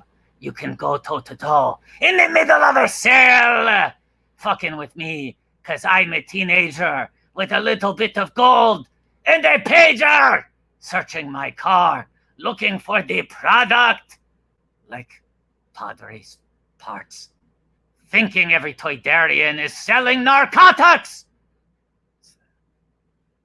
Unfair stereotype. You rather see me in the pen than me and Lorenzo rolling in a benzo. Beat the police out of shape. And when I'm finished, bring the yellow tape to tape off the scene of the slaughter. Still getting swole off bread and water. I don't know if they Jedis or what. Searching a Toydarian down and grabbing his nuts. And on the other hand, without a gun, they can't get none. But don't let it be a black and a white one. Because they'll slam you down to the street top. Black police showing out for the white cop. Ice Cube will swarm on any motherfucker in a blue uniform. Just because I'm from the CPT. Punk police are afraid of me! Ha! A young Toydarian on the warpath. And when I'm finished, it's going to be a bloodbath of cops dying in LA. Yo, Dre, I got something to say. Fuck the police. Fuck the police. Fuck the police. Fuck the police. Example of scene 1. Pull your goddamn ass over right now. Oh shit, now what the fuck you pulling me over for? 'Cause I feel like it. Just sit your ass on the curb and shut the fuck up. Man, fuck this shit. All right, smartass. I'm taking your Toydarian ass to jail. MC Ren, will you please give your testimony to the jury about this fucked up incident? Fuck the police. And Ren said it with authority because the Toydarians on the street is a majority. A gang is with whoever I'm stepping, and the motherfucking weapon is kept in a stash box for this so-called law. Wishing Ren was a Toydarian that they never saw. Lights start flashing behind me, but they're scared of a Toydarian, so they mace me to blind me. But that shit don't work. I just laugh, ha ha ha ha ha, because it gives them a hint not to step in my path. For police, I'm saying, fuck you, punk. Reading my rights and shit, it's all junk. Pulling out the silly club so you stand with a fake-ass badge and a gun in your hand. But take off the gun so you can see what's up, and we'll go at it, punk. And I'ma fuck you up. Make you think I'm gonna kick your ass. But drop your gat, and Ren's gonna blast. I'm sneaky as fuck when it comes to crime. But I'ma smoke 'em now and not next time. Smoke any motherfucker that sweats me, or any asshole that threatens me. I'm a sniper with a hell of a scope. Taking out to, yes, what's going on? This is so long. I know. It's very dark. I'm looking. I have about half of the song left. I think we gotta stop. Okay. My mom used to tell me about going down to the village and holding hands with Allen Ginsberg as he read poetry. Yes. And just sort of a magical, numinous, sensation. And I just had that with that reading of Fuck the Police. You're welcome. So thank you, Watto. And I will say, if someone wants to hear the second half of Fuck the Police, they have to donate a new $100. It doesn't have to be the same person. But good Lord, is that song long. And we'll do it at the end of the stream. We'll do it at the end of the stream. That's how we'll end it. Yeah. I know where I left off. I put a bookmark on it. Yeah.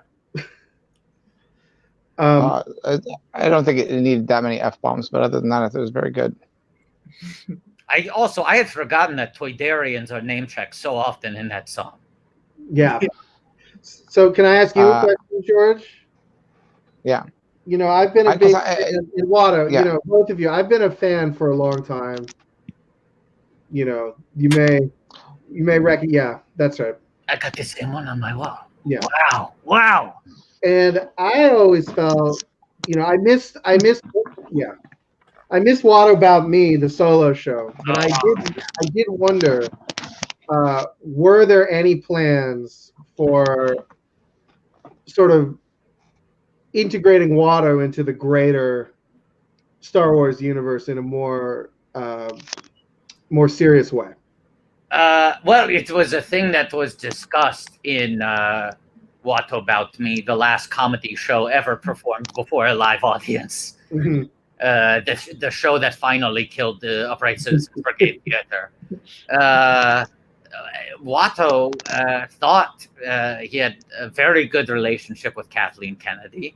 Mm-hmm. So as much as he was sad when George called him up, and we met up for coffee, and he told me, look, I'm planning to sell Star Wars. I mean, it was like we've heard the story of him calling up Harrison and Mark and Carrie and saying, look, this is the plan. I'm going to sell it. I want you to be in the new movies. I was the following call after that. Mm. And I've just been sitting by the phone since then.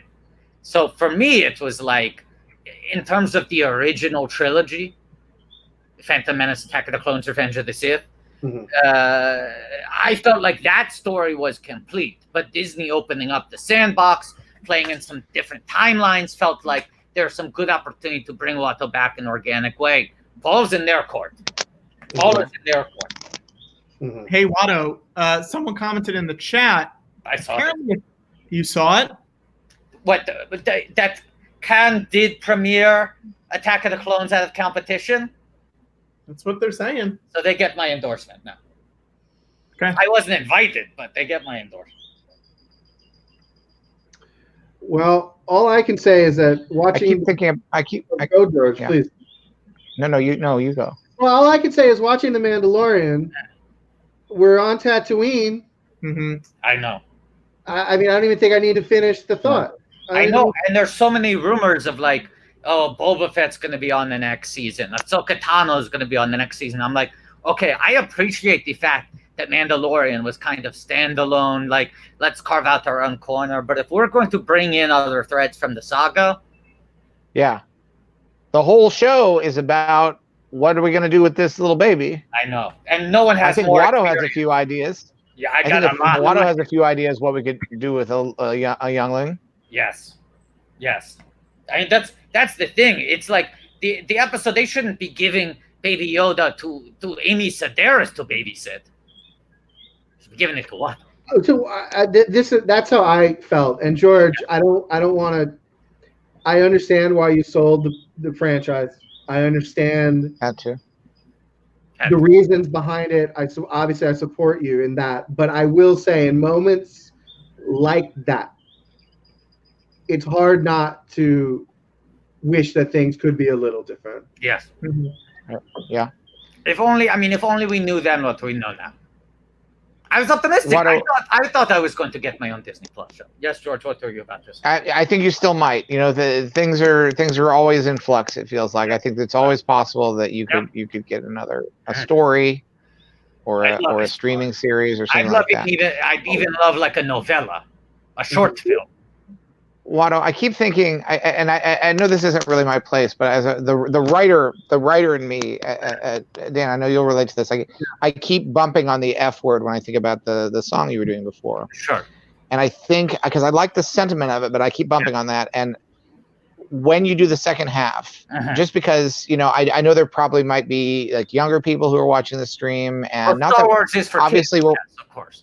Yeah, and Arliss is a mature show, so obviously there's going to be some salty language. But I think with the repetition of it, I would just do one little note, which is anytime he says, fuck the police, could you change it to just, I hate the police? Because I feel like, you know, when things got the most intense for Anakin, when all of his arms and legs were chopped off and he was burning to death on the volcano planet, what did he say? I hate At his most, I hate you! And what else? We know that Anakin hates sand because it's coarse and it gets everywhere. Yeah. And I'm looking at some of this footage around our country right now, and it seems like that could apply to a certain group that is. That was the metaphor that I was going for. I'm seeing some very the sand monologue, which has been, maybe I got too poetic with it. I was in a romantic mode when I wrote Attack. Right. But the whole sand speech could be rewritten to be about law enforcement going too far. Yes. And as a writer, may I just say that what George just did was a masterclass in taking the big idea and sanding the edges down in such a way that, you know, these curse words, these ideas, it's actually distracting. Yes. What are we saying? What are we trying to say? Right. And so much of writing is stripping away the unnecessary. Writing. I could imagine someone. I don't know whether you got this note, but part of me is imagining that some people might have suggested that you call 1600 Penn. 1600 Penn is where the White House is. Yes. And at some point, I'm imagining you'd say, "Let's drop the is where the White House is at. Just call it 1600 Penn. It's cleaner." And you know, it's so tempting. I mean, we had the shirts made. Yeah. The shirts were made for 600 Penn is where the White House is.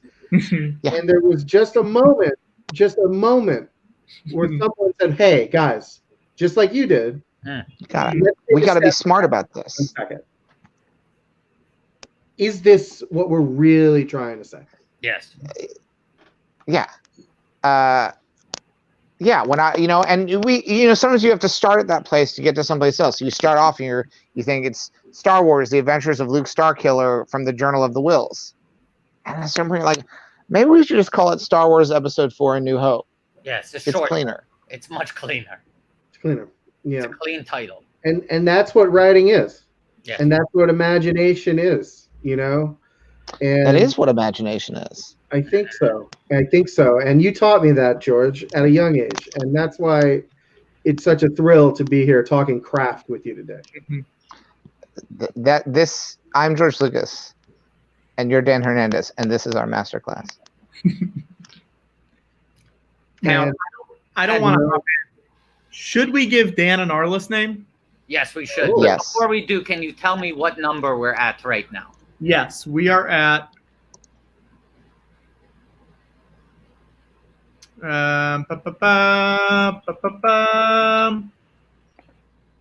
Make sure none. Okay. Sorry, guys.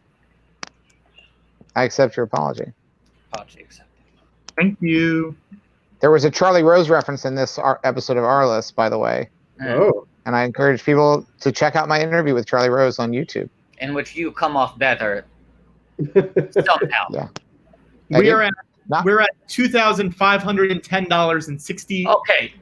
So are we only $90 away from when I devour the moon of Endor? No, we're there. It was 2,500, right? Oh, so we're there. Okay. Watto, Yes. do you want to score this?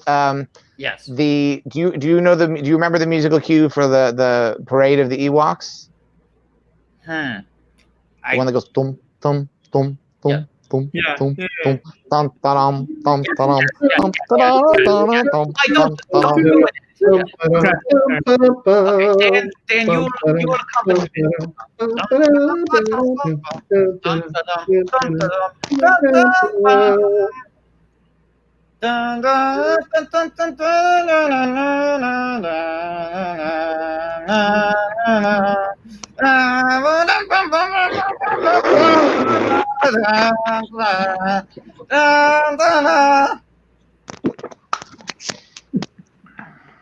Wow.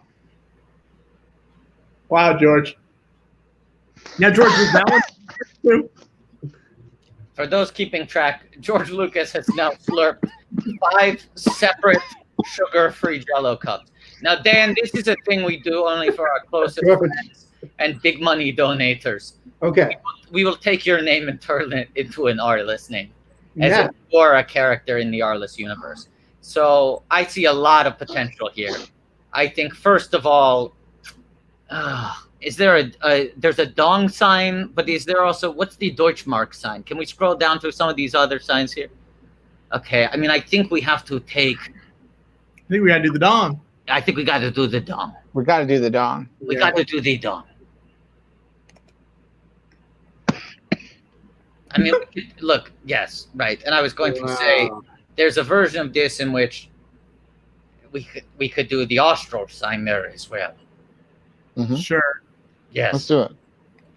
Right, and put that right before there. Yes. Oh wait, we got to do the dong on the second D too. Yeah. Yes. This is now. There's 2 letters in that name.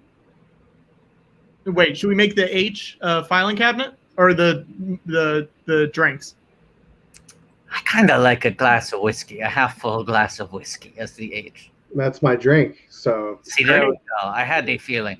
I was going to say almost. No. No, say it.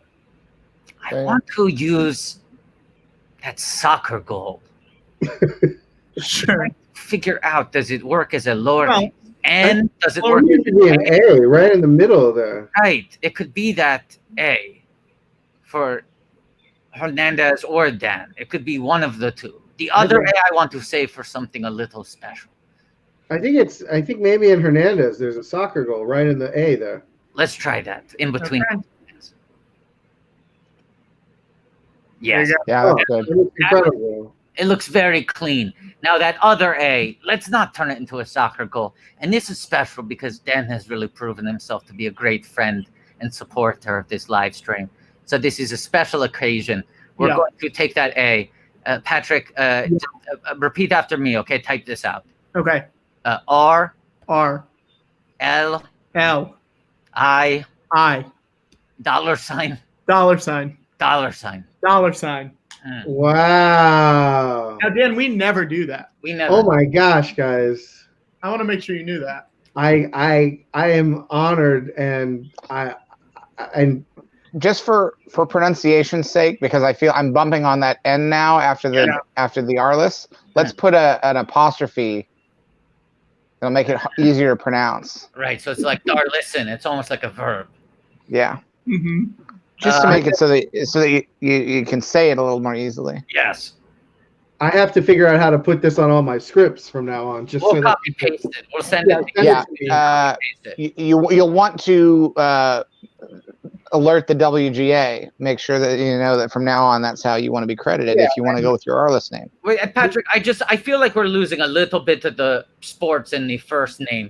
Can we take that I in Arliss in Darliss then and make it a golf flag? Oh yeah, that's a good point.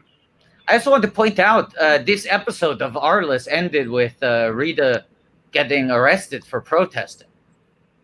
Yeah. Very tough. Ahead of its time. Wow. Now, Rita would have been able to afford bail because she makes a good living working, but a lot of people can't, and that's part of why we're doing this. We're here today. Yeah.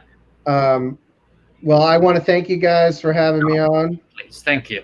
Thank you, Dan. Dan, thank you so much for joining us and for helping us out, and thank you for dressing for the occasion. Thank you. Well, I knew I wanted to really represent in the right way, and when we hit that goal, we're gonna see if we can do that live stream with 600 pen. And before you go, I want to update the number because we do have an updated number. Hang on 1 second. But Dan, for the time being, you might want to keep July 5th open. I mean, what better date? Right. What could possibly go wrong on the weekend of Independence Day 2020? I don't think anything, as far as I could imagine. I mean, July 5th, 600 pen. Okay, what are we at, Patrick? Ooh. Yeah. So we're a little bit over $500 away from a July 5th 1600 pen charity watchathon being confirmed. Guys, we're gonna do it. We can do it. we can do it. We're gonna do it. It's for a great cause. Yes. And that's the most important thing. Number one. And if that cold open tantalized you even a little bit, I'm still laughing. That's a taste of what you Classic Skip. He needed the screws. Need I can't even imagine what the I don't even know what the screws. What did he are need for. them for? Why would he need them for? Why couldn't? What was it about the way that the screws held the Resolute desk together was more convenient than him asking someone to visit a hardware store and pick up some screws that come in a container where it actually seems counterintuitive, yet we know that's why we keep watching. He's the president's son. Certainly he could have sent someone else to buy him some screws, but no. You start off with something. Why is the princess talking to that robot? Then you keep watching because you want to find out why she was talking to that robot. Yes. And that's a trick we picked up from you, George. Yeah. This is beautiful. If I were to write my version of a Save the Cat style screenwriting book, it would be called "Why is the princess talking to that robot?" And I'd buy it, and I'd learn from it, and just like everyone can learn from. I'd send you a free copy, Dan. You wouldn't have to buy it. Thank you, and I want to thank everyone for being so generous with their donations, and I hope that this will be the first of many appearances on the George Lucas Talk Show. Hey, look, I hope so, Dan. We're seeing you in 5 weeks. I'm confident. I'll see you boys in 5 weeks. Yes. Thank you, Dan. All right, bye, guys. See you guys. Bye, Dan. Bye. And I'm actually so trying to imagine how we will feel on July 5th. I'm trying to actually. We don't yet know how bad we're going to feel on July 5th. It's going to be truly terrible. Hey guys, we will need 1600 pen. Yes. Before we start episode 10, I have another guest we're going to bring in. This episode 10, man, this has been going fast. We've been having a lot of time. So if you watch the Star Wars Watchathon and we're up at 2 in the morning, 2 a.m., somewhere around there, you may have seen our last guest. You know her, she's a great voice actress. You know her as Ashley. Come on. You know her as Big Baby Bagel Bites. Here she is, Sarah Nato Cheney. Hello. Hello, Sarah. Sarah, hello. Welcome back. How are you? Good. Do you have HBO Max? Can we start this episode? I have HBO Go. I'm ready to go. It's That queued works. up. Then you should be able, if you download HBO Max, you should be able to get it for free. Oh, yeah? Don't worry about that. George, don't. Yeah. It's such a complicated service. I know. It's really not. It's really easy. Okay. Ready? I'm sure I could get it. Okay. Don't George. Okay. 1, 2, 3. There we go. I'm not saying you need it for now. I'm just saying for when you're done today, if you want to get HBO Max, there's a lot of things you can watch. I on know the HBO Looney Max. Tunes. The Looney Tunes. I'm dying to see You can watch Gimme Shelter, which was the first film I ever worked on, the Rolling Stones documentary. You can watch The Land Before Time, which is an animated movie that I produced with my buddy Steve. You know, there are so many movies for Lucas fans. Yeah. Now, Sarah, you of course are famous for being the voice of Pizza Baked, rather. Pizza Bucket. Right. Pizza Baked. And Little Baby Bagel Bites. Many other important characters in the George Lucas talk show canon. Now, I don't know if you know this, but in the weeks since we last saw you, we've been doing this RATLIFF stream, and we've started developing a new animated series of our own. It's a spin-off and a prequel to the live-action hit comedy Arliss called Baby Arliss. Also kind of called Baby Carliss, in which the cast of Arliss are part baby, part vehicle. Vehicle, okay. Yes, so I've Baby done that. Carliss, Kirby Carlisle, Michael Boat Baby, I love Boat Sandra Baby. Oh, who looks like a wheel and can roll. I think it might be time to develop some new characters with you and some new voices for the cast of Baby Carliss, right? I'm so excited. It would be a waste not to do it. It would be a waste not to do this. I agree. How are we doing? Are we taking Fat Jack Cerritos? Fat Jack Cerritos. What are we doing? How do you want to do it? Huh? What's Fat Jack City Dose? I'm actually watching the show that you've assigned me to watch. Wow. Yes. Wow. Wow. Okay. Wow. Okay. Wow. Wow. Wow. All right. Wow. Slack on this stream today. I don't know if I like it. Yeah. Look, it's a time of great turmoil. What do you, when you think of a baby animated show about a sports agent and his coworkers and clients, what kind of character would you want to see on that show? Because this is the thing, Sarah, is like a lot. Our main cast right now are infant vehicle hybrid versions of our main characters from Arliss, right? Okay. But we don't want to hire you to do an impression of a younger character. We want you to have ownership in the character. We need to develop some new original characters exclusive to Baby Carliss. We want you to be the leader of Baby Carliss. Right. We need new characters. Okay. Okay. Well, I imagine them with very small heads and very big suits. Oh, yes. Yeah. Very big suits. And when you see them from the side, I think they should have very big behinds, like almost like a shelf. And they can have their sportsmen. There are what are they called in English? Athletes. Athletes. They can have the athletes on the shelf ass.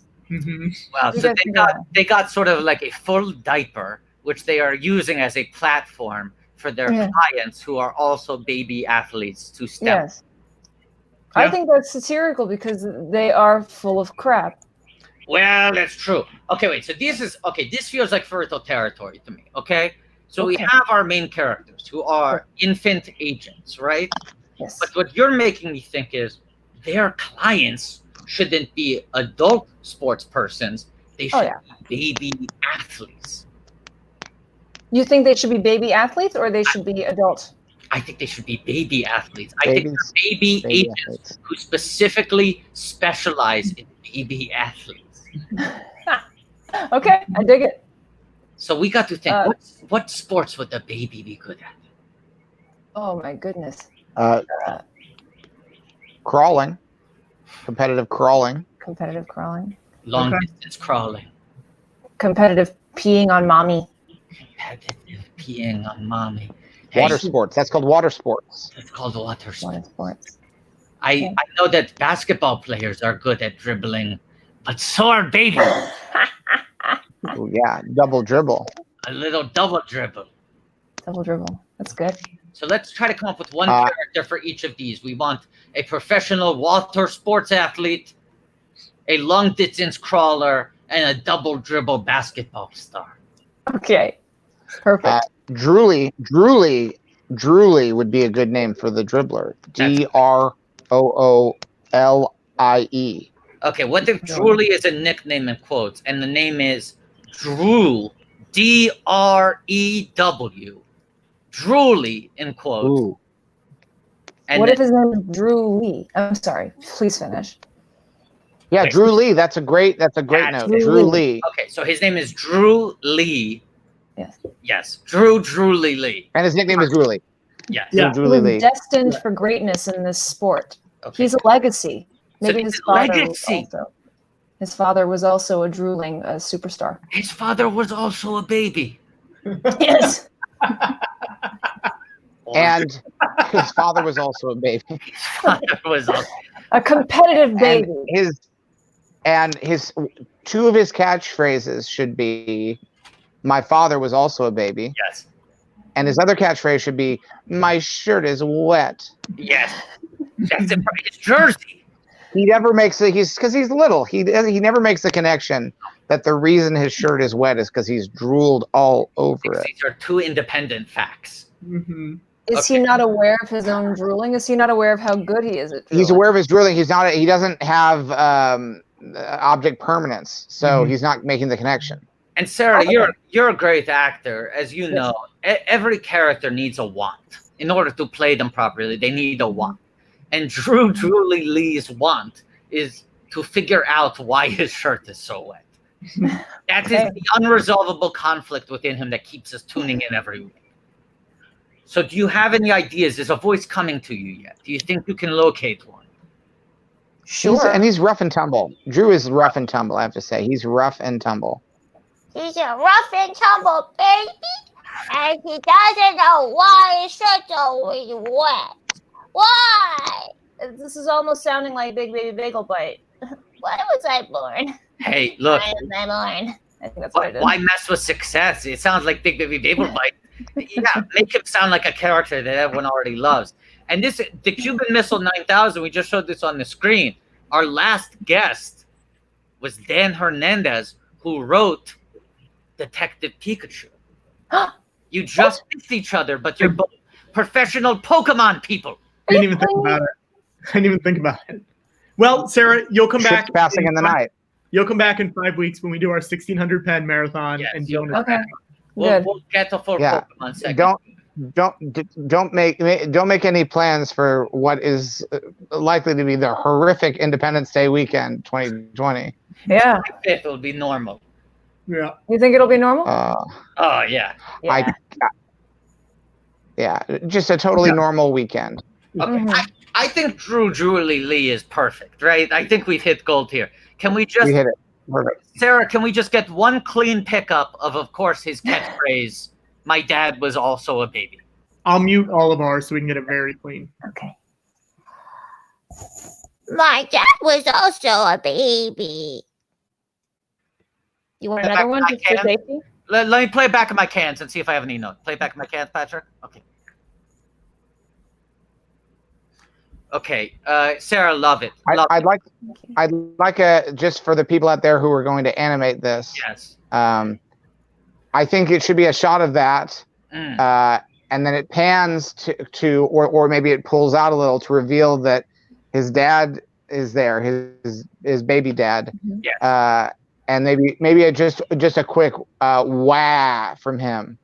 Yeah, I want to do a pickup of the from pickup Mr. Lee. Yeah, pick up a because he's Whatever you need. drooling all the time, so he should have a drooling situation. So Yeah. let me do that, and then I'll also do the Yeah. wah. Okay. And also, can I add one more pickup to the pickup of the pickup? Of course, yes. George is saying he wants the camera effect animated, where the camera pulls out very quickly to show the baby dad. Could you maybe do a little bit of like Foley work for the sound of the camera pulling back? So it would be the line, the original line, my dad was also a baby, with more drool, then the whoosh of the camera pulling out quickly, not trying to give you a line ready, make it your own. No problem. And then we want a quick whack. And it's 2 characters, so it still falls under the standard salary. Great. Yes, okay, great. Thank you for caring. The wah. What's my objective with the wah? Why am I crying? He's middle-age crisis, midlife crisis. Yes, because he's no longer a baby. He is a middle-aged. Mr. Lee is a middle-aged baby. Yes, he's a middle-aged baby. Okay. Yes. Okay, ready? Okay, and let's get a clean pickup here. My dad was also a baby.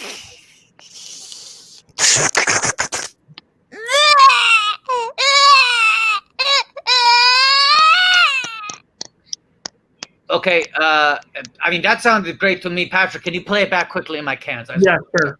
Play it back quick. That sounded great. I think we might have it. Let me hear it. I don't need to hear it. I know it was great.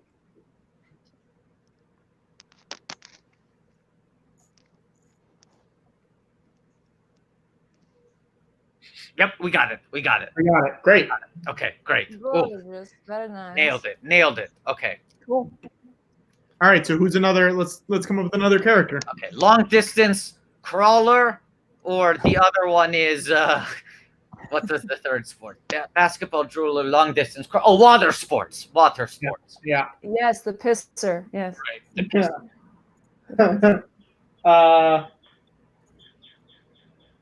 Long distance crawler.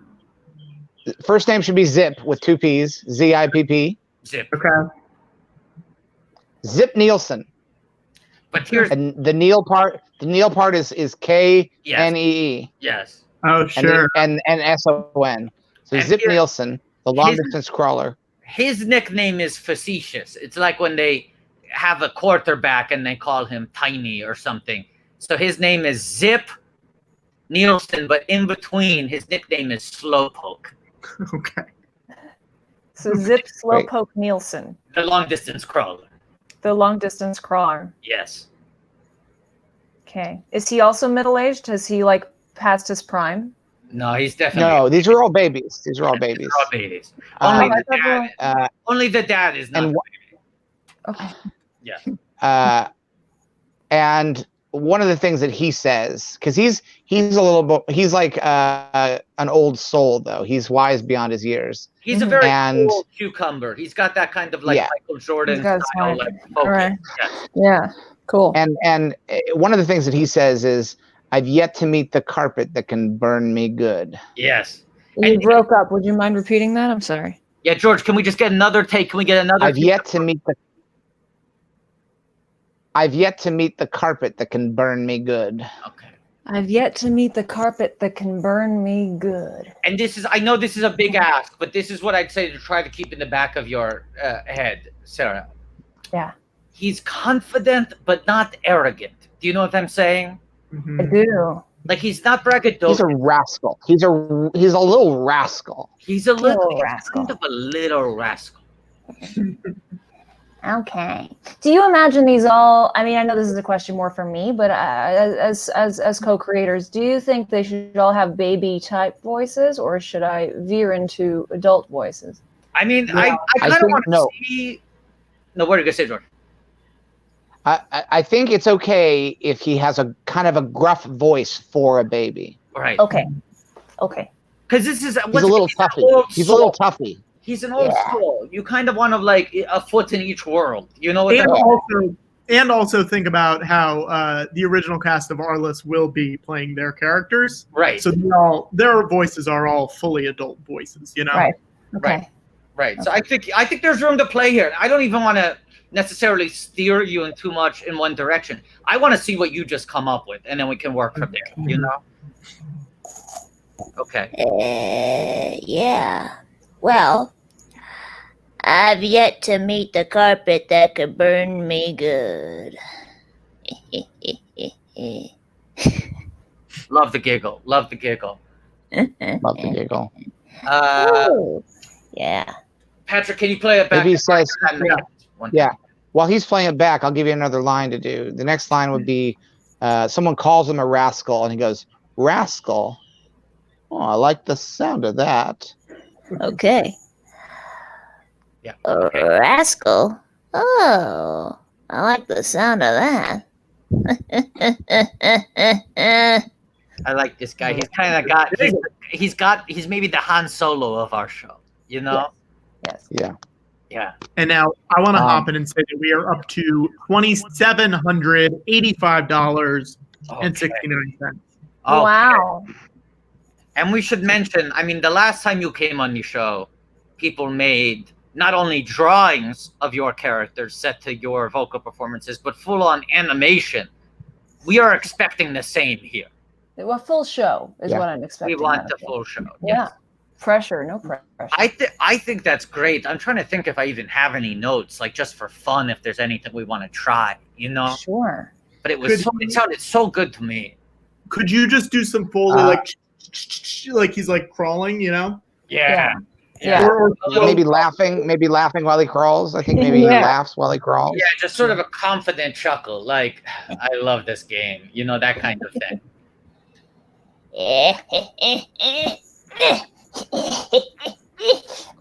Hi, Mama.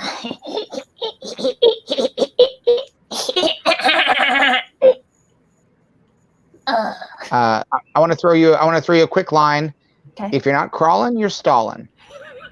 If you're not crawling, you're stalling. It is actually amazing how quickly George comes up with these catchphrases. They're all gold. Genuinely impressive. All of them. Oh, that's funny. Wow, I think we're 2 for 2. And it also means that now on Baby Arliss there can be an opening crawl. Ooh. That's true. Love that. We should come up with a little girl. Yeah. I mean, now see, Patrick, you put us in a position where the girl needs to be into water sports. Unless we want to add a fourth character. Nope. Other girl, she pees. She pees. And this That's is what she Patrick's does. idea. He insisted on it. I'm just going for some diversity in the cast, you know? Thank you. I appreciate it. We don't want a bunch of boys. It's not a boys' club. Yeah. So we need a name for the girl who pees. Yes. Sissy Pissington. Penelope. Wait a second. With 2 E's. Wait a second. Penelope, that's cute. That's Penelope. Wait, but what about Pissy Sissington? What was the name? I think we don't want to let that fly. I think Pissy Sissington should be her rival. Yes. Oh. Ooh. What if it's just this? That's great. Penelope. Right. And I think, And Sarah, I think you just got your quote up because we've now gone to 4 characters fully. Yeah. We My tipped man. past it. and I have another character in the chamber that I'm going to get to in a second. Okay, cool. So this is Penelope, and then we're going to have to do Pissy Sissington, her right. Yeah. Okay. Penelope, I think, first of all, has the heart of a champion, right? Naturally. Yes. How do you win peeing? Yeah, go ahead, no, please. I think one of the things that she says is time to do what I do best. Okay. I feel like I need to assume a position, like a diaper changing. Whatever you need. Whatever you need. Do that. I'm trying to think if there are any other characters. What are you going to say? Excuse me, you guys are just blown right by the fact that Sarah just said she has to assume the position. Robert Wool! Robert Wool had a series of HBO specials called Assume the Position. He had a series of star of HBO specials. Arliss himself had a series of educational stand-up specials called Robert Wool Assume the Position. And it shows me you are the right choice for this project. Thank you so much. That's right. I haven't seen it. I'm missing comedy education. You're a natural. You're a natural. Thank you. You're a natural. And I will say this. You know, there have been some hiccups in the launch of HBO Max. Assume the position is not currently available. It was on launch. Oh. Assume the position is not available on HBO Max. Yes. That's unfortunate. But I'm sure I can find it somewhere. Maybe in June. Maybe in June. Maybe. Okay. All right. Have a chat with them. Let them know that I'm trying to get educated here. Okay. Is Pokemon on HBO Max? No. It's going to be on Netflix this season, but it's been on Disney for the last few years. Oh, interesting. Mm-hmm. Okay. Conspiracy. All right. What was the line again? Time to do what I do best. Right. Wait, and I feel like I want to throw something out here. Okay. Yes. Great. So far, we've had 2 American babies. Yeah. But Arliss represents international clients. That's right. I'm wondering if this is almost, Penelope is kind of like our equivalent of like a young, like a Russian gymnast in the Olympics. Okay. You know what I'm saying? It's sort of that sort of energy. Okay. Okay. You got it. Time to do what I do best. I don't know why I just made her British though. I mean, it's interesting. Do what I do best. Now I'm starting to think my inclination was wrong. Maybe the move here is that Penelope is a very fancy British baby. I would love that. It would make sense that Sissy Pissington sounds British, so it makes sense that maybe they went to the same boarding school. So let's go even further in that direction, Sarah. I want to make Sissy Pissington this British one. Maybe Penelope should be a Russian. Okay, fair enough. What are you going to say? Yeah, let's do it. We're up 29.85.69. Oh, we are less than $15 away from a stretch goal. Sarah, at $3,000, George has promised that he will get amped. What does that mean? We don't know. I don't know yet. No. Well, I can't wait to see it. Am I going to be here for it? I think I am, right? I think you hopefully will be. $15? People better pony up. Yeah. Okay. Let's go. I want to see this. So I do think your instinct All is right. I think you want Sissy Pissington to be sort of like a blue blood rival. So I don't know if it's like we want to make Penelope kind of like a Cockney baby. We want to make it a sort of class issue within the UK, or if we want to make her from a different country like Russia, as we were first thinking. Let's try. Okay, let's try it. Time to do what I do best. Or I like that. I like it. Okay, give me another alt. Give me an option. Time to do what I do best. Can we get a letter rip? yeah. Okay, here's the British version. Okay, and remember, like Robert Wool, assume the position. Assume the position. Let her rip. Let her rip. Let her rip. Yeah, no, I gotta work on it. No, I know. I think these are both Yeah. good. I'm trying to think which. George, as the overall, I mean, the story head on this, which do you think better serves the story? I think that's something we can fix in post. We have the options. Okay. Surprise! Yeah, I wouldn't worry about that yet. So we might. George, you gotta get hyped, baby. 3,000 time to get hyped, George. Time to get amped. All right, gotta get amped. All right. To go wild. He's gonna get up, folks. He's gonna stand up. Okay. Here we go. All right. And I'll also say we're at We're $190 away from 1,610. Okay. From 1,610. Great. What bad feeling about this? What is happening? No, I don't know, Sarah. I never like this. What is this? George, back up a little bit. Yeah. George. Too close. What is he doing? What is he doing? What's happening? George, Are you okay? George, what's happening? George. George. Okay. You guys, no. No. I think he's trying to Hulk out. I think he's trying to. He's getting bigger. He's getting bigger. Oh, sorry, getting bigger. Oh, no. You're turning violet, Violet. Oh no.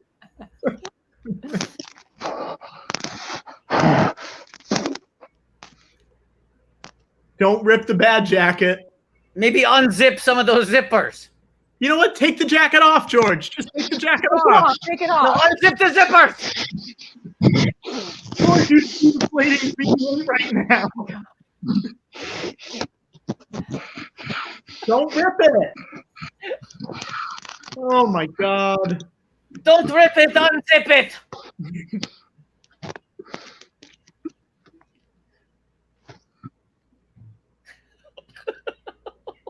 Oh my God, Mr. George. Lucas, are you okay?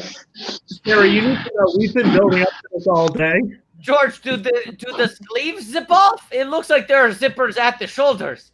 Oh well, there are certainly those. Yes.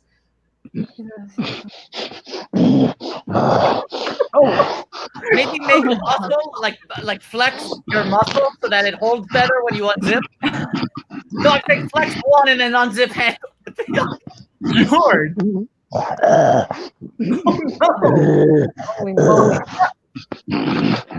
George, you sound like a borax right now. Does he do this every show? No, this is new. This is new. I've been friends with him for over 20 years. I've never seen this before. Is he? Where did he go? I don't know. I'm scared. He's Mr. gonna jump Lucas? scare us. He's gonna scare us.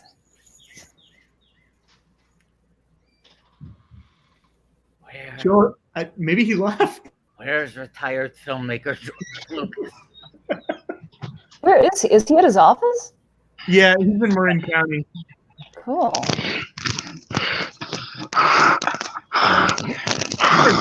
George, what are you doing?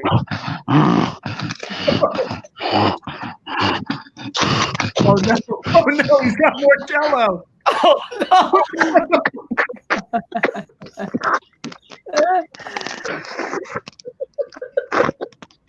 It was lunchtime. He's fine. George, no! George, be careful! Oh my God. Oh my God, George! I haven't had one of those in a long time. How does it taste, George? You like it? Oh my God, George! Yeah, yeah.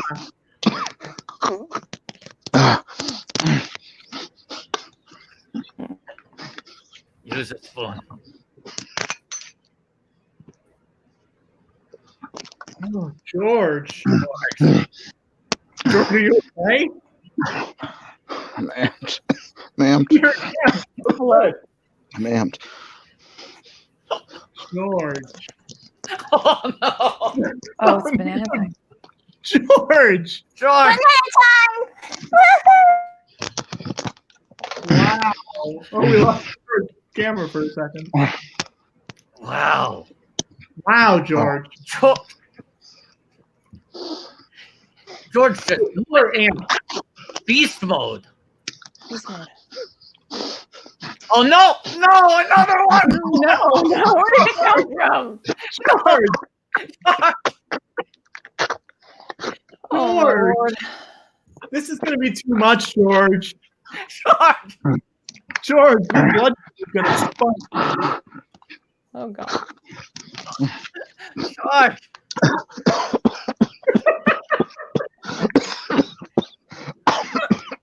Donate to the National Bail Fund Network. Yes, Link please below. donate. Please donate, people.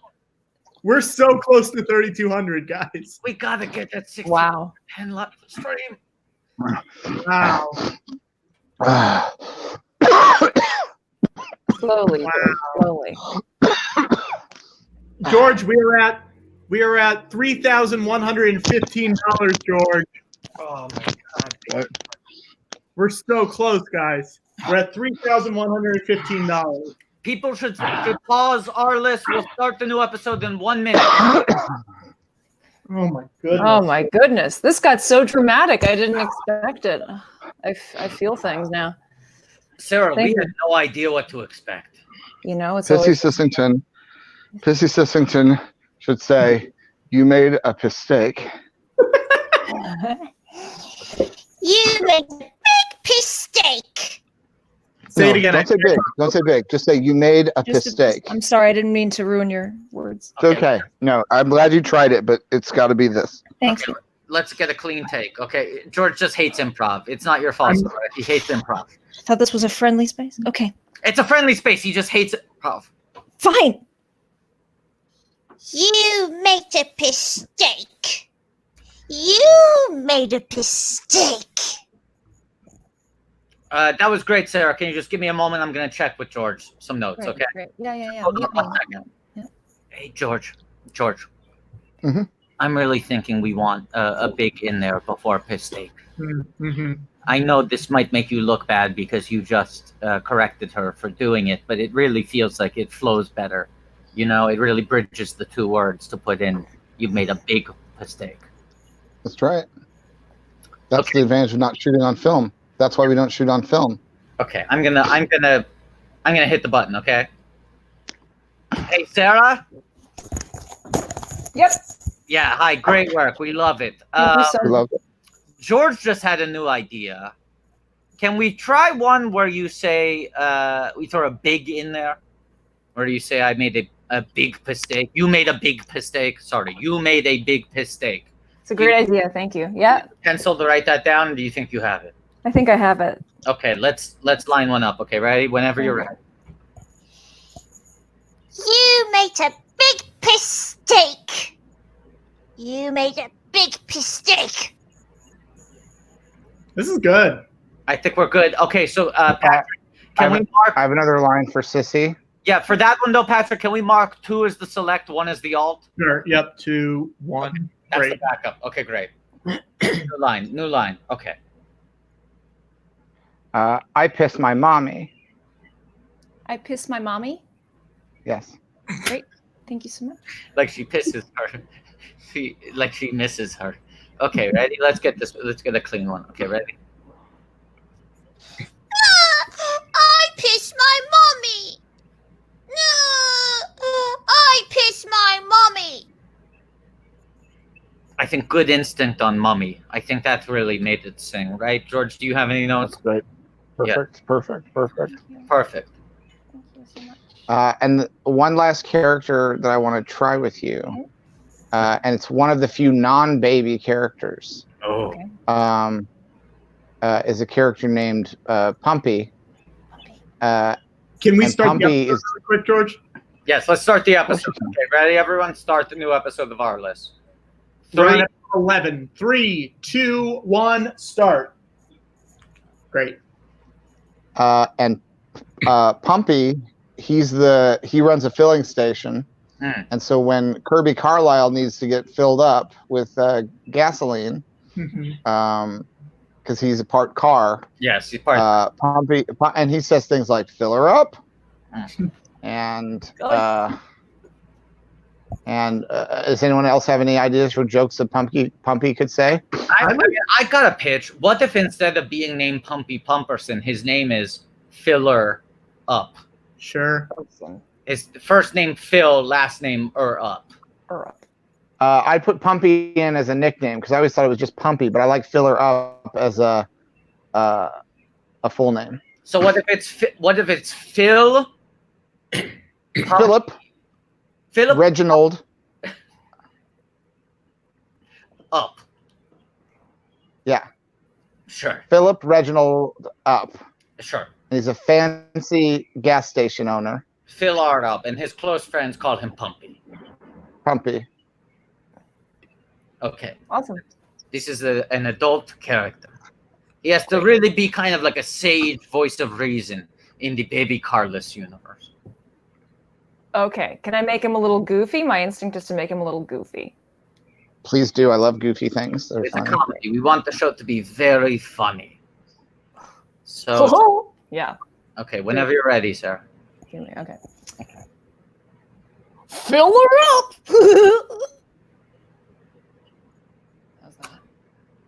pretty good. Yeah, Sarah, can we try a take? I'd love to hear a mustache on him. A mustache. You know, we're thinking, we're still at the conceptual stage. We're playing around with the idea of Phil having a mustache. I'd love to hear it in his voice. If you could maybe put a push broom on that voice. So you're in the right zip code, definitely. Zip code. Okay, that was my question. You're in the right zip code. I'd love to hear a mustache on that. Okay. Okay. Fill her up. Fill her up. That last one, I feel like we're getting somewhere. I want to push you even have the confidence to add another centimeter onto the mustache. It's not very well kept. You know what I'm saying? It's sort of going down past the upper lip into the mouth. No one said he was a very hygienic man. So that's, I think, have the courage to add another centimeter. But you're in the right zip code. You're in the right zip code. Okay. Fill her up. Fill her up, man. Sorry, I improvised. I'm sorry. I'm sorry. No, it's good. That's good. No, I think we found it, right, George? I think we found it. Yeah. Fill her up, man. That's good. Something like that. Now, guys, we have another guest. I'm gonna bring him in because I don't know if he has any thoughts on this. I'm not sure. Okay. He is a documentary filmmaker. He's a journalist. What? You may have seen his show Dark Tourist on Netflix, which is very good. Oh. You may have seen his documentary, which I love so much, and he knows this, called Tickled. Please welcome David Farrier. David! Hi from New Zealand. It's so good to be here. My goodness. New Zealand, that's where we all want to move. I know. You guys are the best place. We've just completely eliminated COVID. No new cases. I know you don't want to be hearing this, but we're free to walk around and there's no more problems. Yeah, great. I feel for you guys. You know that you are somehow our third guest from New Zealand. Oh, really? Not today, but over the last couple of weeks. You are now the third. There's a lot of us. You know, we're up to 5 million people now, so we're there's a lot of us down here. I know. It's you guys are really pouring salt in the wound. Yeah. Well, you know, there were times when the Shire was peaceful, and then before you knew it, things went wrong again. Yes. Yeah, you never know when it's all going to turn and look terrible again. So I just fingers crossed about the whole thing. But I'm excited to be watching the show that I've never watched before. We don't even have HBO in New Zealand, or let alone Go or Nows or any of them. So what do you have set up? Yeah, what do you have that is the New Zealand, what you would think would be the New Zealand equivalent of a premium channel? Look, we have Netflix now, which is very exciting for us. We have Netflix, but we've got like weird versions of things. Like if I wanted to watch HBO shows, there's this service here called Neon, which I'll go to, and that has some of the stuff, but not all of it. So, but I've set up some kind of VPN on my computer here, and I'm looking at what is available for you on HBO, and it's I'm blown away. Like, I've never heard of this show. Wow. I haven't heard of most of these shows. Well, we recently, I mean, David, for your information, we recently took it to the max re-HBO. So the possibilities have really opened up only in the last week. What I'm excited by it. It's blowing my mind. You know, we've only got 3 channels on TV in New Zealand, so to have this open up is huge. Wow. And you know, Tickled. You know, many people saw Tickled on HBO. Yes. True.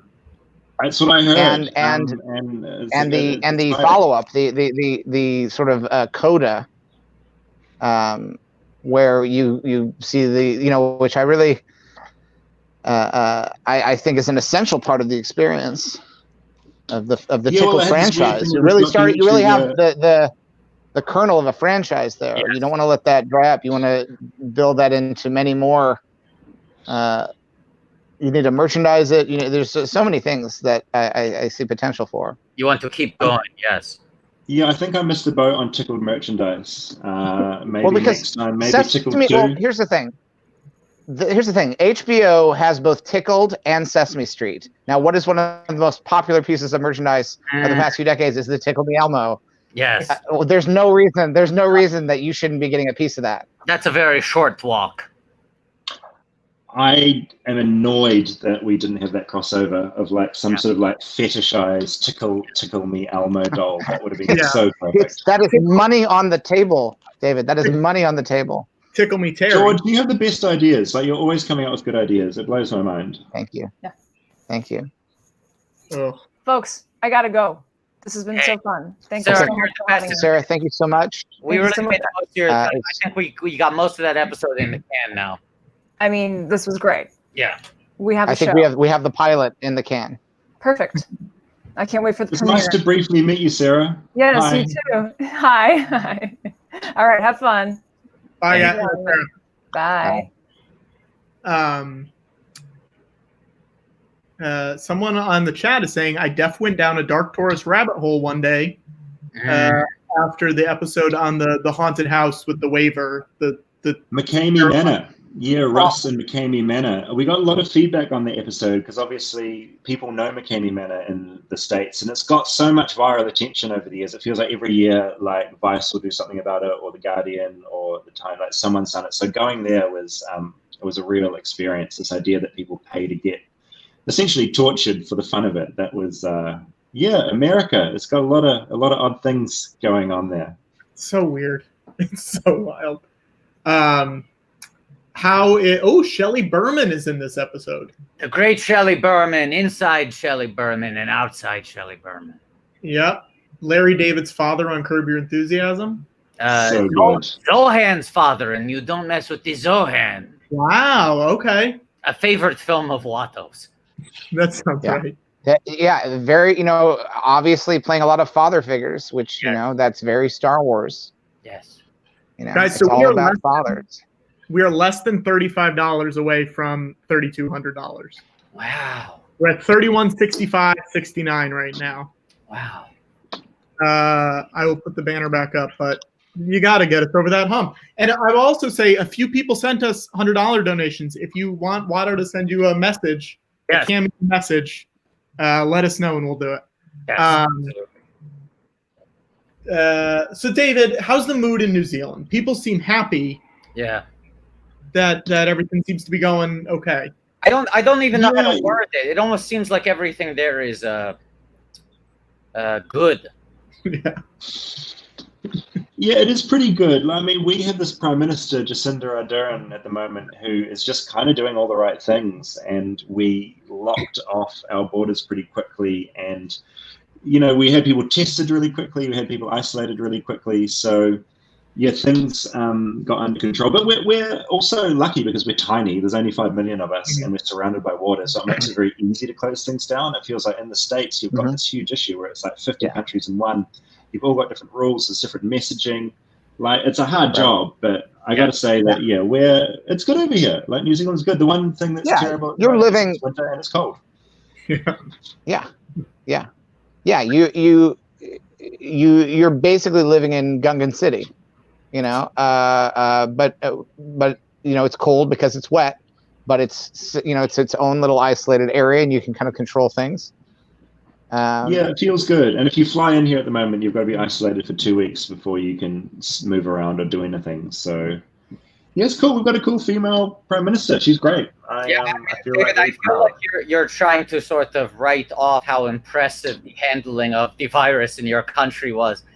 You know what else is relatively small on a geographic level and surrounded by water?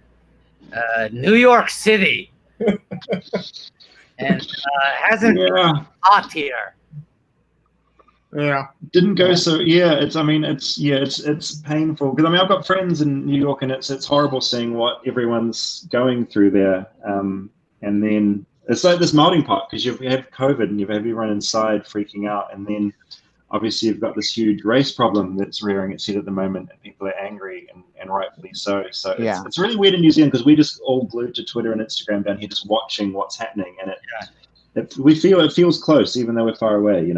Mm-hmm. Here's an people often say, I hear that phrase a lot. People often will refer to America as a melting pot. Yes. But at the moment, it actually just feels like a melting pot. Yes, right. It feels like a pot in the middle. Just like it's no longer. It's just like, oh, the pot itself is melting. Yes. Everything's just spilling everywhere. Right. Yes, that's what it feels like. And I've just been getting a lot of messages lately, and it's sort of tongue in cheek, but basically being like, if we do another season of Dark Tourist, just do the whole thing in America. It's just like, where is more bleak and dark and messed up right now? So just like go there and do a whole season. You're not going to run out of material, I will tell you that much. No, exactly, right? It sounds really sad, but it's this weird reality we live in, you know?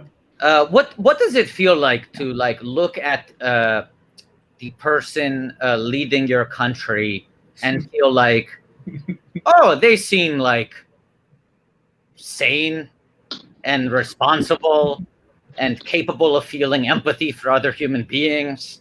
Yeah, empathy is a big thing, and yeah, it's I don't know. I feel really proud. It's. I mean, for her to convince a whole, all 5 million of us to stay indoors incredibly quickly and to get this thing under control, and not to be on Twitter trying to incite more violence or division. That's a big one. I would say that's a pretty big one on our bingo card right now.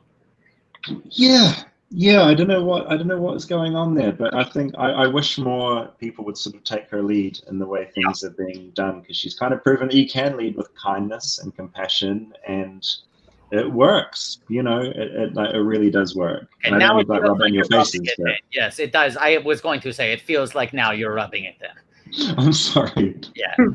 But the sad thing is, I love America. Like, my favorite episodes of Dark Tourist and like Tickled, it was all in America, and I had the best time, and everyone's kind and great, and it is a great country, and yet it's just imploding, and it doesn't have to. It's so frustrating to watch. I just want to restate that your case for loving America was that you got good material for your movie and TV show about weird, disturbing things happening under the surface.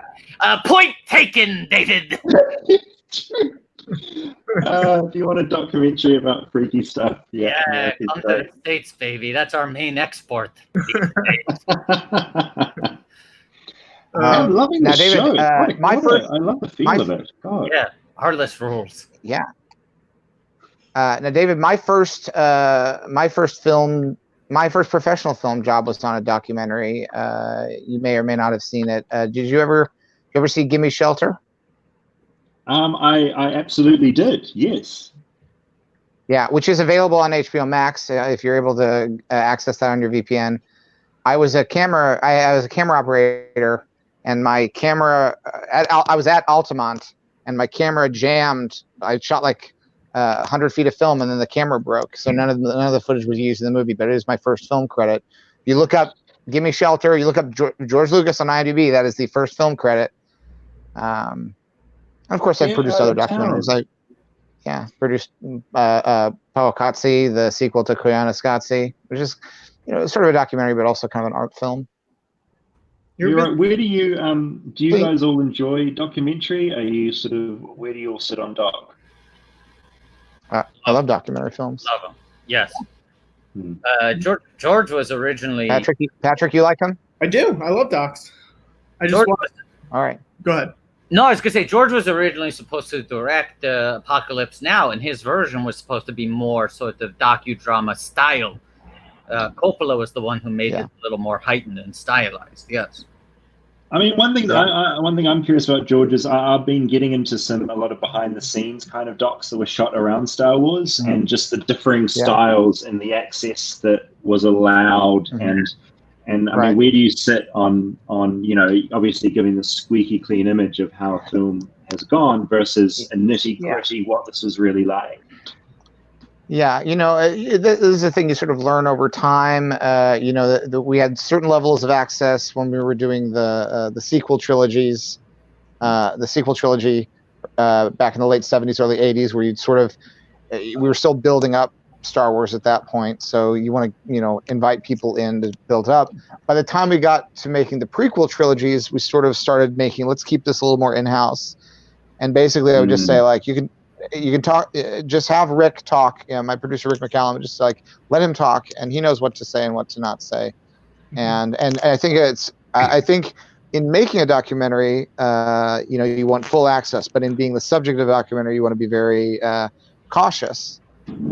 Because as sometimes you make a documentary and the best, most interesting parts of the story are not necessarily going to be, you're not going to be welcomed by the subject. Absolutely. I want to show. Powering up my laptop there as I got to lose power. I do. It's feel really interesting, like- George. It's, I'm, Oh, I saw this, the Baby Carlos artwork. We're trying to pitch a cartoon show. That's Right. a spin-off of this show where the characters are all babies, but also half vehicle. Vehicles. David, I do feel though, I mean, you were talking about you've been watching more behind the scenes stuff about Star Wars. I feel like with George, there was a lot more transparency in the process. There was an amazing, pure feature-length documentary about the making of Phantom Menace, where George is letting camera crews in as he's writing, after he's watching the first cut of the film. That's what I want to see. That's what I want to see in my Star Wars documentary. Very much kept a lockbox on it. Disney has been very much controlling the narrative. George let the struggle of making the film be shown to people. He wanted the process to be transparent. Disney has been keeping that more in the shadows. I also think George has talked a lot about how much the visual style of Star Wars was influenced by documentaries. I mean, the X-Wing battles, all of that stuff. He studied real sort of footage of dogfighter pilots in wars. I mean, it's like those are the compositions and the editing rhythms. I think George much more grounded. Right, George has been a big defender of documentaries in every sense. Yeah, and that's good to know. At the same time, filmmaker to know that means a lot. At the same time, as you mentioned before, Hearts of Darkness, Apocalypse Now was originally my idea. My mentor Francis did it while I was busy working on Star Wars, and then of course many people argue that Hearts of Darkness, the documentary about the making of Apocalypse Now, is even more vital a piece of filmmaking than the movie itself. Yes. Yeah. Now, someone in the comments today is saying that in the Josh Gad Lord of the Rings reunion today, they showed a behind the scenes of Peter Jackson specifically saying how Gollum would far exceed Jar Jar. George, this feels like the perfect place to talk about it. It also feels like we got to get Gad on. Yeah. We got to get Gad. Well, you wouldn't. Yeah, I'm not even sure we'd have Olaf if we didn't have Jar Jar first. Absolutely not. Wow. Jar Jar was the first, unquestionably. He was the first Olaf. Yes. And it is true that Jar Jar made it possible for Gollum to exist. Yes. So I don't know if that's a criticism, but I'll take it as a thank you and an apology. I think it's very valid, and I think we wouldn't have Lord of the Rings as our main thing here in New Zealand. Yeah. And I would argue that wouldn't be what it was without the groundwork you'd laid with not only with your film specifically, but with Jar Jar specifically. And that Best Picture Oscar for Return of the King, part of that belongs to Jar Jar Binks, and that can't be unsaid. Yes, absolutely. I was actually in a secondhand store down the road the other day in New Zealand, and there was an original Jar Jar Binks figurine for sale in the original packaging. Now, David, you say you were in a store. What was that like? Yeah, please. What was that like? Yeah, it's really. I mean, you can talk to people. You can physically slow down. interact with others. They take your temperature. They take your temperature. No, we don't. They take your temperature because we don't have. David, Great. You got to slow down and go step by step because we're dying for these sorts of details. Treat it like it's erotic fiction. What were you wearing as you walked into the store? How many security checkpoints were there? Yeah, how many questions did they ask you before you could step inside? And after that, I went to a cafe and had some lunch with people, and we all got on, and it was heavenly. It was great. David, now you're making a joke because that's illegal. You're not allowed to do that anymore. No one's allowed to do that anymore. Hey, you'll get there eventually. You'll get there eventually. Yeah, I don't know about that. Yeah. How big do you think? How big do you think the spike will be in 2 weeks? Yeah. Oh, yeah. Let's not think about From that. you when you went into the store. Yeah, let's think about it, George. Let's talk about something else. We want to live through this vicariously. Okay. Well, did you buy anything at the store, David? Well, I was going to buy Jar Jar, but it was just I got to say he was too expensive. It was just too much money to part with. For, how expensive? I know he's worth it. He's worth it. He's worth it. How much was he? How much? It was like $60, I think. Oh, and what kind of scale? I can't even. David, I'm not joking when I tell you. It's a large, a 9-incher. Okay. Yeah, I've got. David, I've I got don't know if many this sounds out figurine of touch, but I genuinely don't even know. The only David, I don't want to figurine sound like is I'm out of touch. Alien. It's Oh, about this size. the dog. Jar Jar. Jimmy so Jar Jar Cameron, would stand to Ridley, about here. Yeah, of course. Oh.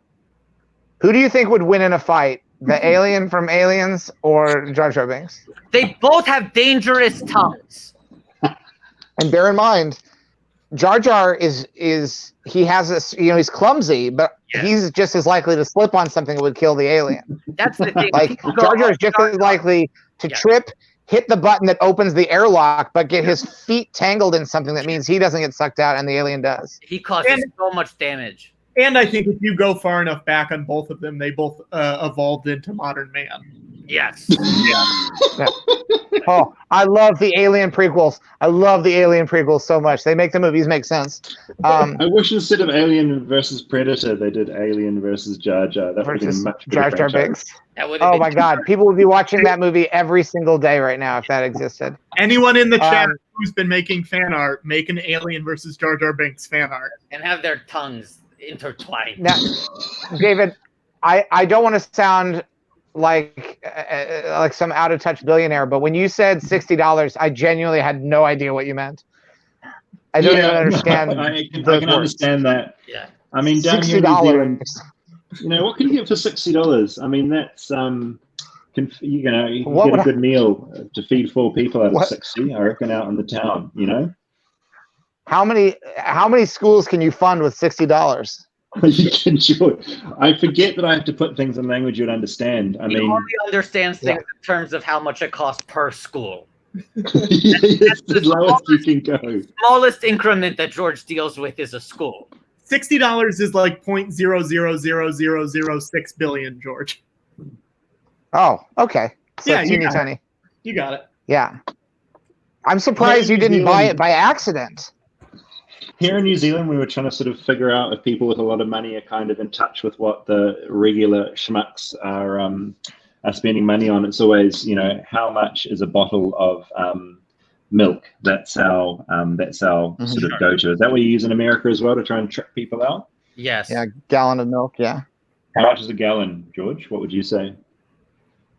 Probably, I would assume the same as a Jar Jar Binks $60. See, I think the problem is that George only understands like buying milk in bulk large enough to feed an entire for schools. Right. That's how he. Yeah, to help schools. Right. He can't think in terms. Yeah, and is this what we were looking at, David? Does this look? Yeah, this was it. Saw? This was the figure. Yeah, $60 and fully posable. David. That's what almost pushed me over the edge to get it. Fully posable. Imagine what you could do. David. Wow. I want you to go back to the. Are you going to revisit this store? Is this a store you can go back to? Yeah, it is. I could do it today. George. Okay. If only I could go back to not to bring everybody down, but there are a lot of stores that don't exist that existed a week ago. Right. And you should feel good that you can go back to a store. And you should go back.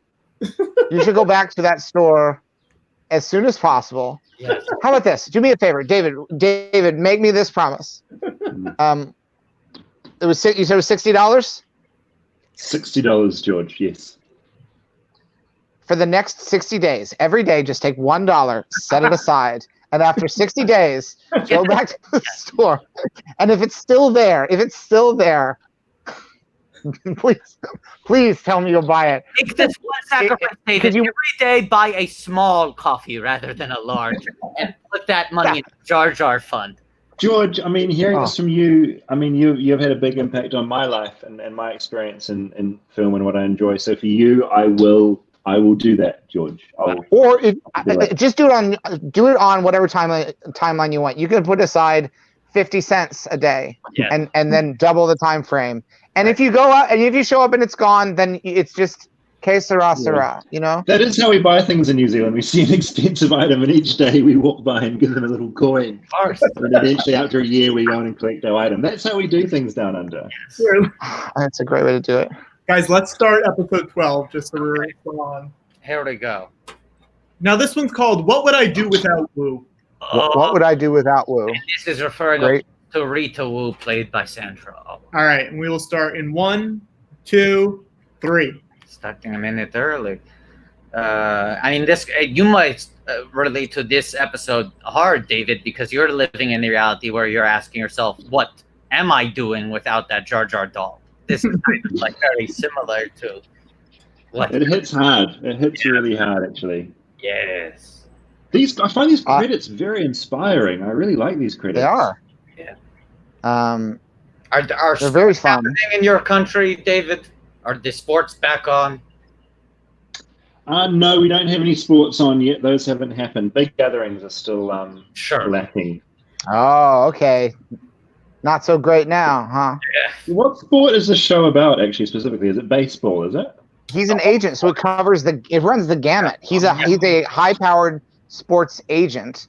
So he deals with So you can incorporate all these sports into the one show. What a genius stroke. He tried to start a volleyball league at one point. Yes. He does everything. Look at this montage. Golf, volleyball, tennis, Oh, Sandra O's in this? Hockey, This is awesome. basketball. He does it all. God. Ice skating. Are you a sports fan, David? Do you enjoy sports? I enjoy basketball. Is the only sport that I follow in any kind of competent way. But I'm pretty bad. I'm pretty bad at sports. I'm too busy looking into weird stories to get into sport too much. In your travels, have you encountered any weird sports? Probably like competitive frisbee was pretty odd. Of course, competitive tickling probably takes the cake for everything. That was probably the weirdest sport I've ever come across. I wonder if there's an Arliss episode that covers tickling, or if that would be the reboot would finally get to cover that angle. Yes. I really want someone to write like a narrative treatment of tickled. That would blow my mind because I'm wasting. I just had a narrative inspiration, a merchandising piece of inspiration. Why not make a Tickle Me Arliss doll to tie in with the Baby Arliss show? Wow. You've always got good ideas, George. Always. Always good. Always. They have to be good. Now, David, how would you frame the Tickled narrative movie? Would it be about you guys looking for it, or so I'd cut myself out of the narrative completely. I don't think there'd be any journalists. I think it would either be from David D'Amato's perspective, like the Tickle King and running his Tickle Empire, or maybe like a fresh-faced kind of Ryan Gosling-esque college student who, he's starting out. He suddenly meets this like beautiful babe on the 90s internet who starts requesting tickling. He's in this sort of a catfishing thing. Yeah. But then just the empire just extends into every part of American life, So the student, through the student's eyes, you're kind of stumbling through this craziness. Yeah. And eventually, I think you have to kind of extrapolate the ending to some sort of showdown between David D'Amato and the college student, maybe some sort of. You're saying when you say showdown, you mean like a gunfight or a lightsaber battle or some kind of. Yeah, exactly. Yeah, I'm thinking lightsaber battle, something like that. It needs to have that conflict that we never quite had in the documentary. It just needs to go up a notch. So maybe, why do a narrative unless you can like spin the facts a little bit, So maybe it turns out that David D'Amato is his father. That here's this young, sort of bright-eyed blonde boy, and he gets dragged into this whole larger universe, and he becomes afraid of this man, and then realizes that in fact this man is his father, and they have to fight with the light source. I love it. That's exactly what needs to happen. Actually, that's good. I'm so down for that. I'll say this: under $25 away from $3,200. Wow. And let's say also on screen right now, Blake Clark, he of the Happy Madison films, and Slinky Dog in the last two Toy Story movies.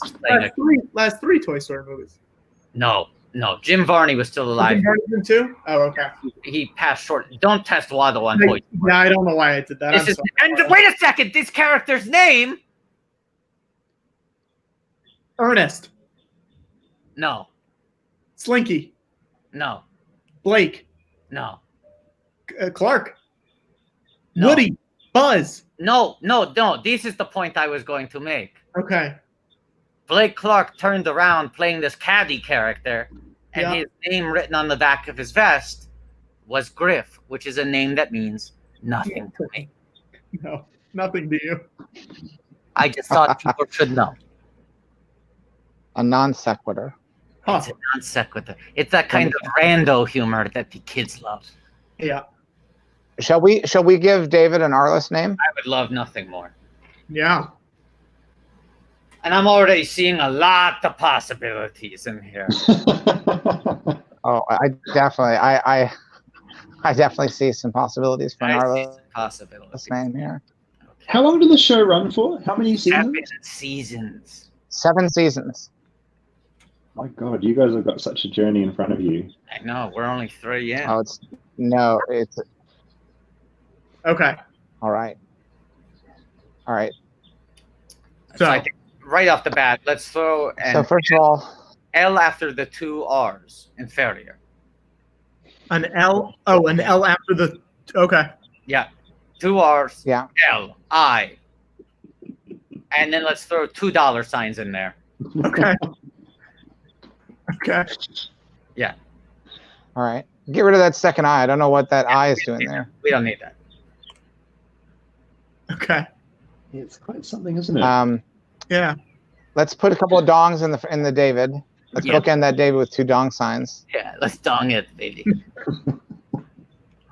Let's double dong that David Dong that at the front and the back. And here's another thing. No, not like that. No, not 2. One at the front, one at the back. Let's not get crazy. Don't mess it up. Don't mess it up. I understand. And the R at the end of Farliser. Yeah. Place that. So irritating. Let's It's such an irritating style to watch. Let's replace that with the trademark R. I hate it so much. We should forget to use that one. The trademark. Yeah. Yes. I'll also say this. Someone pointed out to me after the stream, TM Boatman. There's a TM in Boatman. Oh. You can do it. Okay. Anyways. Next time. We'll make sure to give Michael Boatman an Arliss name next time he's back. Yeah. What else? A V. Let's do the F. Let's get that Fleabo sign right there. Don't we have an F down there? We have a Frank. Oh, Or let's a try the flooring. Let's try the flooring. Okay. The flooring. That's fancy. Elegant. I like it. It's elegant. Ooh. And right. Ooh. Let's Let's put replace the V with the martini glass. Yeah. Yeah. Because our list is about work and play. Yeah. Yeah. Now, put an I hate Austral for this that first so day. much. I mean, I'm honored that you're doing this for me, but I also hate it. It's okay to be it's a complicated thing, but it's okay to hate something and be tremendously honored by it as well. Some people think those are contradictory impulses. You're right, George. I mean, you may have talked about this already, but I wonder how. Obviously, the show survived for quite a long time, but I wonder if the reason it hasn't found like a large fan base was because of the name. You know, just finding this thing. Yeah. Yeah. I mean, how do you even say it? I mean, when you told me about this and invited me onto the stream, I was just puzzled by like what the hell you were talking about. Yeah, a lot of people probably think it's that the show. A lot of people think the show is called Arli Double Dollar Sign or Arli Double Dollar. I thought this was called Arli Money. Arli or money. Arli $2. Arli $2.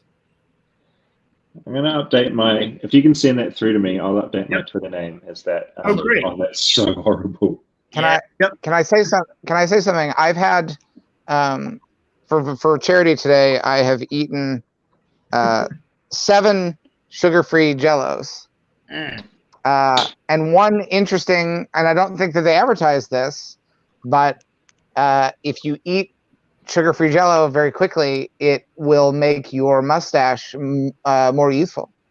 Wow. I don't know if you can notice because I am a gray-haired man, and yet if you eat 7 sugar-free Jellos, your mustache will suddenly not be as gray. Now, guys, I'm gonna put how much we're up to. Okay. Ah. Hang on one sec. Make sure this is the right number. Great. Boom. You guys are doing God's work, by the way. It's so good. Thank you. We are now confirmed. July 5th. 1600. Mark your calendars We for gotta July get 5th. Independence Day weekend. Yes. Now we have something to look forward to that weekend. The 1600 pen charity watchathon. On July 5th, we celebrate our independence. Oh, Dave Allen Gruber is shown up here on the show. No, wait a second. What is the next goal we have set? Was that Judy Gold also? It is. This episode's stacked. I think yes. The next goal we have is $4,000. I have to unpackage this John Ratzenberger action figure with my feet. That's almost some tickled shit right there. That's pretty close to being out of David's movie, yeah. Okay, and then so I think we need to set a goal for. Oh, he's back. We need to set a goal for. I thought you'd offended him. I thought you'd offended David. I think we need to. That's not what my movie is like at all. No, my computer got very angry. You need to get closer to your Wi-Fi. Sorry about that. It's New Zealand. We struggle with the internet down here. We need to set a goal for 35. We need to mind that gap, Bing Lu style, if we're talking about documentaries. So what's a good goal? David, what do you think is a good goal for $3,500? We want to get people to donate. I think, man. I mean, maybe I need to go and get that Jar Jar figure and give that to someone. How far are you from the store? Oh, the trouble is, it's a public holiday here, and it's shut. That's not a good idea. Oh no! I'm so sorry. But perhaps, but perhaps there is some way to incentivize that you would buy it, sign it, and send it to a person who donated a certain amount. Oh, that's a good idea. I hope it's still there. This was like a week ago. Rebellions were built on worried. hope, I'm just David. worried about making a promise to not being able to fill it. Yeah, it's true. It's true. This is truly a new hope that Jar Jar Binks is still there. It might who knows? Someone could have hoped something else in the past 10 seconds, but that might be the newest hope there is. The one that we just had just now. I hope that Jar Jar Binks is still there. David, George and I, of course, good old friends with the filmmaker Ron Howard, who directed Willow and Solo, a Star Wars movie. Mm-hmm. Now, he will text from time to time during the show because George cannot respond to his text because he refuses to own a laptop and thus does all of these streams from his phone. And he said,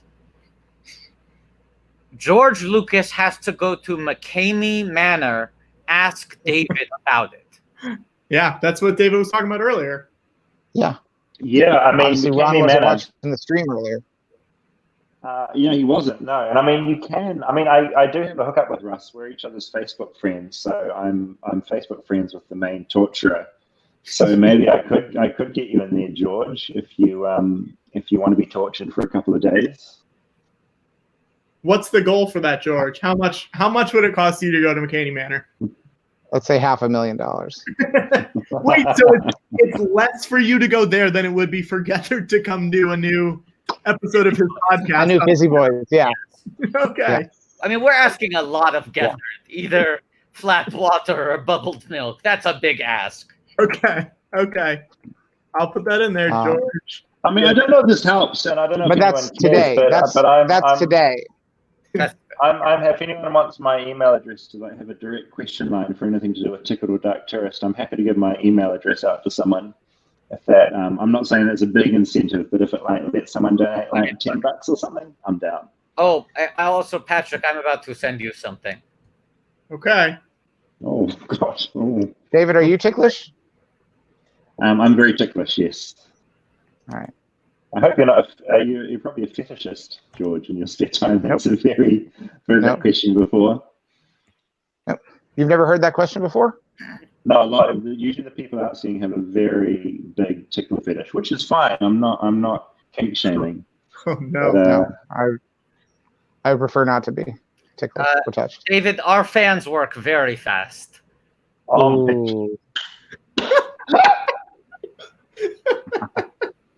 No, that is canon. That is canon. Lisa gonna die. Oh, that's so funny. And their tongues are I tangled. love that. Do we know who drew this? Do we want to say? Yes. Give me one moment here. I had it. Hold on. Oh my gosh. Eamon Doherty, the great Eamon Doherty. The great Eamon Doherty. Great. That's so great. David, don't Look, do that. look at that little alien Really mouth head. It is so funny. Oh, that is great. Yeah. It's so quick as well. My goodness. Yeah. Yeah, The wow. coloring is so fast. Oh, David, what's your favorite TV show, David? My favorite what show? Sorry. TV show. Oh, hands down, it's I mean, apart from some of the Star Wars related TV shows, would have to be The Leftovers. I'm obsessed with that show. Also on HBO. Yeah. Yes. And HBO it Max. physically annoys me how people refuse to watch that show because it's That one of the show's best shows perfect ever show. made. I'll say this. Yeah. I finished it 2 weeks ago. I'd never seen it. And I watched it It's 2 weeks ago. It's such a bleak. I love how seriously it takes itself. It's just so full of dread and seriousness. It has humorous moments later on, but like that first season is a real slog, and I love it for that. Oh, David, I mean, if you love think that show, you should come visit America right away because we have a very large percent of our population suddenly disappearing. Yeah, Oh, God, America yeah. is now. You know, people were very excited to go to Star Wars Galaxy's End, Galaxy's Edge to have we're in a Star Wars movie, but America is basically a giant leftovers theme park experience. Pretty much now. is. Yes, it's And New Zealand is Miracle. It's true.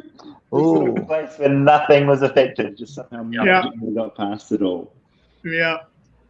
But I love that show so much, and I think it has it's only 3 seasons, it's really contained, and the finale for a show that's so big and has such big questions is just so intimate and tiny, and it's just based almost around this conversation between two people, and it just Wonderful wraps up musical the show.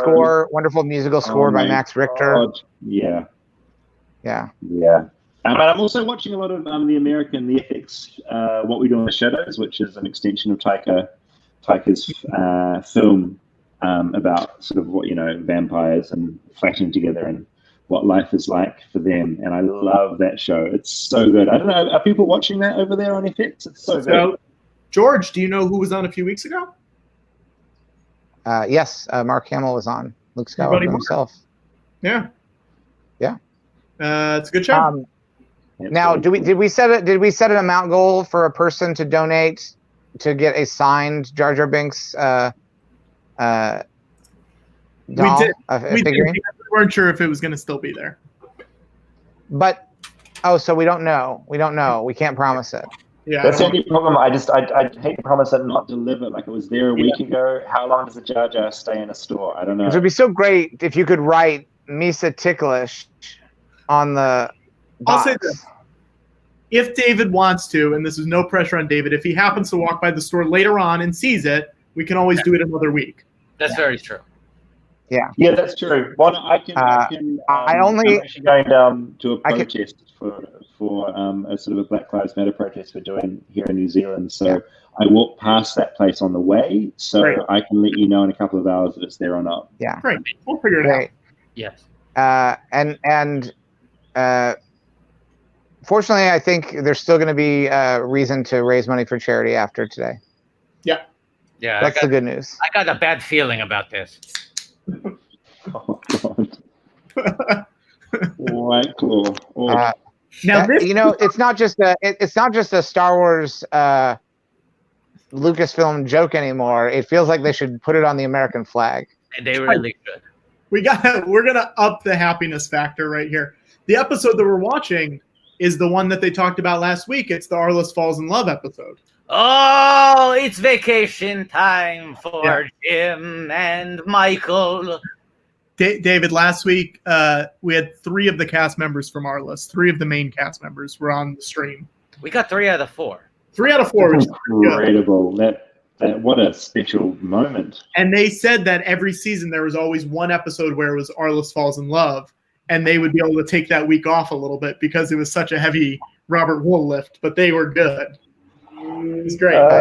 Sandra didn't get to take this week off, though. She's still there. She's got a healthy B plot in this episode, it seems. Yeah. Like. Yeah. Ugh.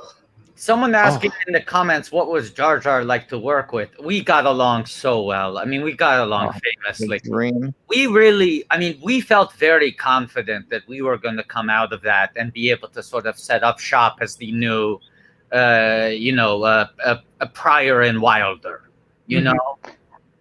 I have to confess, when because David, when I first saw your film, I hadn't read anything about it in advance, and I heard it's a documentary called Tickled, and people were really liking it. And I thought, is this a documentary about me during every single scene that we were filming with Jar Jar Binks? Because that's what it sounds like. He was tickled. I was stunned. I was stunned when I realized what it was actually about, because I thought it must be about that, because that describes how I was every take. First-hand account, he was tickled pink. Truly. You just described something that I would love to document. I wish I was there. I wish I was there to film that. Oh my god. Yeah, that would have been great. But that's now, as a making narrative films, you can go back and change them until you sell them to Disney. With a documentary, you can update, but if you miss something, it's happened. Mm-hmm. You're very much. Is that a real? Is that an anxiety that sticks with you? Are there things that got away from you that you can't let go of? That feeling. Yeah, absolutely. There's definitely moments. I mean, the beginning of Tickled, the first 10 minutes, is all kind of stuff that had already happened before we'd started recording. So we got around that by sort of doing some recreations. But you never want to be in that territory, I don't think. Like, you want to be recording from the get-go. In a way, though, Right. I like it because it's creatively, it's restricting in a way where you don't obsess over all the different things you can do. Like you, George, you've got a million ways you can shoot a thing, whereas I get one go, and if I mess it up, that's what I'm stuck with. And that could be good in a way because it takes the stress off, because you're just stuck with what you've got, and that's fine. Whereas the possibilities for you, George, and I know you like going back to some of your films you've already made and add elements to it and change things, decades on. And so that's You can take the mouth from one take and put it on the face of another take, and put the arms from a third take, and it still looks like the best acting. It's as good as any acting you'll see in a movie where they do it all in one take. You can't tell the difference. Yeah, and I wish I could use that style in a documentary, but the trouble is, once you start removing arms and putting them on other people and taking faces and putting them on other people's heads, you start to run, and people complain about things being inaccurate and ethical. People talk about the ethics of it, right? Yeah, they do. So, I mean, you can get away with it and no one minds. I mean, people embrace it, what you do, but with me, I just can't do that. Did you ever see Paul Kotze? No, I didn't. Did you see Koyaanisqatsi? No, sorry, no. It's the Kotze trilogy. I think. I'll send you the Blu-rays of it. It's on Criterion. Criterion, yeah. Philip Glass Thank you. Sports. If you could sign those, that would be good as well. I'll sign them from George Lucas to you. Now, Thanks, George. David, right now, and this is very real, some documentary filmmakers are making a documentary on the George Lucas talk show. Yes. How should we end a documentary? Well, this is like, David, you were talking about sometimes you stumble into a different story than you thought you were telling, right? These documentary filmmakers thought they were doing a little documentary about one show at a very prominent New York comedy theater. And instead, it seems like they have stumbled into a documentary about that theater closing down. Yeah, it's that. I mean, you already have your big turning point of suddenly things becoming very dark and very unknown, and the dark night of the soul, isn't it? They thought they were almost done filming. They thought we're pretty much maybe one final talking head interview and we're done. And then the theater closed down, and now we're every week going live for 6 hours to raise money. For little did they know that documentary hadn't even started yet. They didn't even know that. No. And now it's a documentary about Arliss. That's the craziest thing. Now it's a documentary about Arliss. We might not even get above the title in this thing anymore. No, 4 hours into the documentary, and it just begins its real journey of being about the background of Arliss. Yeah. we might actually be sort of like the loss leader for them finding the real dog. We might not even make the final cut. Devastating. Years of shooting all chucked in the bin. They literally filmed at least 12 live shows, right? We might not make. I think it might end up being a prequel to a bigger documentary about everything falling apart. It's gonna be like Adrian Brody in The Thin Red Line, where he goes to the premiere with his parents, and he's like, "I'm the lead," and it's like, "You got one line. You got the one line." Oh boy. Another And our team, I think I've got to leave because this episode's going down, and I've got to go to the protest down the road, and I've got to find if there's a Jar Jar Binks doll. Well, great luck with that, and stay in touch with Patrick so we know that if that toy does exist, it might be an incentive for the next week. And I'd just like to thank. I think it's amazing what you're doing, and it's an honor to talk to you, George. I've been a fan for a long time, and so I've been a fan of all of yours. But George, it's just thank you. Thank you. Well, it's an honor. It's an honor to speak with you, David. I want to say I love the way before when you casually mentioned the name Arliss. I think the title sounds great in your accent. Your dialect. In the New Zealand vernacular, Arliss. Yeah, I know. I do say some words in an unusual way. Arliss. Elegant. It sounds beautiful. Thank you. And I appreciate my new name you've given me as well. My new Arliss name. Oh, you're welcome. Can we just get David before? Can we get one clean read of you saying Arliss in your accent? One, just a. How about this?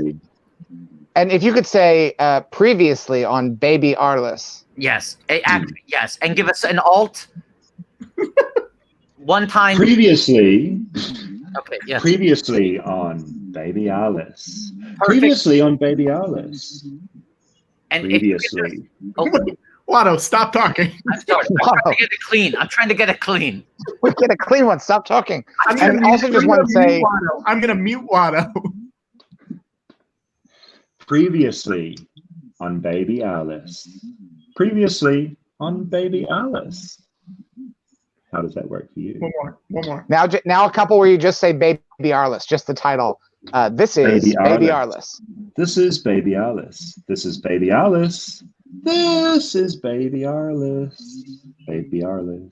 Baby Arliss. That's great. And let's get as an alt just one time previously on Baby Carless. Because he also is half car. Previously on Baby Carless. We got it. Okay, that's our select.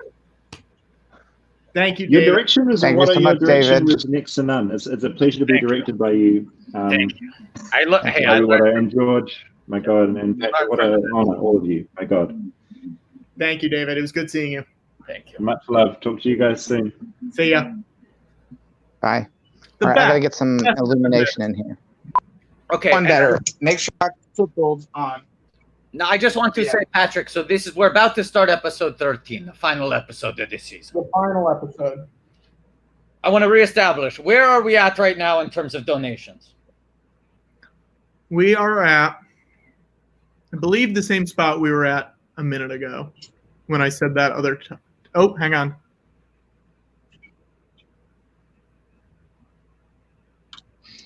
Come on. Come on. Come on. Come in. Come on. We got some in. Yeah, we're still at the same spot, which is 33. 3205.69. Wow. Okay. Now we want to let's remind people the goals, the most immediate goals. Did we set one for 3,500? We set one for 4,000, right? 4,000. Yeah. And 420 is me. I will drink ice cream without a spoon. Yeah. Yeah. And 4444 is deflate the BB-8. Now I know we're a little bit far away, but we'd love to hit these.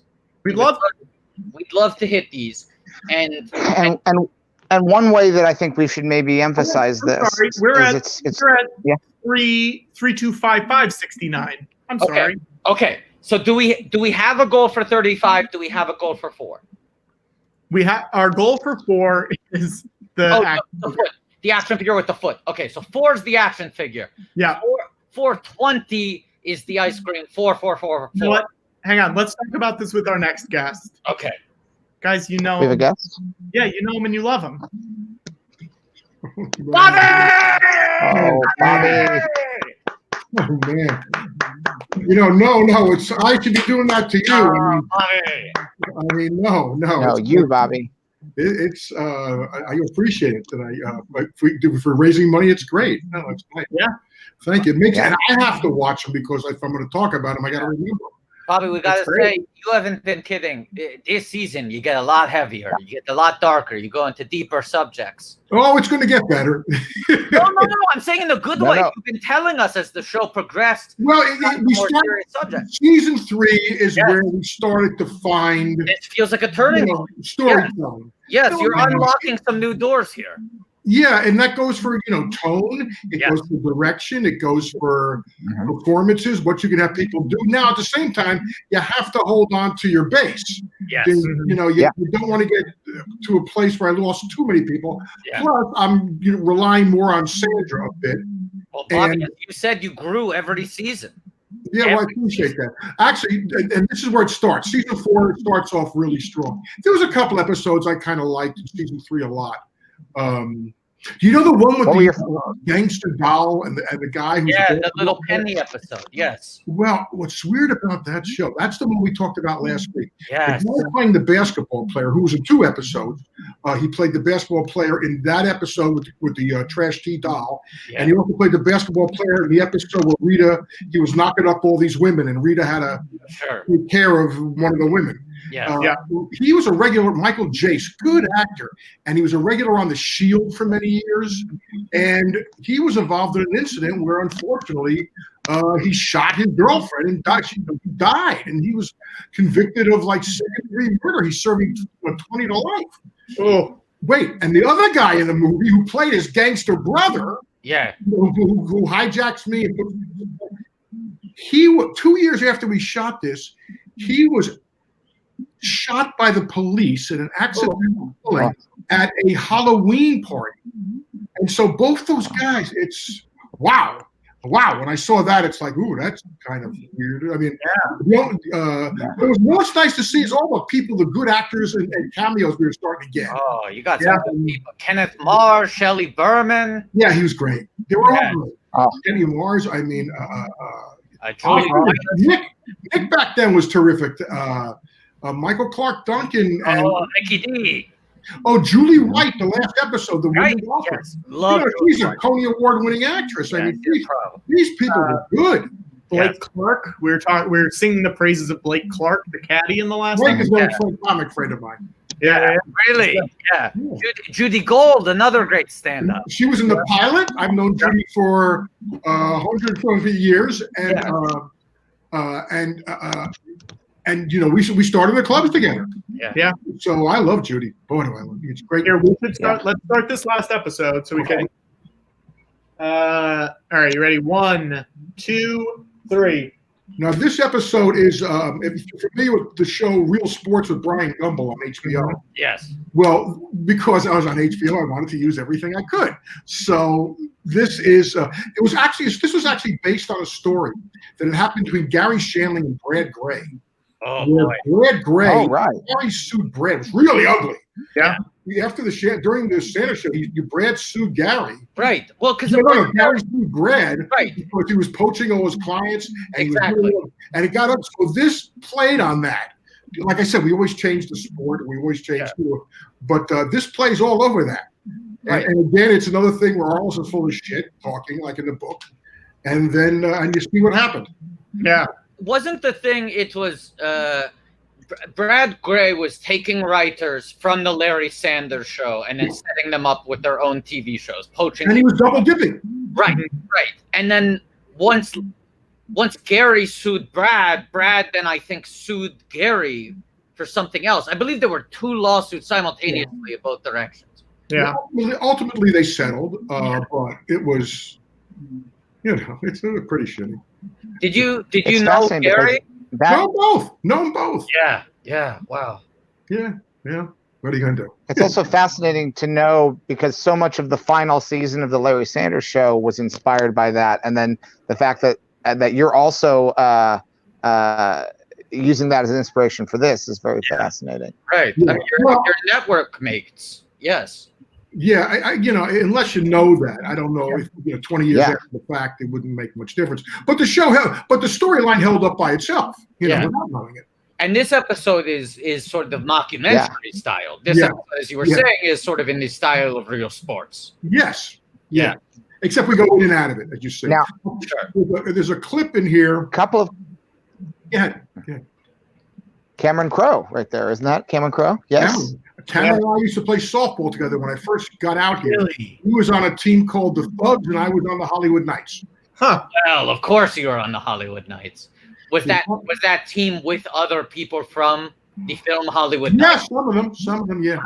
Wow. Now, when you shoot an episode like this, is the crew this is Ron Sheldon here on screen, right? Yeah. But I was gonna ask, is your crew the same for shooting this kind of episode, or is it a different crew that you bring in since it's a different style? No. Yeah. Okay. And we might have got, I don't know if we did get anything to shoot that they shot in New York and sent to us. I don't think so. I think everything was right there. Yeah. Yeah. Cool. Yeah. Patrick, you had the question. I love the joke of having the. Go ahead. I love the joke of seeing the boulder and poster in the background. Yeah. Yeah. Were you saying what?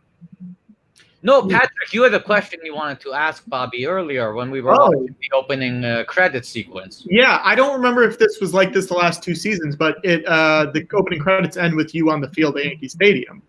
Yes. How did you guys do that? Like, did you just go before a game and you shot it? Or? Yes. That's exciting. It was very cool being on Yankees. I've actually played on Yankee Stadium field years ago. Oh, and when I played softball there, I remember because I usually play first base, but a guy immediately bullied everybody out of there to play first base, and his name was Donald Trump. No! Yeah. That may have been the first time I met him. Maybe. Wow.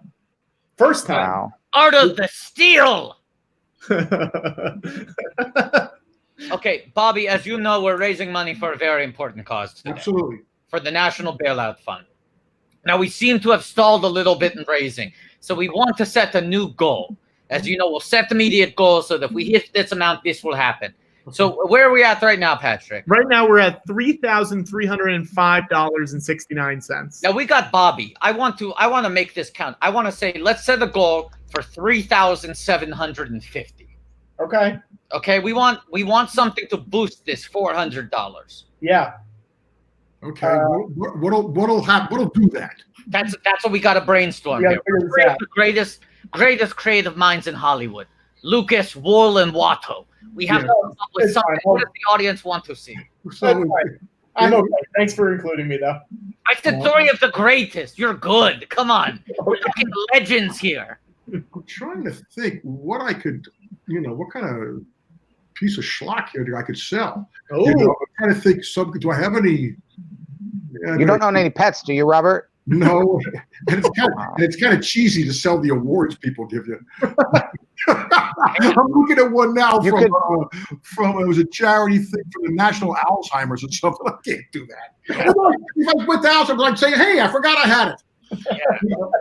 No, but I like this idea. I mean, we were talking about this with our last guest. Is there like an item where we say, if you donate this amount, the first person to donate this amount gets this? We're looking for a larger impact donation. Yeah, no, I get this it. This is a great opportunity to find something in your room that doesn't spark joy. So you can declutter. Someone else, it will spark joy in them, and it's for a good cause. So it's a triple win. Yeah, take a lap around the room, Bobby. Take a lap. Because this is going to be competitive. This is the first This is great. to pledge $400. What's this? What is this? I mean, yeah. Robert. That's the centerpiece of the room. That's so expensive to mail, though. Robert.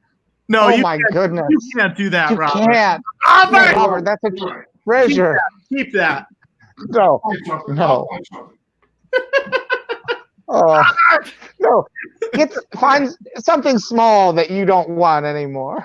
No, but it has to also be a high Well, value. that's been in a corner for a very long time. It had cobwebs on it and everything. But it was signed by everyone, so it's at least 25 years old. Yeah, keep that. Don't get rid of that. No, don't do that. I don't know. By the way, you know who else was good in this series? In the one with the African basketball play, the Prince and the Long Island wedding. Yeah. The dental hygienist was played by Jennifer Crystal, who was Billy Crystal's daughter. Oh, very good. Yes. Very good. You know, you could tell she knew where the jokes were. You know, that's the episode where Kirby gets a boner. Yeah, that did crack me up. I have to tell you, I know it's a dick joke, but it made me. This is what I want to ask. Nope. This is what I want to ask. Yes. So George obviously pioneered a lot in the field of special effects. Right. Was that boner How did you do it? Was it method? How did you do it? You know, I don't know. Turner didn't. Turner screwed up. He was going to come on. I don't know. We got to ask him that. I forgot how. It's got to be some kind of. It looked like some sort of hydraulics going on. Or else Jimbo's packing. Yeah, packing is not the word. I don't know. I don't know. But the fact that you don't remember means that you nailed it. It was not a stressful event. It wasn't like the shark in Jaws, where it wouldn't work and it was take after take and you're losing the light. Is it possible that Jim Turner did it in one take? I knew it had to be turned on because it had to expand in that one shot. So I don't know if it had to be some kind of inflatable something, right? Yeah. It must have been a practical effect. 1998. And you know what else I realized as it was going on again, you know, as you're working and finding out what works, is Robert Tortorese, our costume designer, was just great with Rita. I mean, we had her in outfits that were just great. Every guest we have come on points that out. Truly, every guest says, "Wow." Also, at this time, Sex and the City starts to come on the air. Yeah. So I'm trying to hold on to as much of that audience. Yeah. You know, because I'm following her. And so I have to follow, you know, it's like I've got to hold on as much of that female audience as I possibly can. So that to me was very conscious about expanding her part and her look and let her and being stylized. You know, it's like we could do it. You know, great thing about being on HBO is you did it. I never caught any shit for anything. It just feels like Rita's fashion gets more and more impressive by every episode. Well, she gets more and more impressive too. Yes, I mean, great actress. Yes, but it also is you're pushing it in different directions as well. I mean, taking risks with her hairstyle, her makeup, her outfits, and then also her character. I mean, like I think it's 12 is the one where she has to talk the girl who's pregnant. Right. That scene with her and the girl at the diner. Yeah. Woo! That's real good stuff. Yeah. I mean, that is not how Arliss started. Let's put it that way. No, but that's what I'm seeing. We've grown far from the rookie season. Yeah, and again, you find yourself, and then the next week is where it starts to really. I would say you got a good. First of all, there's only I think 12 episodes or 11 episodes, which is good for you. But I think at least half of them are really good shows. I think. You know, and we have more great guest stars. Yeah. I mean, I don't know when James Coburn comes on and Ed Asner and Charles. I think Coburn and Klaus. And we get some good people coming on. Eileen Brennan. Oh. I mean, Kathleen Freeman. I think Kathleen Freeman is maybe next season. Yeah. Yeah. She plays Marge Schott character, which is a nice episode. Okay, Bobby, can we find something in the room? We don't want to make you give up the let me see. That feels like too big of an item. But let's find it's going to bring. How much are we trying to get? We're trying to get $400. Now, if there's but don't think about it in those terms because the fact that it's yours adds to the value of it immediately. And we've also raised, hey, Watto, we've also raised $65 since you said that. So okay, yeah. I'd like to find an item that is maybe $200. I feel like that's. Because I would say in the same way in the same way that, you know, they say when you buy a new car, the second you drive it off the lot, it depreciates in value. I'd say that any item in that room, just by being owned by Robert. Oh my gosh. Yeah. It's gonna be so expensive to mail that though, Robert. Without the frame. But here's the deal as I look at it. Is if you know, if they're gonna pay that kind of money for it, let me find you know, it's like, to me, this is like it's the donation to the bank. You know, it's to the food. Yes. Bank. Okay. So the photos and everything. So what's the difference, really? I mean, so what amount do we want to settle on for this? You're going to sign it, Robert. I can't. Because it's in frame and everything. Maybe we'll throw in a picture or something. We'll figure it out. We'll do that. Yeah. Okay. Yeah, because really, how could I do? I can't. It's all. I can't. Or you could sign the back. Yeah, you can sign the back, and it's just a secret. It's a secret. Sign the back. That's what I could do. Yeah. Because then someone could hang it up in their house, and for casual guests, they just see the poster. But every now and then they'll say like, "Check this out," and they would show them the back. Yes. That's like a special thing. I can do that. You know what I do? You know what I'll do? I'll sign a picture, and maybe they'll put it on down here or something like that, or they could. That's their problem. Yes. They'll figure that out. Maybe they put the picture over your face on the poster. There you go. Creating a new work of art that is multi-medium. Right. By the way, how much what are we selling this thing for? That's what I'm saying. Let's name a price. What are we talking here? We want to raise. What's the number you're looking for? We are at. Let's see. Let me see where we're at right now. We are at. Hang on. It's going to take a sec to add this up. I want to get 3,750. Okay. We are at 412.50 plus 25. We're at 3420.69. So I'll figure out what that is. It's less than $300. Right, $300. 301. Should we say 300? Should we say 300 is the number? Sure. Yeah. Sure. Let's do it. Sure. Okay, and the game here it is. Patrick will be refreshing. It is the first payment of $300 to show up. Yeah. Yeah.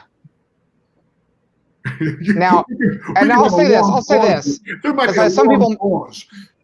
No, there might be, because we don't want it. There could be a second person who just misses it by a hair. We'll find something for you. It won't be as good as this, but if you come in second place with another $300 donation. Yeah, we'll find something. I might have another one. You know, I mean, Bobby, you are so generous. It's okay. Hey, I appreciate you guys doing this. I mean, it's bringing attention to a show. By the way, it's on HBO Max. I didn't think we were on HBO We're Max. watching it on the Max right now. On launch. You are on. On launch. Yes. Now, I will say, and I don't know about this, but Assumed Position is not on HBO Max. Yeah, that sucks. And I don't know. Yeah, but a lot of things, but neither are the Christopher Nolan Batman movies. So, they're not everything is on at launch. So maybe that they're holding back some of their catalog. I'll check on that too. The Burton Batman movies are, I think. Oh, yes, the Burton Batman. When I was searching on HBO Max, the quickest search was WUHL. Yes. And it brought up Batman and Arliss, but no Assume the Position. Let's hope maybe the residual structures are different on Max, because you might be double dipping with Arliss and with Batman. I'm probably getting less. I guess less. And by you the way, owe them money. Less. They've worked out such a good deal. You have to send them a check. Hey, put it this way: the residuals I will get from Max, wouldn't pay for the poster if we sell. Yes. Patrick, They should have called it HBO Min. Yes, minimum. Yeah, Min. That's better for this. Patrick, there's a comment here I want to spotlight because I think it's very nice. Momentuary. Do you see this one? No. Oh, yes. Hang on. This is a nice one. This person says, Robert, I got to tell you while you're here, we watched 3 seasons of Arliss. I hate sports, but I love your show. Oh. This is what you talk about. It's about story. You want the show. Well, yeah, but tell her thank you. And thank you for paying attention to the Leibowitz story. Yeah. But that was true. That's what happened. It gets better, too. For people who hate sports, it gets better. We're loving it. I feel like it's growing every week. Well, what also happens now in the fourth year is everything. The opening changes, and you'll see different athletes up front, and then you start to say, "Oh, there's Karl Malone, and there's Jeter, and there's so." You're getting closer to, it goes from we're in at least 99, 99. Mm-hmm. Yeah, I mean, people are loving it. People love watching with us. It's been a lot of fun. Well, we just had, I love that this episode is in the documentary format. We just had David Farrier, the director of Tickled. Yes. The documentary Tickled, which is also, I believe, on HBO. And I hope he watches this one, because when he comes back, if he comes back, I hope we can talk about this from the point of view of a documentary that's in world, which I think is fascinating. Well, what's interesting about this episode is when I think you're past the point where Arliss first met the client when they were buying property from the same dealer. They had mutual interest together. Well, when we had the cut, you saw the album cover of Jackson Browne's "Running on Empty" as they're cleaning the pot. Yeah, you had to get that cleared. Yeah. So first thing I asked was, they go, "What album?" They asked me creative. They said, "What album cover do you want to see?" And I said, "When I thought in 1998, I said Bob Seger's "Stranger in Town." So they tried to clear it. It came back. Bob won't clear it. He's in rehab. Oh. So then I said, "Okay, Jackson Browne, Running on Empty." And they said, "Jackson Browne clears nothing. The only thing he's ever cleared was in Taxi Driver. He's got a song in Taxi. The only thing he's ever cleared." But it so happened that somebody who worked on the show, one young woman, was friendly with Jackson Browne. And she asked him about it. He said, "Okay. And by the way, we actually used the song "Running on Empty" and the song "Cocaine" in this episode. But they were two of the pieces of music that are not in, that I couldn't clear. Sure. They didn't want to pay for it. Well, I understand it. Okay. Someone in the chat is asking how you guys got Conan on the show. Yeah, Conan was on the show. Yeah. Well, you got to remember, I was a comic at this time. I was on all these shows. Yeah. So I knew all the guys, and Conan and I met in New York. I had done a show in New York a couple of times. Did you prefer doing panel to stand up, or when you became big enough to be a guest, did you kind of miss being able to do the 5 on these late night shows? Well, the panel's better because it's easier. Stand-up's hard. Sure. Oh, no, I know, but I'm saying some and I people was a writer, so I really had to write, Sure. It was like writing one-act plays. Yeah. No, the panel's easier, but I don't. It depends on it depends where you are in your career too. Yeah. In the beginning, I didn't know who I was as much. I'm Merv Griffin. I'm more of a character, and but now I'd be different. And then again, each audience is different too. Yeah. The Letterman audience was different. Like when I went on Bob Costas' later show, that's a whole different. But there's no audience there. Do you have like a favorite show to do? Is there a show that was always your favorite because of the host and the audience and the vibe and whatever, where you felt like you really scored the most? Well, early on, Merv Griffin, because he was such a fan and his audience, and I could pretty much do what I wanted to do. And I'll tell you, it was weird. One time I was on a show, and the next guest was Roy Cohn. Remember who Roy Cohn is? Yes. I mean, Donald Trump's mentor. Roy Cohn is not quite Hitler and Stalin, but he's just in the rung below there. He's in the rung. Yeah. He makes the list. Yes. Yeah, and and he was the next guest because he was plugging a book, and I went up on the couch next to him, and I got to tell you, it was the creepiest. I can just, you talk about sports memory. I could feel the evil. Yeah. And the orange tan. I mean, that was creepy. That was creepy. But I had a great time. I mean, I really think I've been so fortunate. I've been able to do stuff. Some I did better than others, but I got to do a lot of stuff. Oh yeah. You've had a great career. I mean, and it's still great, but it is kind of the range of what you've been able to do is really, really impressive. Well, I got that. Well, thank you. That's kind of what I'm thinking watching you guys. I just think you guys are really funny, and I'm just happy. I'm part of this thing. It's very cool. I think it's very cool, and I'm glad you're digging the show. I really am. Oh, I'm loving it.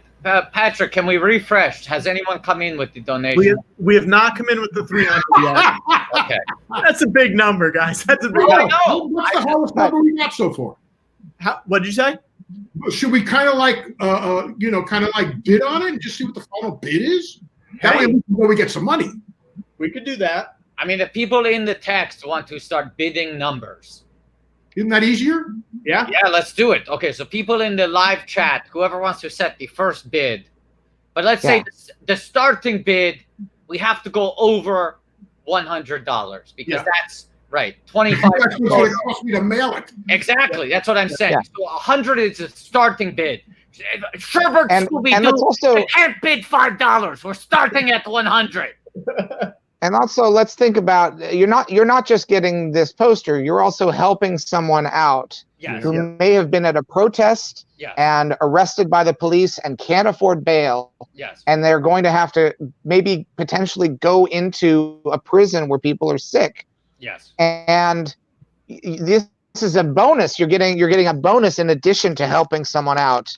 You're preventing someone from potentially getting sick. Look, this is a time. You know what? I'll say this. I'll say this. Yes. What? I'll kick it off at 100. Okay, Patrick's starting the bidding at 100. I will start the bidding at 100. So if anyone wants to outbid me, But let's say once again, okay. First of all, you are going to get a framed original poster from Arliss that has been in Robert World's personal collection. we have 100 in the chat. Okay, two. I just want to sell this item a little bit, okay? As the price goes up, someone has bid $100.69. So number one, it's an original poster, mint condition from the Personal Wool archives. Number two, Bobby will sign the back of the poster. So sneaky. You're not showing off. You can hang it up in your main room. You don't look like It's your little secret. It's your little. It can be your little secret. Yes. 3, he will include a signed headshot. What do you do with that headshot? Do you frame it separately? Do you tape it over the face on the main poster? Do you put it in the corner? That's up to you. Dealer's choice. Okay? But number 4, every time you look at that poster hung up on your wall, you tell yourself that got someone out of jail. Truly, you look at that poster on your wall, you said, that wasn't a frivolous purchase. That bought someone their freedom. By the way, and if you do buy it, not only that, this is one of those posters where if you hang it on the wall, the eyes move, Yes. The eyes move. Yes. It's a haunted poster. It's haunted. It's haunted. It's haunted. That's a big selling point. This poster is That's a big haunted. selling point. This poster is haunted. It's a haunted poster. Uh-huh. I don't care how many times I've seen that joke. It always cracks me up. Someone is saying, please tell Robert to mail it rolled up, no frame. Oh, we got 101. First of all, how much is this advice bid? This person has not bid a number. Okay. Well, we'll take that under advisement. Yeah, Kendall, if you want to bid, then we'll talk. Yeah, well, I mean, I appreciate it. Yeah. But We appreciate it. We appreciate it. But right now, we're just talking to bidders. That's Yeah. right. Johnny Cochran just showed up, Robert. Yeah, Johnny. I mean, we were lucky. We got everything. People, dug the show. That like I said, we were never a hip show, but I mean, people, if you were in sports, it had a following. Yeah. Here we go. Someone is saying we should auction at the beginning of next week's episode because people will have more money to contribute. Fair enough. We ain't taking. Let me find one. In fact, I got to be on the beginning of next week. Okay, we could do that. I guess we could do that. Yeah, sure. We can make it a thing. This is a good point because we can say from the beginning of the episode, okay, at the end, whoever has donated the single largest amount gets the poster. Yeah, we'll do that. You know what I'm saying? We I give also an think- entire run to do that. I got to tell you, my wife would sell 150 pieces that I got around here that she'd like to get rid of. Hey, We'll figure it out. We'll see how many pieces. we'll figure it out. I think that's a good idea. I don't really need it. I've never been. Robert, I'm not big in that way. I mean, in all the autographs, I mean, Jim Turner would get autographs of all the athletes. Oh, the cup, right? He would get the cup signed. Yeah. I asked for one autograph the entire time I was there, and that was Jim Brown, who I just watched in The Dirty Dozen. Yeah, and also great in Small Soldiers. It's true. Yeah, Jim Brown. I spoke a lot.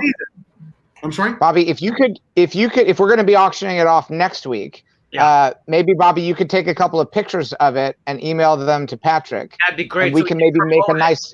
We can make a pitch video so that people come in ready to go. Right. And that way we can really sell it. The rules are very clearly laid out. It's like we're watching 12 episodes. By the end of those 12 episodes, the single biggest donation gets the poster. Yeah.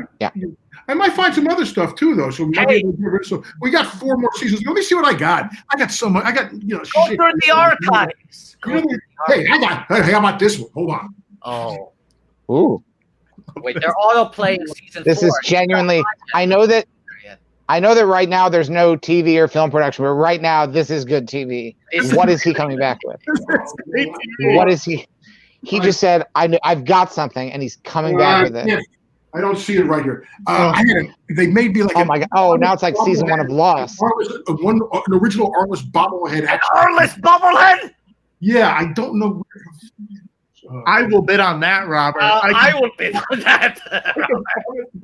I mean, how about this? For right now, the next person, let's give a number. And Robert, will you bobble your head for what's a good amount for that?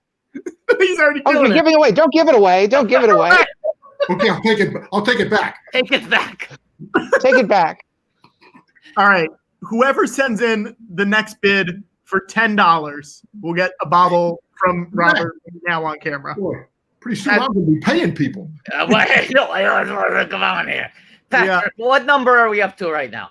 Hang on. I imagine we're probably pretty close to the end just because we're done with the season. So I know, but that's why I'm like, what can we get out of this? How can we?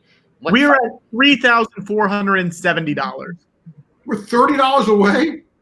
We're for $3,500. Yeah, I mean, we got to get to 35, no question. Yeah, we really should. We really should. Yeah. And 35, that's the best we've done that's in week 3. That's our best, right? Yeah. See, just like my series, ratings went up every week. It's tracking. Right. Absolutely. Tracking. We're building it. Yeah. Yeah. What the hell? This is not. I don't think this is it. I don't think this is it. Bobby. Okay, we got $10 from Jordan Beard. So when Robert's back, okay, we're gonna get a little bobble. Oh, we should all do it. We should all do it. I'm wrong. Now they used to have glasses on this, like mine. They fell off, but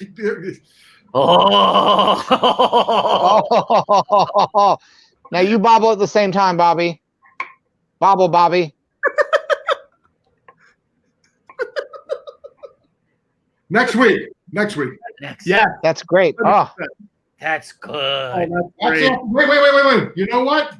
This is 2002 after the 7th season. This was the going away party from the rap. Maybe we save this one for the big ending. I don't know. Yeah, sure. I think that's season 7. I think that's season 7. We don't give that away in season 4. No one's earned it yet. That's a big game item. I'll find some stuff. Hey, you know what I did get in the mail yesterday? I got it from Amazon Germany. You know the Woody Allen movie they didn't release here in the States? You know, I don't know anything about this movie. Go on. The one they didn't release here in the States? With Timothy Chalamet and Jude Law. Well, I saw somebody talking about it online. I got it from Amazon Germany yesterday. Wow. Yeah, so I'm going to watch that. It's like Robert, I'll say this. And I'm going to be very delicate with how I talk about it. There's an actor in that named Griffin Newman who is a star. He's a star. He's very funny. And when you watch that movie, you will recognize him. I promise you that. I heard he's got a good scene. I promise you that. You will definitely recognize him. What bizarre circumstances that would make it so that you could only buy that film from Germany? Well, definitely. There's I didn't even think to say. I had to. When I finally got it, I checked to see if it was in English. It's German and English. We'll see. You'll like him. you could see a Timothy doing Woody Allen in German. Yes, I mean that's a perfect combination. Did you have any comments? Well, we will see. I'll look for it. I'll watch it this week, I'm sure. Good. Good. Yeah. Did we get to the number? Somebody bid $10, right? Yeah, somebody bid $10. So we got the bobble. Okay. Thank you. I appreciate it. I'll see you next week. We'll figure it out. Yeah. And I appreciate it. Have a great week. Be safe. You're the best. Thank you so much, Bobby. It's been a joy watching you. By the way, if you're on your way, you see a bunch of people running in and out of shoe stores, and you get the urge 9.5D. Okay. Thank you, Bobby. Just throw it out there. Bobby. Bye-bye. Bobby. Bye, Bobby. Bye, Bobby. Bye, Bobby. Oh, bye, Bobby. Bye, Bobby. Bye, Bobby. Oh, God, we did it. Oh, my. We did it, guys. We got the end of season 3. And so next week we'll be back with season 4. And and next week we will be at the halfway through next week. We will be at the halfway point of the saga. We will. Well, no. Right? I mean, look, we're committed now to week 8 doing 1600 pen. Yes, but the Arliss saga will be over when we. Arliss saga, yes. Yes. I mean, we're probably already over halfway done with the show. Maybe. I think was this the longest season? I think this is the longest season. I think like halfway through. Okay, let me pull it up. Arliss wiki. Look at this. This is a good comment. Remember when you were worried about how much fun we'd have today? It was fun. We made Bobby Bobble, and we're watching 1600 pen. I hope people enjoyed this. I will say this. Yeah. 12, 13, 10, 11. That's what we're up against. We're up for 10. No, 12, 13, 10, 11. Yeah, maybe not then. Yeah. I will say this. I am very proud of everyone who's watching. We raised a lot of money. Yes. A lot of money. Yes. So thank you so much. It was really great. How should we end the stream? How should we end the stream? Well, was there anything? We didn't raise enough money to watch the OC, right? No. We didn't. That was 9,000 something. It was 9,000. Was the ice cream. 4,000 was Patrick with the feet. Yeah. 4,444 was deflating BB-8. 8,888 was reflating BB-8. Yeah. 1 million was doing a new episode of Fizzy Boys. Hang on, we had more. 6969 was the nose condom. Right. 20,000. It was take the Ratzenberger out of the box, which would have been. Yeah, no, we eliminated that. It became the foot thing. Yeah. 80,000. We watch all of Friends. Right. 100,000. We watched the first episode of Oz 5 Sundays in a row. 500,000. George gets tortured at the torture house. And that one's expired. That was the end of this stream. Once the stream ends, if we don't some of these might reach half a million, that one's future weeks. That one's gone, baby. Yeah. 1 million. That one's gone. Gethard starts back up Fizzy Boys. I'll also say this. A lot of you donated $100 and didn't send me cameo requests. So if you want Watto cameos, we'll do them next week. Send them to me. But I'll say this. It's clear there's an obvious way to end the episode. If you have something to say, George, to put a bow on it, I urge you to do so. But I think I know how this episode needs to end. Yep, I do too. Okay. I have 2 things to say.